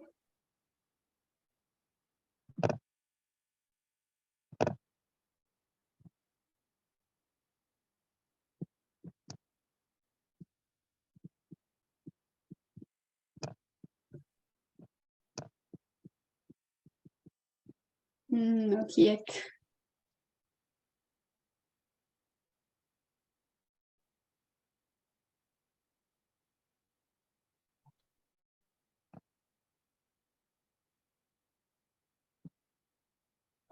Can you hear me now? Yes, now we can hear you. All right, thank you. Yes, it's correct. My name is Patient Ganza. I Okay, am from great. Rwanda, and I am doing a research on waste to energy, basically gasification. I'm doing microwave pyrolysis and plasma gasification. One of your colleagues has visited my lab, and I enjoyed the interaction, and I also like the invitation to this platform. What I want to say is I have two, first of all, appreciate the idea. You have got a very good idea to share the knowledge. It's very important thing. I think in our community, we don't have this kind of platform. I really think that you did a great job. And I have two or three suggestions to make. Now that we are doing a research, engineering-wise, but also we should think in business-wise, because at the end of the days, we are designing product for real purpose applications. So next time we should think of how to channel this knowledge to people who are in industry, like investors who are interested. For example, I am dealing with waste. It's a very big concern, actually. I'm sure in Ethiopia also you have so much waste that needs to be treated in a very efficient way, in a very sustainable way. But the thing is, the technology in place now is a big problem. There are those incineration, those very poor technologies that actually creating problem rather than solving problems. So we need to think of that. Second thing is now that you have this platform,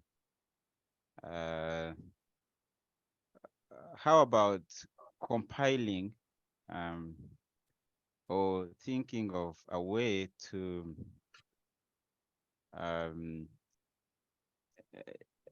share our knowledge in another level? For example, there are international conferences, there are those platforms. So we need those kind of information so we can share. For example, it's a multidisciplinary session, as I saw, and some of the topics I was not familiar with.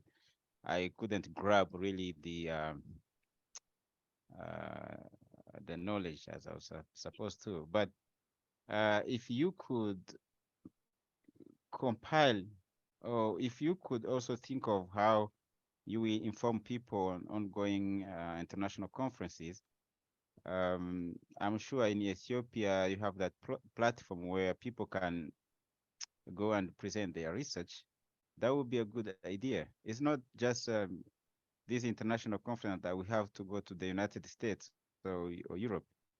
Why not presenting this good idea? This someone talked about traditional medicine. Maybe when there is a conference in Rwanda, why not he can go there and have this presentation? It will be very, very interesting topic.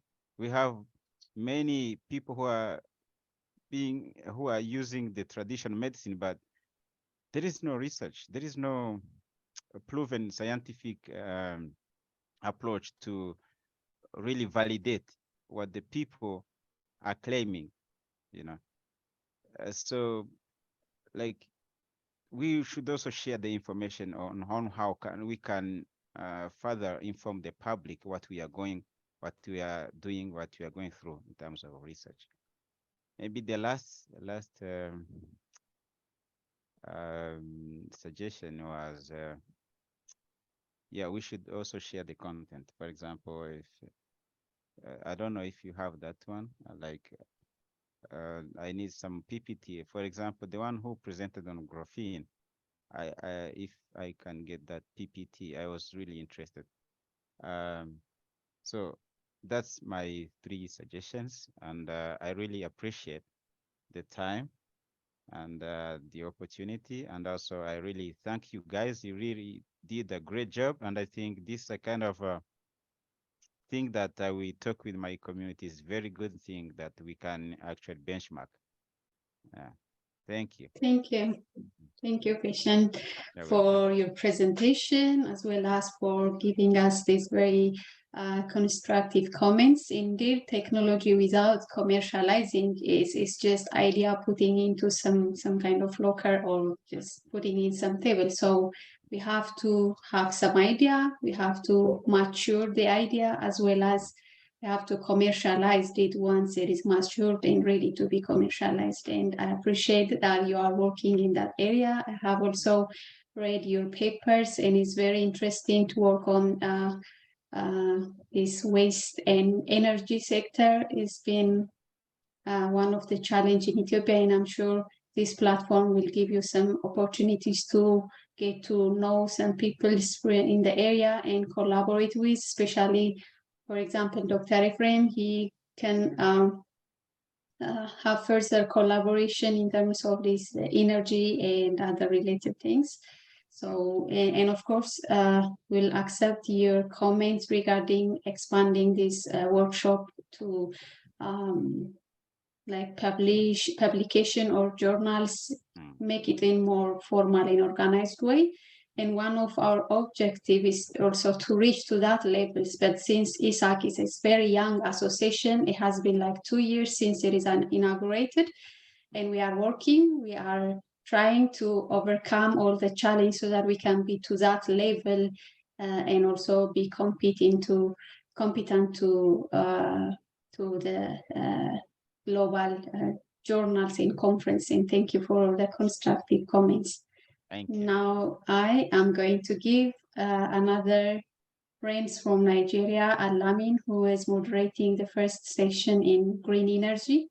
Amin, do you have anything to say about the conference, any experience? Well, it's a first for me, moderating something outside, how would I say, something outside my own field, irrespective of the fact being that there are some energy components in it.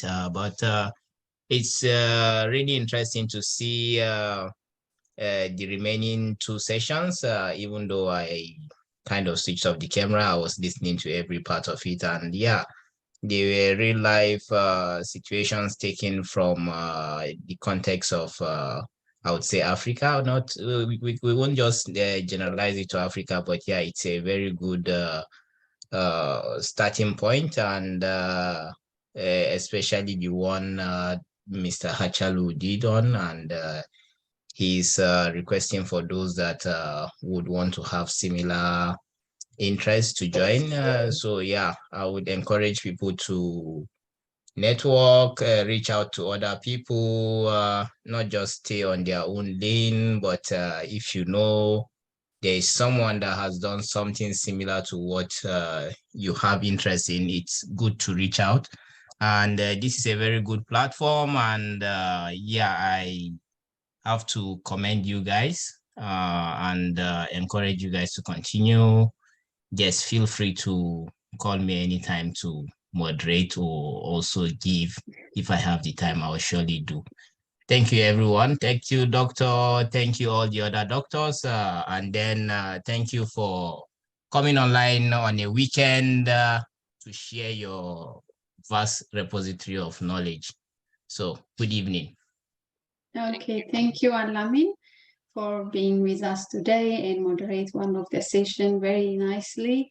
And I would appreciate also to contact Amin if you have any questions or anything to collaborate with. He's one of the young scholars from Nigeria working in the International Energy Policy Program in SNU. Now I'm going to give a chance for Dr. Yonas. Dr. Yonas, do you have some advice or something to say?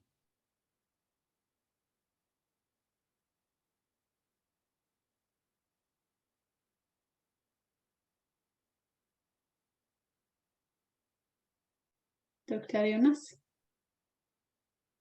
Okay, I saw also some message from Alex Haptamu. Alex, would you like to say something?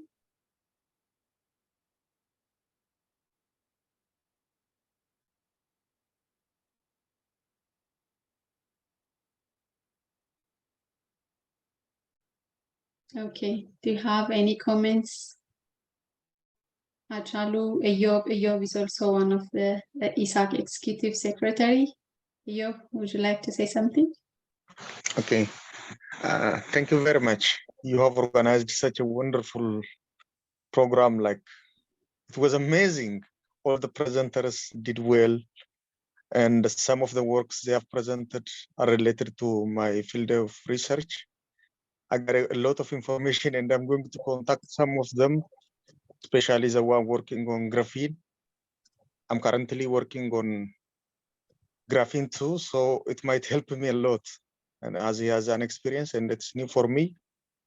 And it was such a wonderful event, like bringing here the Africans, the Koreans who has moderated it. It was excellent all. So it's a pleasure, Azizak, to hold this. And you have done a wonderful job, Yodit. It was very nice workshop. Thank you very much. I'm pleased. Okay, thank you, Eyob.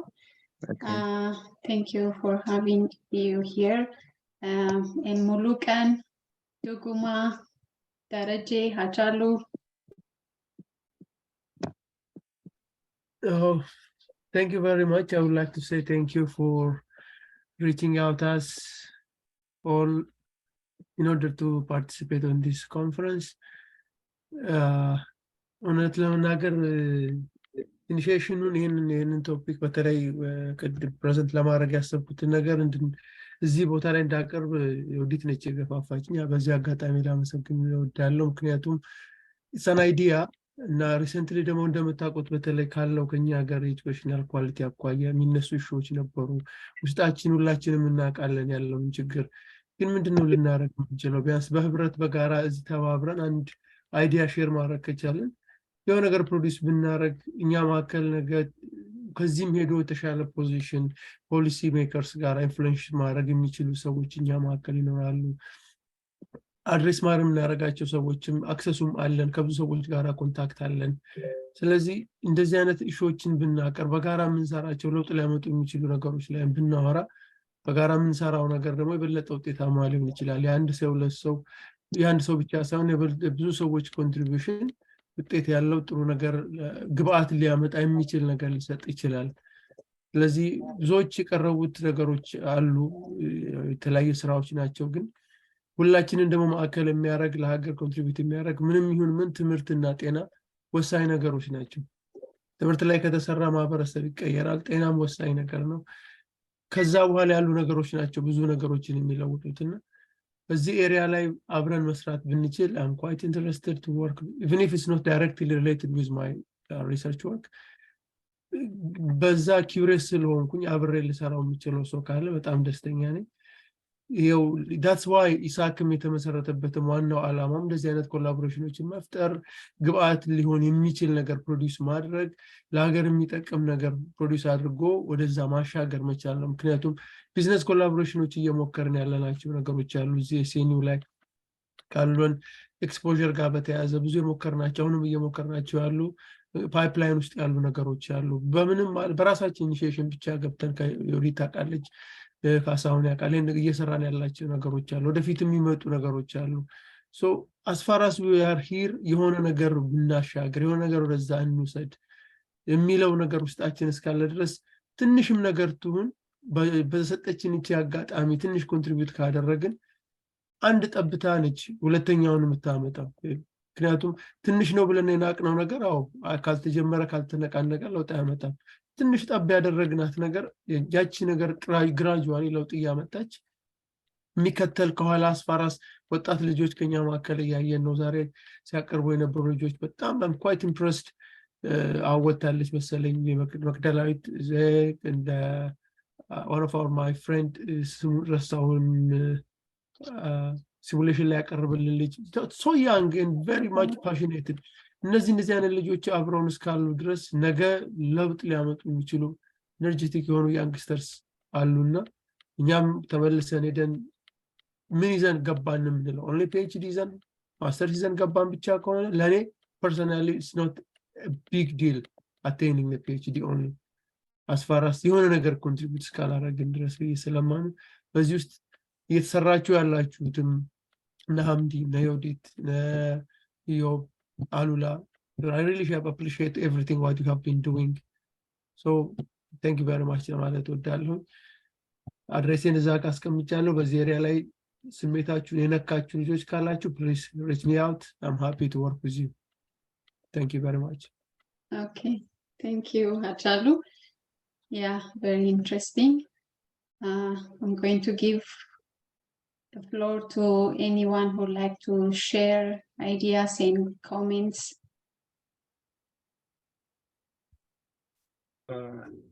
Okay. Yeah, sure. Please go ahead. Yeah, just ባጭሩ ምስጋና ማቅረብ የምፈልገው is very በጣም insightful ነው። ልምድ መቅሰም በጣም ትልቅ ነገር ነው። just ምስጋናዬን ኮኦርዲኔት ማድረግ ቀላል አይደለም። ኮኦርዲኔት ላደረጋችሁትም ለሁላችንም ተሳታፊዎች እንግዲህ ምስጋና ማቅረብ ፈልጋለሁ። አመሰግናለሁ። Thank you, Duguma. Alex is joining us from US. Like it is almost midnight or early morning, around 3:35 a.m. Thank you for joining us, Alex, with this inconvenience. We appreciate, and we also appreciate the works that you have done for us here in Ethiopian community in Korea. Okay, any other comments? Dereje? Okay, I have no much to say already. Many things have been already said, but I want just say to all of us just to act, because we already said, especially this collaboration, working together as a multidisciplinary research is very important. So if we put this together, if we collaborate, I think we can do much. And also we can pave the road for other researchers also who will also want to contribute, but they didn't know how to get this type of this platform. So if we do that, we can bring many changes. So I don't want to repeat many things already said, but I want us to act. That is what I want to say. Thank you, Dereje. So finally, I think I give the chance to everyone. If you would like to say anything, please don't hesitate to say something here in this platform. I would like to ask the participant and presenter if it is possible to share your contacts, because some of the presenters and participants would like to contact you directly for further collaboration and research work. So if it is possible, would you like to share with us in this chat room or maybe in email or anything, anywhere? Until then, I would like to give the last but not the least chance to our president, Mr. Hamdi, to respond to some of the comments, questions, and also to give a closing remark. Mr. Hamdi, the floor is yours.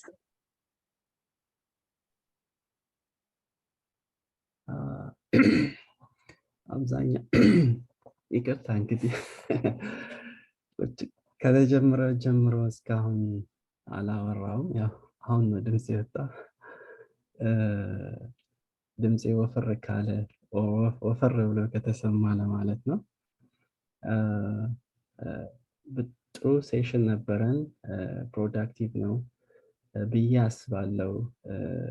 ከኮሜንቶቹም አሁን አብዛኛው ፊሊንጉን ኤክስፕረስ ለማድረግ እንደሞከር ነው። ከሱም አናላይሲስ ከሂሪንግ እንደሰራ ነው። ገንቢና ወደፊት ሊያስኬድ ጥያቄያችሁም ኮሜንታችሁም ተገቢና ታይምሊ ነው። ከተባለው ያው ኦንላይን ቨርቹዋል ሜንሊ የተደረገው ያው ኦርጋናይዜሽኑ የራሱ ገቢ የለውም ኦር የገቢ ምንጭ የለውም። ሞስትሊ የሚንቀሳቀሰው በግለሰቦች ዶኔሽን ነው። እሱ ዶኔት የሚያደርጉ ግለሰቦች አሉ። እስካሁን ሲረዱን የነበሩ ቅድም ላይ የነበረችውም ኮሪያ ባስፈለግን ሰዓት ሪች አውት እያደረግን ዶኔት ከምታረገን አንዷ ነበረች እና የዚህ ፕሮጀክትም ፓርት ነች። አንድ ጋንዛ ሃይድሮጅን ላይ ያቀረበው ሰው በጣም ትልቅ ፕሮጀክት እየሰሩ ነው። ቢዝነስ ብቻ አታርጉ፣ ወደ መማር ብቻ ሳይሆን ወደ ቢዝነስ ቀይሩ ያለው ሀሳብ ከፕሮፌሰራቸው ጋር ሆነው እየሰሩ ያሉት አሁን ሂውጅ መልቲ ሚሊዮነር የሆነ ካምፓኒ ሰርቷል። ባይ ቻንስ ሄጄ ለማየት እድሉ ነበረኝ ኢንቫይት አድርገውኝና ይህን ፕሮጀክት ፈርዘርሊ ኤክስፓንድ ማድረግ ይፈልጋሉ ወደ አፍሪካ። ሜቢ በእንደዚህ አይነት ሴናሪዮ ኢንትረስትድ የሆነ ሰው ጋንዛ እዚህ ያለ ዩ ሜይ ኮላቦሬት ዊዝ ሂም ኤንድ try to expand the network regarding the hydrogen and the related aspect. ሌላኛው ሲስተር አሶሲዬሽን የተባለው ያው የአንዱ አፕሮቾች ፈርዘርሊ ኤክስፓንድ ለማድረግ ታይምሊ ሪች አውት ያደረግናቸው አሉ። ግን የኛ ተማሪዎች ዚስ ታይም ከታይም እጥረት ኦር ቫኬሽን የሚመለሱበት ታይም ነው የሚል ምላሽ ስለሰጡን ለሚቀጥለው የበለጠ ኮላቦሬት ሊያረጉን እንደሚችሉ ሪስፖንድ ያረጉን አሶሲዬሽኖች አሉ። በተማሪ ሌቭል ጠንካራ አሶሲዬሽን ኮሪያ ውስጥ ያለው 2 ነው 3 ሀገራት ብቻ ናቸው። ሌሎቹ በዚህ ያህል ሌቭል የተደራጀ የለም። ያው አንደኛው ሀገር ያው እንደ ምሳሌ ቅድም ከወንድማችን ተነስቶ አድሬስ ሊያረግ እንደሞከረው ቤዙ እየጠነከረ ነው ብዬ አስባለሁ። እንደ ኢሳክ ይህንን የበለጠ ማስቀጠሉ ላይ ነው። ሌሎች አሶሲዬሽኖችን ኢንክሉድ አድርገን ከሁሉም ፓርት ለማድረግ ወደፊት እንደ አሳይመንት ወስደነዋል። ሴሊ አት ኢች ዩኒቨርሲቲ ብሎ በዶክተር ለሜሳ የተነሳው ኦቨርኦል በኢትዮጵያን አይዲ ዲ2 ቪዛ ሬጅስተር አድርገው ኮሪያ ውስጥ ያሉት ጠቅላላ ተማሪዎች ብዛት ከ270 እስከ 75 ያለው ሬንጅ ነው። ያው በመሃል ፍላክቹዌሽን ግራጁዌት አድርጎ ሊወጣም ሊገባም ስለሚችል ነው እና ከዛ ውስጥ አሁን ኦቨርኦል አሶሲዬሽን ሊስት ውስጥ ያለው ወደ 263 አለ። ሶ ይሄን ያህል ቁጥር አለ ማለት ካይስት ውስጥ ያሉትም ማጆሪቲው እዚህ ውስጥ አለ። የካይስት እና አካባቢው ሪፕሬዘንታቲቫችንም እዚሁ ከኛ ጋር ሚቲንግ ውስጥ አለና በየዩኒቨርሲቲው በየአካባቢው የዩኒቨርሲቲው ሪፕሬዘንታቲቮች አሉ። ሁሉንም አድሬስ የሚያደርግ አንድ ፕላትፎርም አለን። እሱም ኢሳክ የቻት ግሩፕም ፌስቡኩም ኢንስታግራሙም ሊንክዲኑም ዌብሳይታችንም አለ። በሁሉም አድሬስ አድርገናል። ያው ሰው ከሬጅ ወስዶ ፕሬዘንት የማድረግ እና የታይም ሜቢ በዚህ ፕሬዘንት በሚደረግበት ቀን ታይም ላይ መቻቸው ሊችል ስለሚችል ሜቢ ላይሳተፉ አልቻሉም። ወደፊት እንደሚሳተፉ ተስፋ በማድረግ በኢንፎርሜሽን ደረጃ ግን በእኛ እምነት ይሄ ነገር ኖቲስ የተደረገው ኦልሞስት የዛሬ 2 ወር አካባቢ ባይራፍ 1 ወር በፊት አናውንስ ተደርጓል እና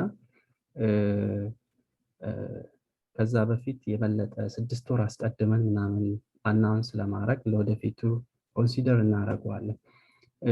በስፖንሰርሺፕ ደረጃ ይር ኢንድ እና ትራንዚሽን ስለነበረ ፕሮሚሲንግ ስፖንሰርሺፖች ነበሩ። ግን አቬለብል የሚሆኑበት ታይም አሁን ካለንበት 2 ወር በኋላ ነው የኛ ፓርትነሮች እና በዛ ጊዜ ደግሞ ኦልሞስት የሌላ ሴሽን በእኛ ይርሊ ፕሮግራም የሌላ ሴሽን ፕላን እንጂ የዚህ ዓመት ስላልሆነ ለሚቀጥለው እነሱን ኮንሲደር አድርገን በዛ ላይ ኢንክሉድ አድርገን እንደምንቀርብ ተስፋ በማድረግ ፕሬዘንት ለማድረግ ኦቨርኦል ወደ አክቹዋል ኦፍላይን ለማድረግ ወደፊት እንጥራለን። ያ ኦፍላይን ዩዥዋሊ ኮስቲ ነው። ሰውን እንደፈለግን ሞቢላይዝ ለማድረግ ቢያንስ የትራንስፖርቴሽን፣ የምሳ፣ የሬንት፣ የብዙ ነገሮች ወጪዎች አሉ። እነሱን ወጪ መክፈል ኦር ስፖንሰር የሚያደርግ ሲገኝ የበለጠ ደግሞ ኢንፐርሰን ተገናኝተን እንሰራለን። ግን ዲስ ዴይ ቨርቹዋል ነገር ያው እንኳን እንደዚህ አይነት ኢቨንት ቀርቶ ትልልቅ ኢቨንቶችም ወደዛ ሺፍት እየሆኑ ሰዎች ከቤት መስራትን ሞር ፎከስ እያደረጉ ስለሆነ ወደዛ ከኮስት አንጻር ይህንን ፕላትፎርም ቹዝ ለማድረግ ተገደናል። ኦቨርኦል ያው አጫሉም እንዳነሳው ሌሎች ፕሬዘንተሮችም እንዳነሱት መማር ብቻ ሳይሆን የተማርነውን ወደ ፕራክቲካል ነገር ኢምፕሊመንት አክት የሚለው በደረጀን ወንድማችን እንዳነሳ ነው። ለሀገራችን የሆነ ነገር የሚያስገባ ለራሳችን አስገባ ማለት ፓርትነር ለሀገራችን እና ወደ ኢንተርፕሪነር ማይንድ ሴትን መቀየር ፕሮጀክቶችን አንዳንድ ሰው መስራቱን እንጂ ወደ ቢዝነስ መቀየሩ ላይ ክፍተት ሊኖሩ ይችላሉ እና እንደዚህ አይነት ፕላትፎርሞች ሲያቀርብ የቀረበውን ሀሳብ ከቢዝነስም ያሉ ሰዎች አይተው ወዲያውኑ ወደ ቢዝነስ መለወጥ የሚቻልበት አፕሮቾች አሉና ያን ነገር ማበልጸግ እዚሁ ካንትሪ ውስጥ ራሱ ብዙ የኢንተርፕሪነር ኮርሶች ትሬኒንጎች አሉ። ሜቢ ኦኤሲሳ የሚባል ፕሮግራም አለ እና በዚህ አጋጣሚ ኢንትረስትድ የሆናችሁ ሰዎች እዛ ፕሮግራም ላይ ጆይን በማድረግ እንዴት አይዲያችሁን ፓተንት ማድረግ ትችላላችሁ፣ እንዴት ኢንኩቤት ማድረግ ትችላላችሁ፣ እንዴት ፈንድ ማድረግ ትችላላችሁ፣ እንዴት ኦፊስ ሎኬሽን ማግኘት ትችላላችሁ የሚል ኦቨርኦል ነገር ፕሬዘንት መደረግ ይችላል እና ማግኘት ይቻላል። እሱን ነገር እኔ ከዚህ በፊት ወስጄው በጣም ጥሩ ፕሮግራም ነው። ያን አድሬስ ከማድረግ ፐርስፔክቲቭ በዛ ወይ ማስኬድ ይቻላል። አይዲያዎችንም ወደ ሀገር ቤት የምናየው ኦፖርቹኒቲ የሰጠን ሀገር ቤት ነው። ብዙ ዳይቨርስ ፍሬንዶችን ማግኘት ነው። አሁን ላይ ኢንተርናሽናላይዝ ለማድረግም እየሞከርን ነው። አሁን ፕሬዘንተሮቹ ባይ ሎኬሽን ከአሜሪካ፣ ከአፍሪካ፣ ከኮሪያ፣ ኤዥያ ናቸው። ሴሽን ቼሮቹ ከተለያዩ የአፍሪካ ሀገሮች ናቸው።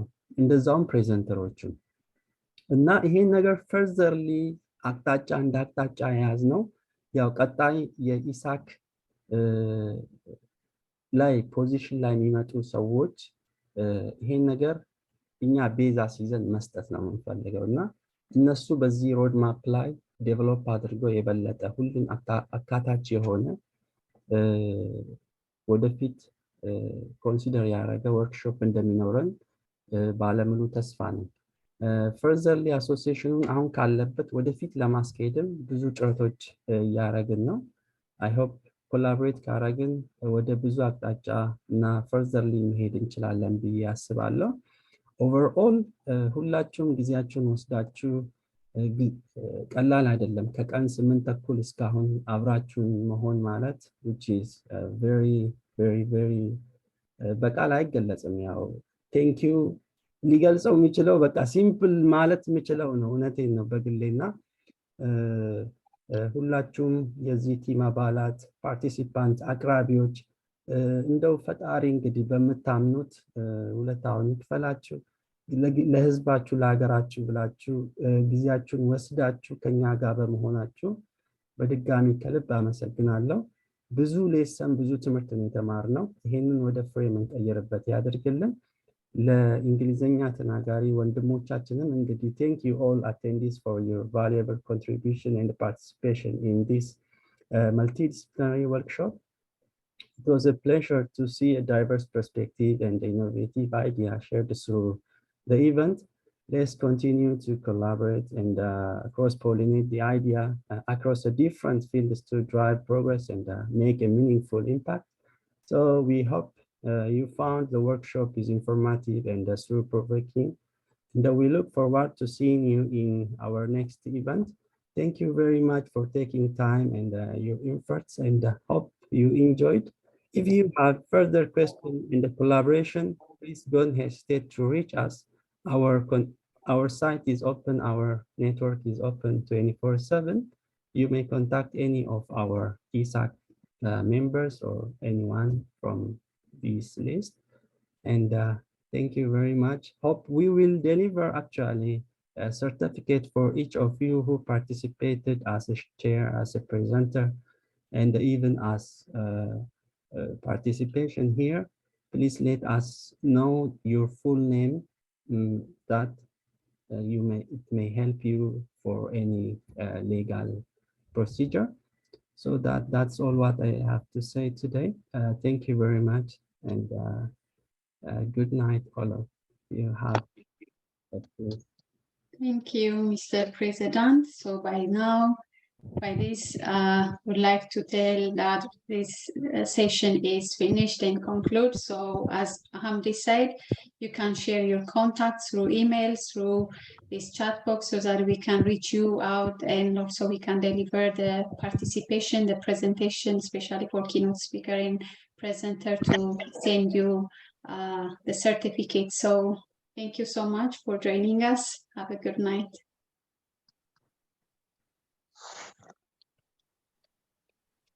Have a good night. Bye. Thank you. Bye-bye. Have a good night. Thank you. Bye.